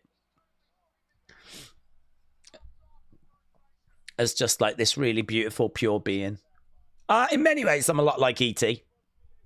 He was great. He was a good egg. I just sit there all lovely in the basket at the front of the bike and people hurl abuse at me. But actually, I'm just trying to go home, really. I'm just trying to go home. I ain't no bother to no one. I'm just trying to get home. But that's fine. Sometimes it's easy to hate on, things that won't fight back. Like Jesus. And E.T. Thank you. Sonny, let's get to your comment because you've been overlooked. And I hate that the community treats you that way. The Sunny Wolf. Ahoy everyone in Wrestling Days community. If you bought my books, can you please leave a review on Amazon? Thank you. It helps so much. It gets me seen on Amazon more. Sonny, shout out to you, my friend. Okay, we are underway with Penta and Dominic, and we are now into our number 3. Our number 3. Shots coming in there by Dirty Dom. Brando, let's see what Brando's got to say. Brando, $2.92. $7.99. Last year's Mania had me so hyped when Roman was champ. Mm-hmm. Yeah, this year is not matching that same level, is it? A lot of people have been saying that about the build this year, that it's not quite the same as last year, but I think, last year was special. I think it's okay that this doesn't match that level. But I think the general consensus is this build is still not even if you take away how special finishing the story was and the fact it was WrestleMania 40, even if you take that away, I don't think people are looking for the build to be this flat every year. They want better than this, And I can't stop thinking about Triple H going, does it feel like WrestleMania? Does it feel like WrestleMania season now? Big nose, man. Take that. Whoa, mate. See that from Penta? Tilt-a-whirl. King Yeti 1NM0. Bang. Screwjable Days is a wrestling god lol. King Yeti, shout out to you, buds. Penta going up. At the top. Comes down on Carlito and Dominic. Both go down. So there we go. We found out who that Jade Cargill guy was. And it turns out he had nothing to do with Jade Cargill. Days, I found out from Dave for life. Apparently you and him are friends. Oh, yeah. Dave in real life used to be in our streams all the time, but he started his own channel and was doing different content. I think he does streams now, which kind of prevents him. Plus, also, it's late. I mean, he's based in the UK. So, you know, it can be difficult to stay up, but I don't know if he's worked it out whereby he can do it on a regular basis, but I know he was doing it. I wish him all the best. Yeah, nothing but good things to say about Dave. Good guy. Dave in real life. Penta down on the outsides. Taker 1990. Taker 1990. Days. El Grande Americano gets a Mania match and the Wyatt's Alexa are left out. Yeah. Not cool. Yeah. But, well,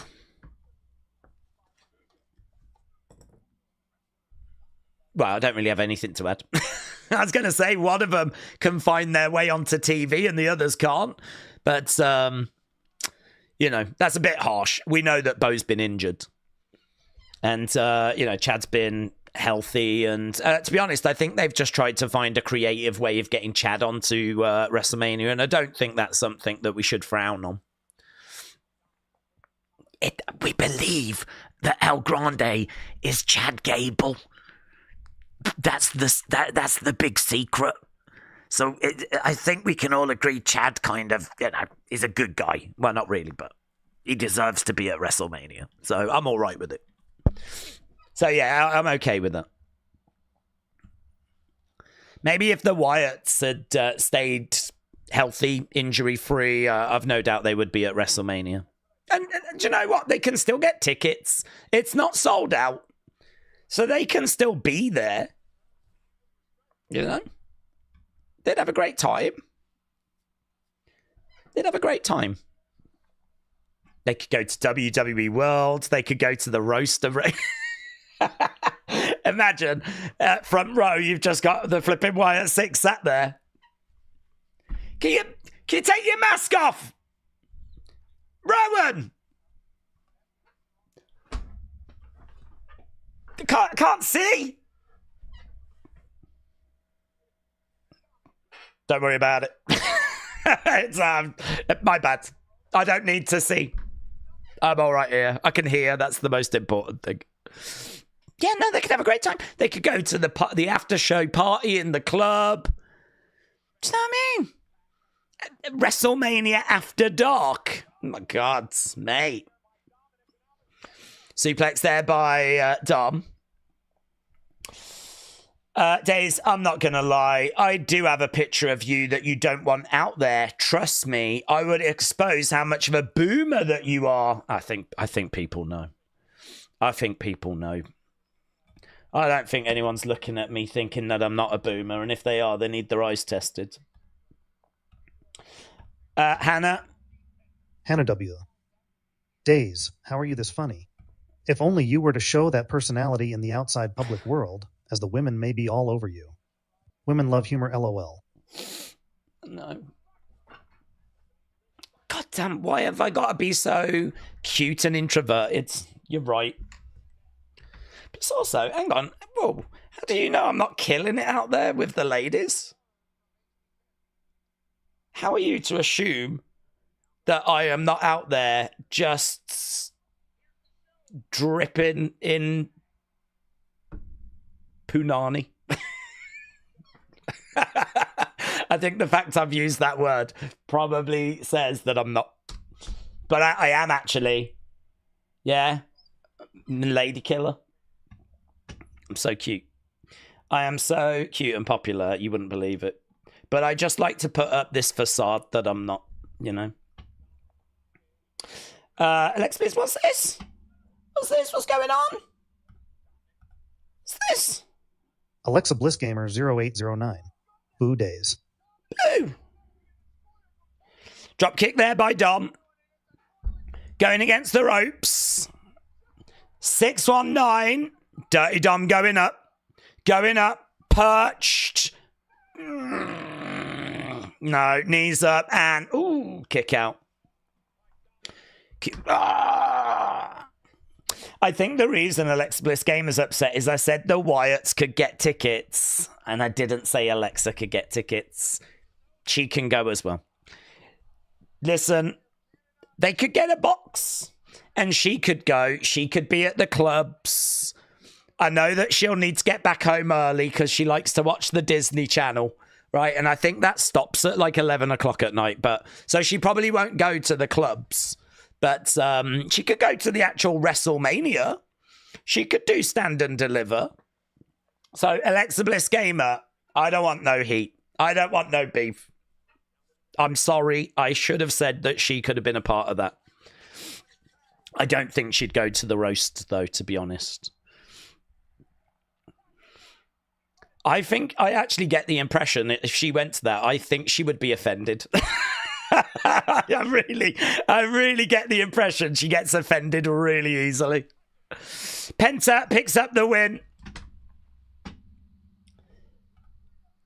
It's probably best that she, I don't know, goes to Dunkin' Donuts or something. Chuck E. Cheese, is that still around?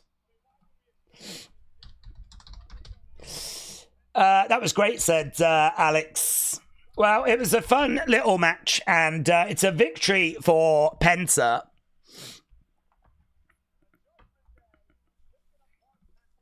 Judgment Day. All over Penta.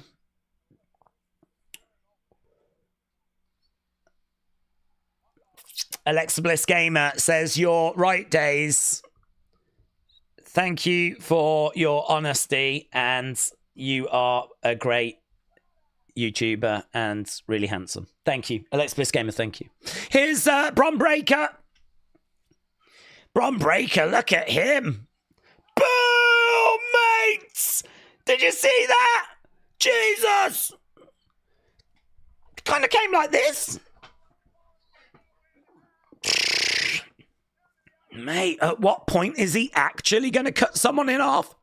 Against the ropes. Ah, my God. Oh, Jesus Christ. Mate. Oh, my God. He looks bigger. He looks bigger. Boom. Spear to Penta as well. Oh, my God. He's just taking people to the Shadow Realm. Everyone's going to the Shadow Realm. Penta is down. He is spluttering. He has just murked everyone. There is the Intercontinental Championship. Oh, Finn Balor. Finn Balor grabs Braun. Plants him. Planted.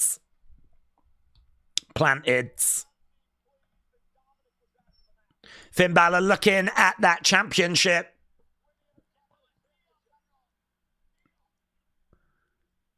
So Finn has got that belt. Dominic is down. He has a look over at Dominic. He doesn't help him. He just holds up that IC title.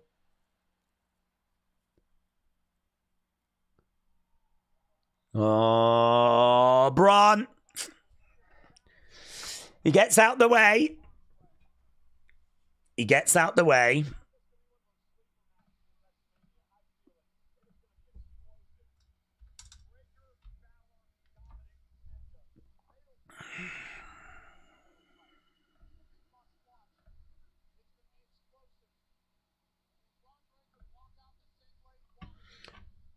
Okay.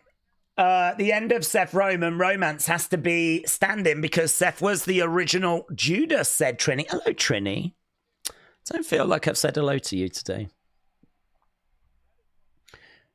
But I honestly think Dom is winning, and I'm going to pop like mad if he does, says Alex. Mr. Canuck said Dominic steals the win at WrestleMania, pinning Finn Balor. Right. Edward said, Days, do you like my new profile picture? I told you, didn't I? You didn't listen. You said you would fail, and fail will you overact. You have ADHD or ADD or something. I do have something that you can't identify. Charisma.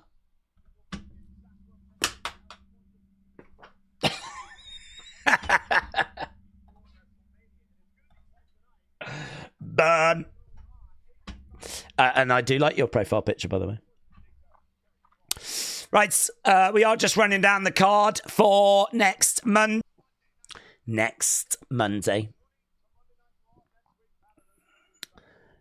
Roman Reigns is on the show next week. There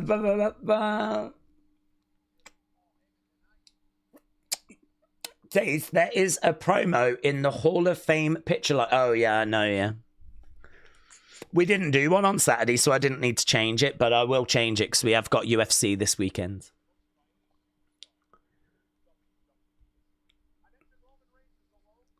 Okay, there is Paul Heyman.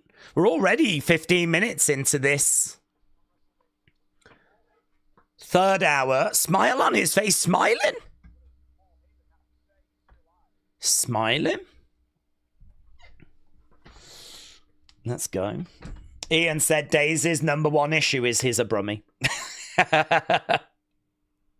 The accent was voted as one of the worst in the country, yeah. But technically, I was born outside of Birmingham, so I'm safe.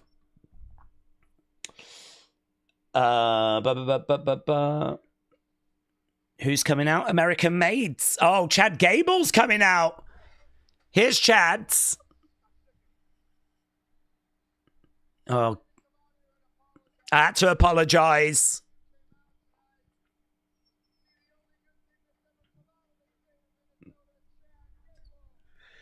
I know you only came out to see the only good thing that came out of this state.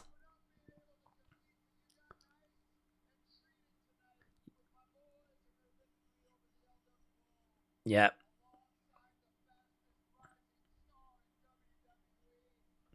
So is he back liking El Grande?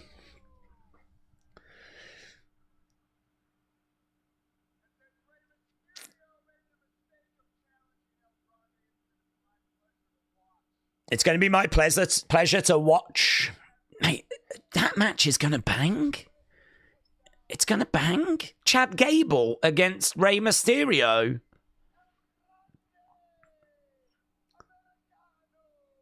El Grande Americano. Thank you!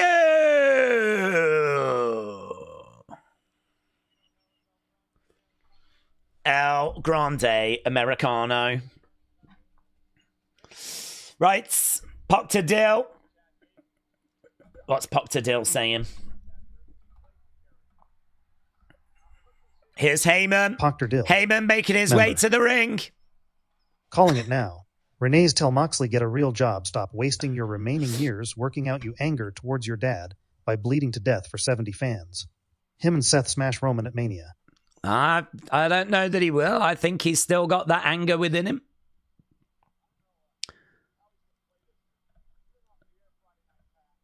Yeah, so Heyman getting in the ring. This is obviously a big segment.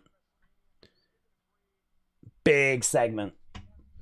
Chad Gable is the end, said James. Days, I think you're confused, Finley. Enlighten me. Enlighten me.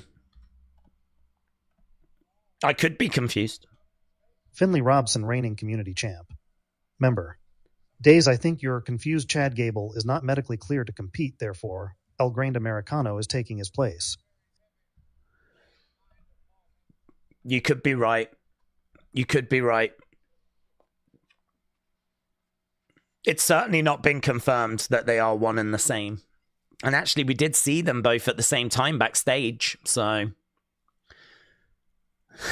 there are people online saying, I just realized Chad Gable's going to miss WrestleMania this year.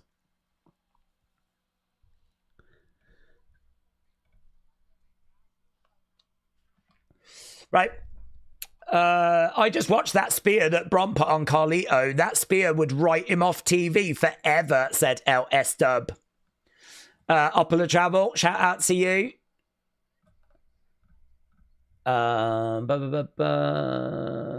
Days today word is punani. I think it is. It's a new word that we've brought to the community. I think I might have got it from Ali G. I'll Google it. It is vulgar slang for female genitals. So there we go. That's fun. And that's from the Oxford Dictionary. Yeah. So there we go. In case you was wondering. We need Curtis Axel and Brock Lesnar to return, said Richards. Always. Okay, here we go. Ladies and gentlemen, my name is Paul Heyman.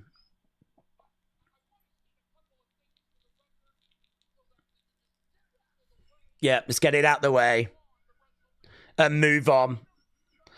I am number one. I will always love you.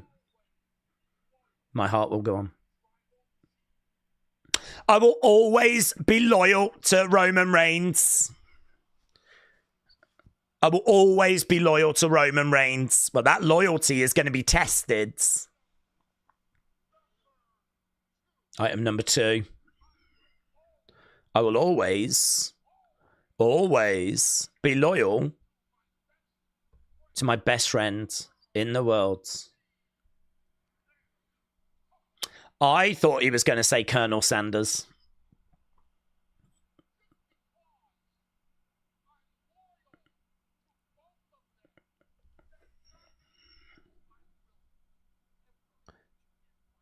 I won't ever be disloyal to either. Well, that's going to be tested, isn't it?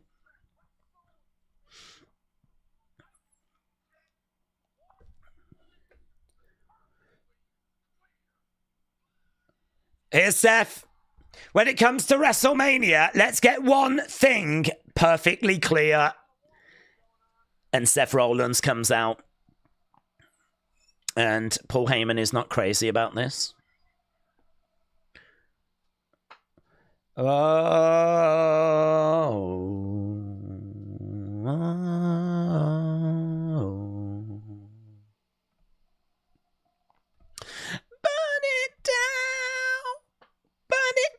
Everybody. Okay, he's making his way down. And he looks pretty normal again, to be honest. Do you reckon the moment that he started wearing more normal clothes was the moment that he actually secretly got with Paul Heyman? Oh, I hate this song. Days, I'm sorry, I feel bad, says Edwards. I'm not buying it, but I'll listen to it.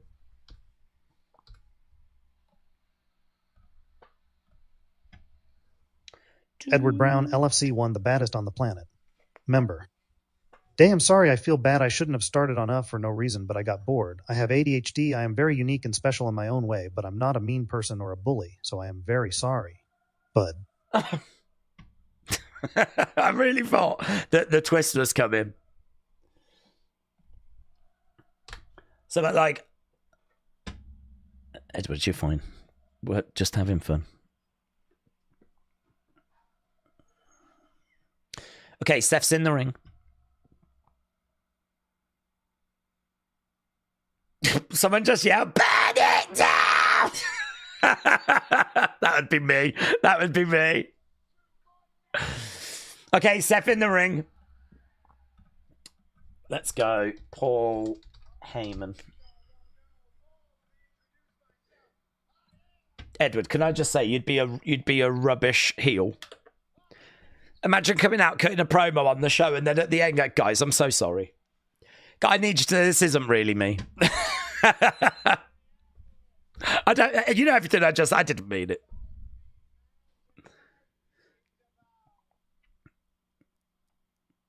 This isn't about me. This is about Paul Heyman. Bathrobe said Taker 1990. You're out here talking about loyalty. I want to ask you the question.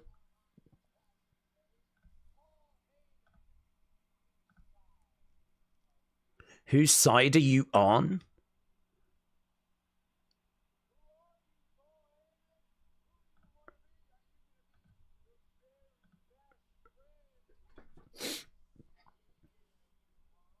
Are you going to be the very best friend to CM Punk? CM Punk, CM Punk, CM Punk. Okay. We're just waiting. Still waiting.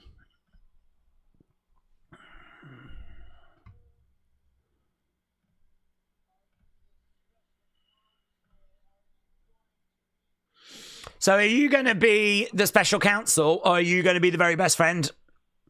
I mean, he has just explained that he's not going to choose, hasn't he?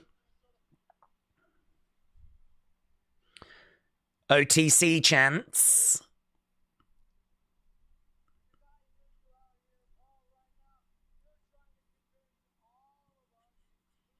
It's weird, isn't it? Seeing Paul Heyman just stand there not saying anything. Paul.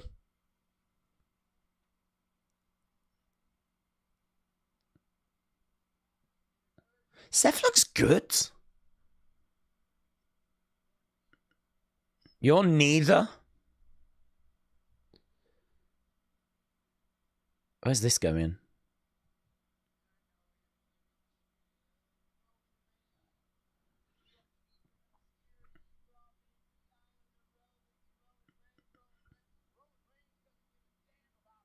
Wow.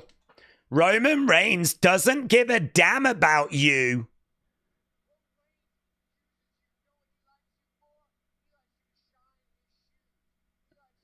Heyman, hearing a few home truths.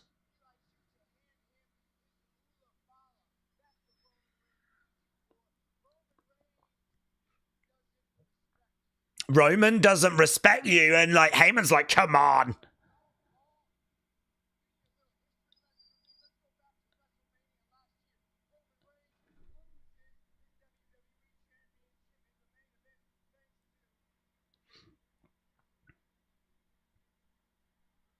Cody. Thanks to Cody. Thanks to Undertaker.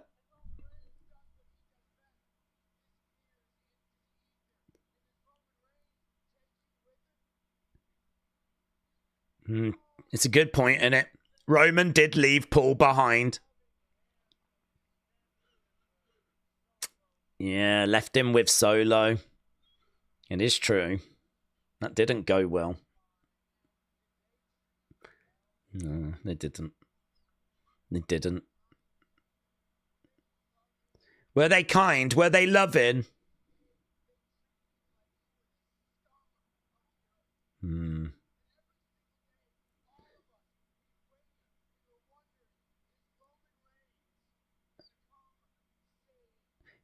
Is Roman going to come and save Paul?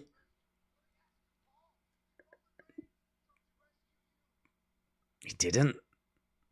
No, look, Paul's like, no. This is really good.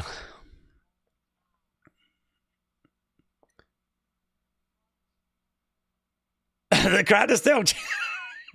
It's probably not a great time for the crowd to start cheering for Roman. Ooh. Roman Reigns doesn't care about you.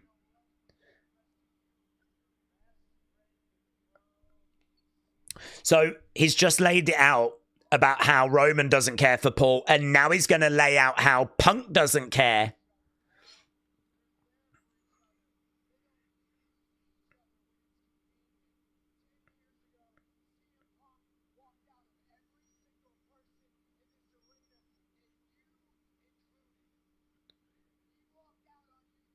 CM Punk walked out on all of us 10 years ago, you included.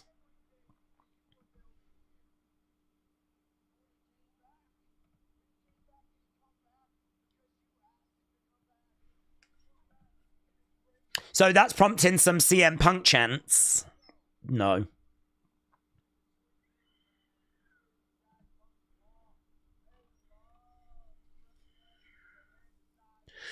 Punk and Paul love to reminisce. Punk was a Raw-only star that time, said Johnny. Seth convincing Heyman to turn on Roman, said AB. Seth? Stop me when I'm telling lies.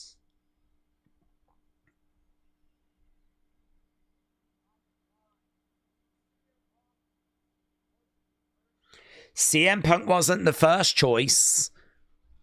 He was the only choice.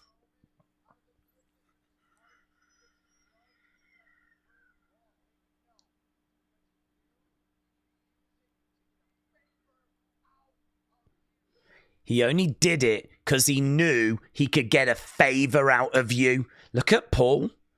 Maybe it's dawning on him.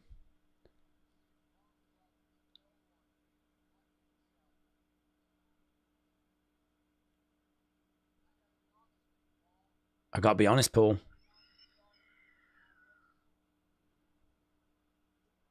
It's a good segment, this. I feel bad for you, Paul.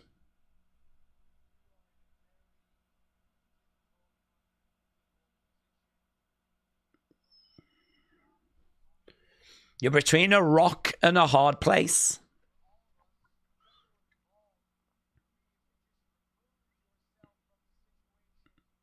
So Seth is trying to get Paul to remove himself. I think there's a chance that he will, you know. I could see it getting too much and he walks away, returns later with someone else later in the year.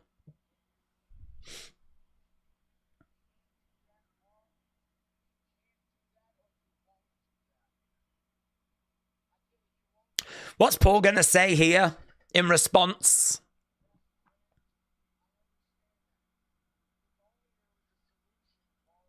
If only there was a solution, a way out. What's he going to propose?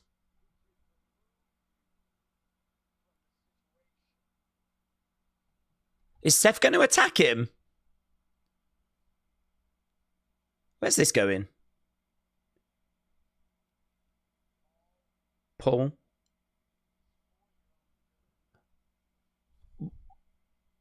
What is?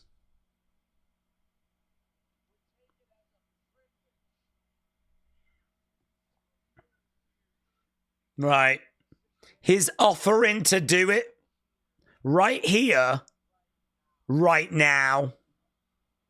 I would take it as a privilege. So Seth has just explained Roman doesn't care about you. Punk doesn't care. A quick stomp and it's all over.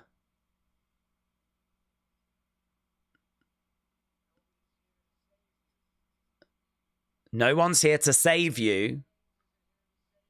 I think CM Punk is.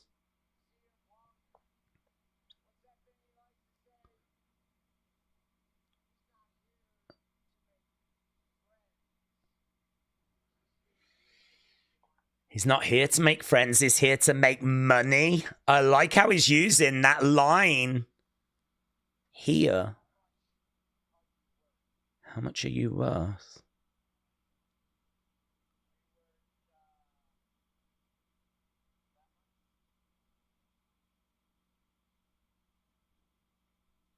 Is Seth doing this to see what's going to bring CM Punk out?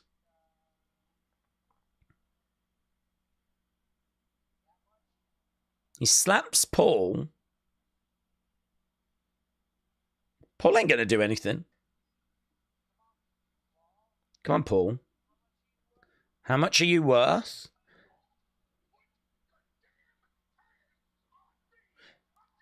Oh, mate! He does do something! Don't put your damn hands on me again! Oh, okay. Punk's got to come out. Yeah, there we go. There we go. Because that had escalated too far. CM Punk comes down.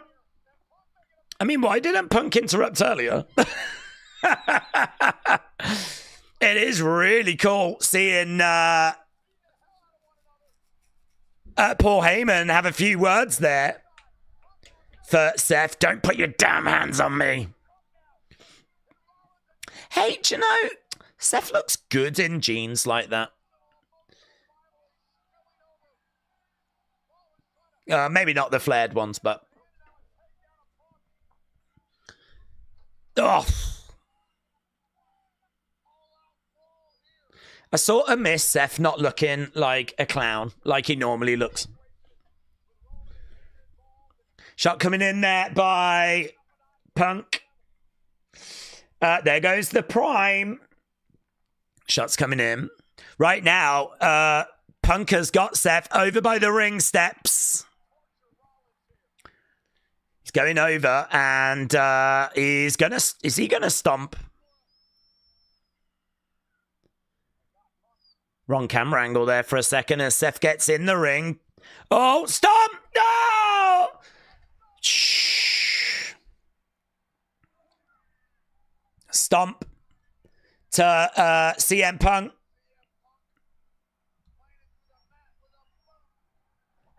What's Heyman doing? Oh, I thought he was lay on CM Punk.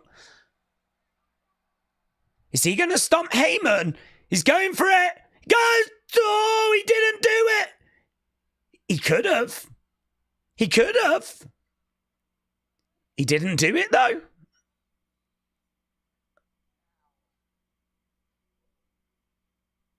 Now you owe me a favor. No, he didn't agree to that. He didn't agree to offering a favor. He could have stomped him, though. No, he doesn't owe him a favor. He didn't make that agreement.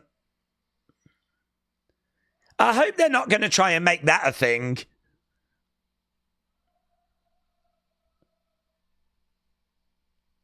Oof. That's an interesting end to the show, though. That's an interesting end to the show.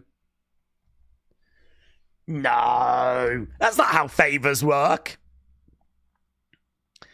Can't go up to an old lady, go to push her in the street, but then stop yourself from doing it and go, you owe me a favor. I mean, you can. You shouldn't. They are treating Paul like a street hoe. Yeah, just like that. Just exactly like that. Does it feel like the build to Mania now? Does it feel like the build to Mania now? Well, I mean, that was a very compelling segment, and I really enjoyed him giving all of those examples. But did we do a poll for Dominic? I don't think we did we? That's what's in my mind. But oh, now you owe me a favour. I hope they don't go that way. Flipping this poor man. He's owing everyone favours. He'll just be spending the rest of his life doing tasks for other people. How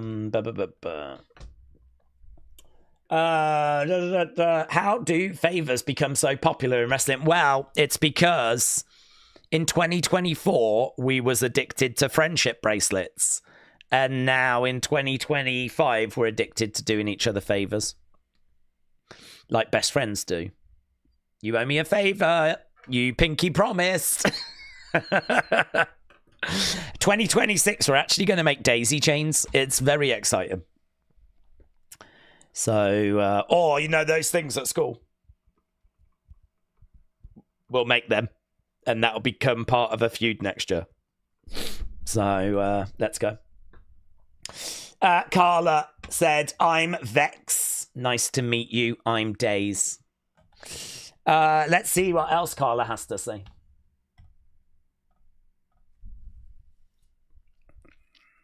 Carla. I'm vexed at that ending, and I give the show 4.5 overall. But this Wrestling Stream 100. Thank you, my friends. I agree. We have been brilliant. Brian, let's see what Brian's saying. Brian. A good end segment. I think Heyman sides with Seth at Mania. Still, it wasn't anywhere where it needed to be as a build to Mania. I really didn't mind it. I thought it was very engaging. I just don't need them to now add an extra element of now he owes Seth a favor. And like, do you know what I mean? So are they trying to make it that he owes Seth a favor? He is in CM Punk's corner, but he is the wise man to... So are they trying to make it whereby he's kind of got some sort of connection to all three? Because I don't think it really needed that, personally. Jay Tuma. Paying a favor to Seth would keep him from having to choose between the other two.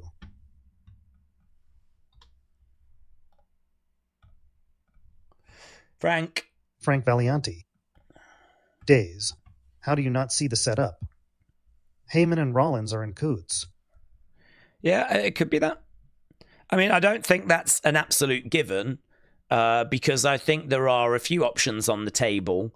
I think that they could be working together, and it could be a case that what we just saw on TV is maybe something that's been spoken about backstage, and actually the plan is in place whereby, you know, he's going to turn on both Roman and he's going to turn on CM Punk. But I don't think it has to go that way, because I think that he could also just get frustrated with all of them and leave the match. It could be that, you know, he just walks away. And actually, at that point, the message that's being sent is that he is leaving all of them, which would include Roman Reigns. And so then that would set up who does he return with further down the road. I do think there's a possibility for that as well. This could be how we get him separated from Roman, but it doesn't necessarily have to be that he's now going to join Seth. So I think that's definitely an option that's on the table. Raw has gone off the air, said Blue Wheel Sonic. Yes. Chet said, I shared your stream. You owe me a favor. God knows how many favors I owe King Yeti. Oh my God. Oh my God. SHO, Kanigfarad. Paul gonna go with Seth, then Brock returns and asks for a favor. I can't see the Brock return bit, but Suzanne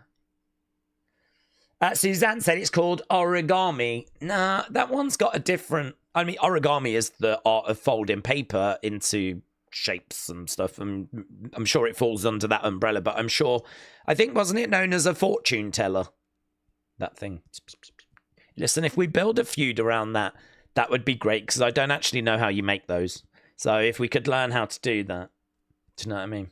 That would be pretty good. Ninja said it was solid, 8 out of 10. Very good in ring action. Segments were good. I really enjoyed the Heyman bits. Paul doesn't owe shiz to Seth. The build to Mania was a little worse than last week, but it was still good. No clue. Mania, says Akeem. Paul Heyman could be special ref. Well, I'm surprised he hasn't been made special ref by Adam Pearce, actually. that is the direction that Adam Pearce likes to go. Spartan Major 619. Days, it was called a chatterbox, what you're talking about. Never called that. I believe you, but when I was at school, it was definitely called a fortune teller. It might be like one of those where it has different names in different places and different eras. I wouldn't be shocked to find out that we are from different periods in time. Spartan, you obviously much older than me. I'm 21 years old, so I'm very young. But yeah, what was it called? Chatterbox. Chatterbox. I promise you I have never heard that in my life. Chatterbox. Love those things. King Yeti 1NM0. My favorite days is keep doing what you're doing. King Yeti, shout out to you, buds. Sonny said cootie catcher. Is that what you called it? A cootie catcher? That's what you called it, a cootie catcher. Yeah, I wouldn't be shocked to find out that this had different names for different countries, different periods of time. That wouldn't shock me. Mr. B. Maybe we need to watch Tony D. Paul Heyman. Maybe we need to watch Tony D. Paul Heyman. What? He goes with what? Tony D'Angelo? Don't know about that. I don't know about those two being together. LS Dub said 6.5. I'm not a huge fan of the ending. I feel like the Seth favor is forced, and Seth in general just doesn't feel like he matters at all. Decent show, and it did have some enjoyable parts.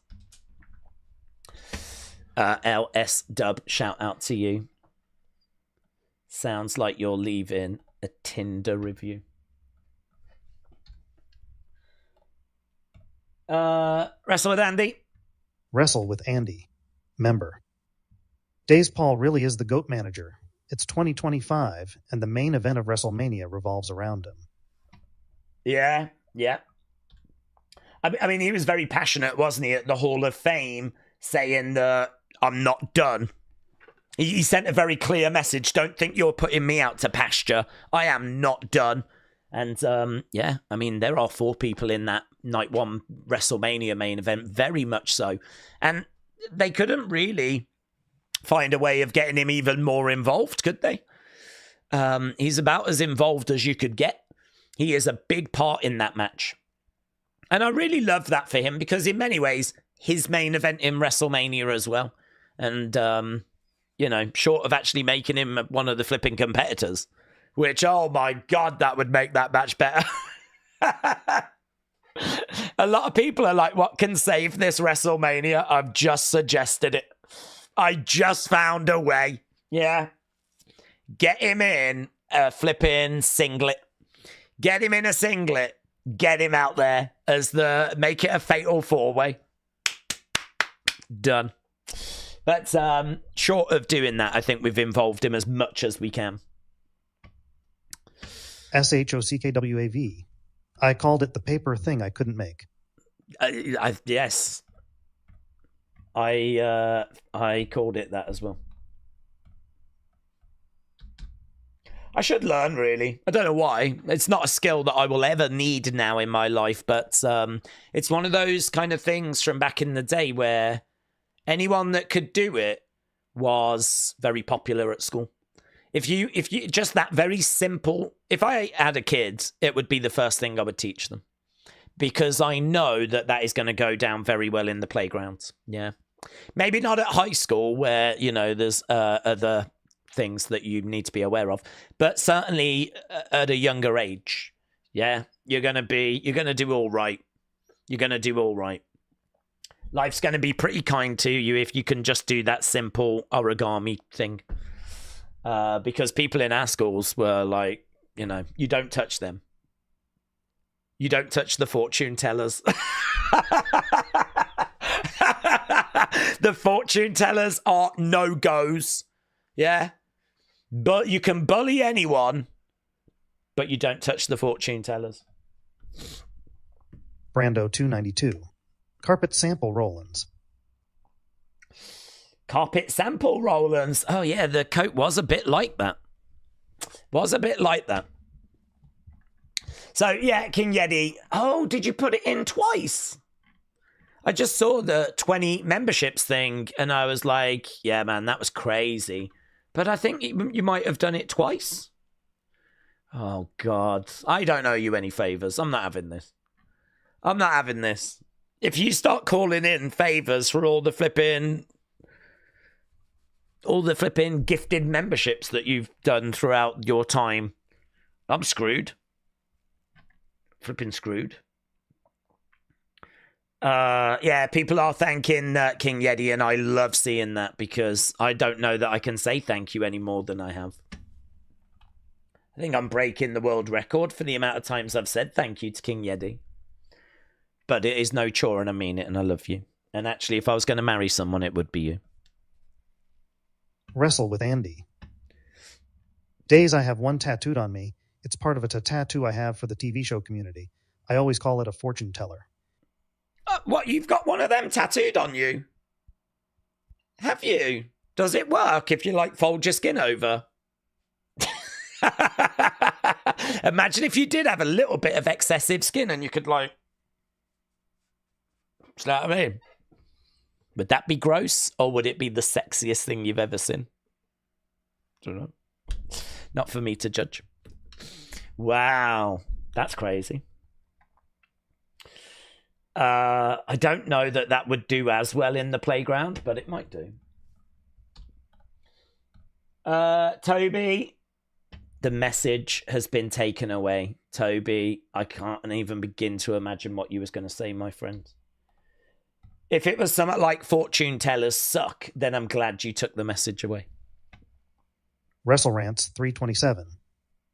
Seth asking for a favor at the end kind of made the whole angle goofy, because now it's being stretched like the bracelet. Oh. And if there's one thing we know, it's that you can't stretch a bracelet. Wrestle with Andy. Days, I'll send you a DM. Okay. I was going to say, it's all right. It depends where it is. Is it on your buttocks? I don't need to see it if it's on your buttocks. I'm all right. With one Raw left to go, what would you like to see next week? Well, I won't be going in with many high hopes for next week, to be honest with you, buds, because it's the go home. So I think that we'll be doing just, you know, a few video packages, final touches, just really putting the final few bits in place. So I can't say I'm really going into next week with high expectations. I mean, I don't know that we get anything dramatic. I mean, I suppose it would be nice to get a Heyman Roman segment with Heyman just showing that Seth has planted some seeds of doubt, asking his tribal chief, you do care for me, don't you, my tribal chief? And, you know, Roman giving an answer that he thinks is satisfactory, but one that Paul is still like, okay, yeah. Was that good enough? Kind of a thing, you know? I'd like to find out if Seth really thinks he's owed a favour, because I think the general consensus is that he is not.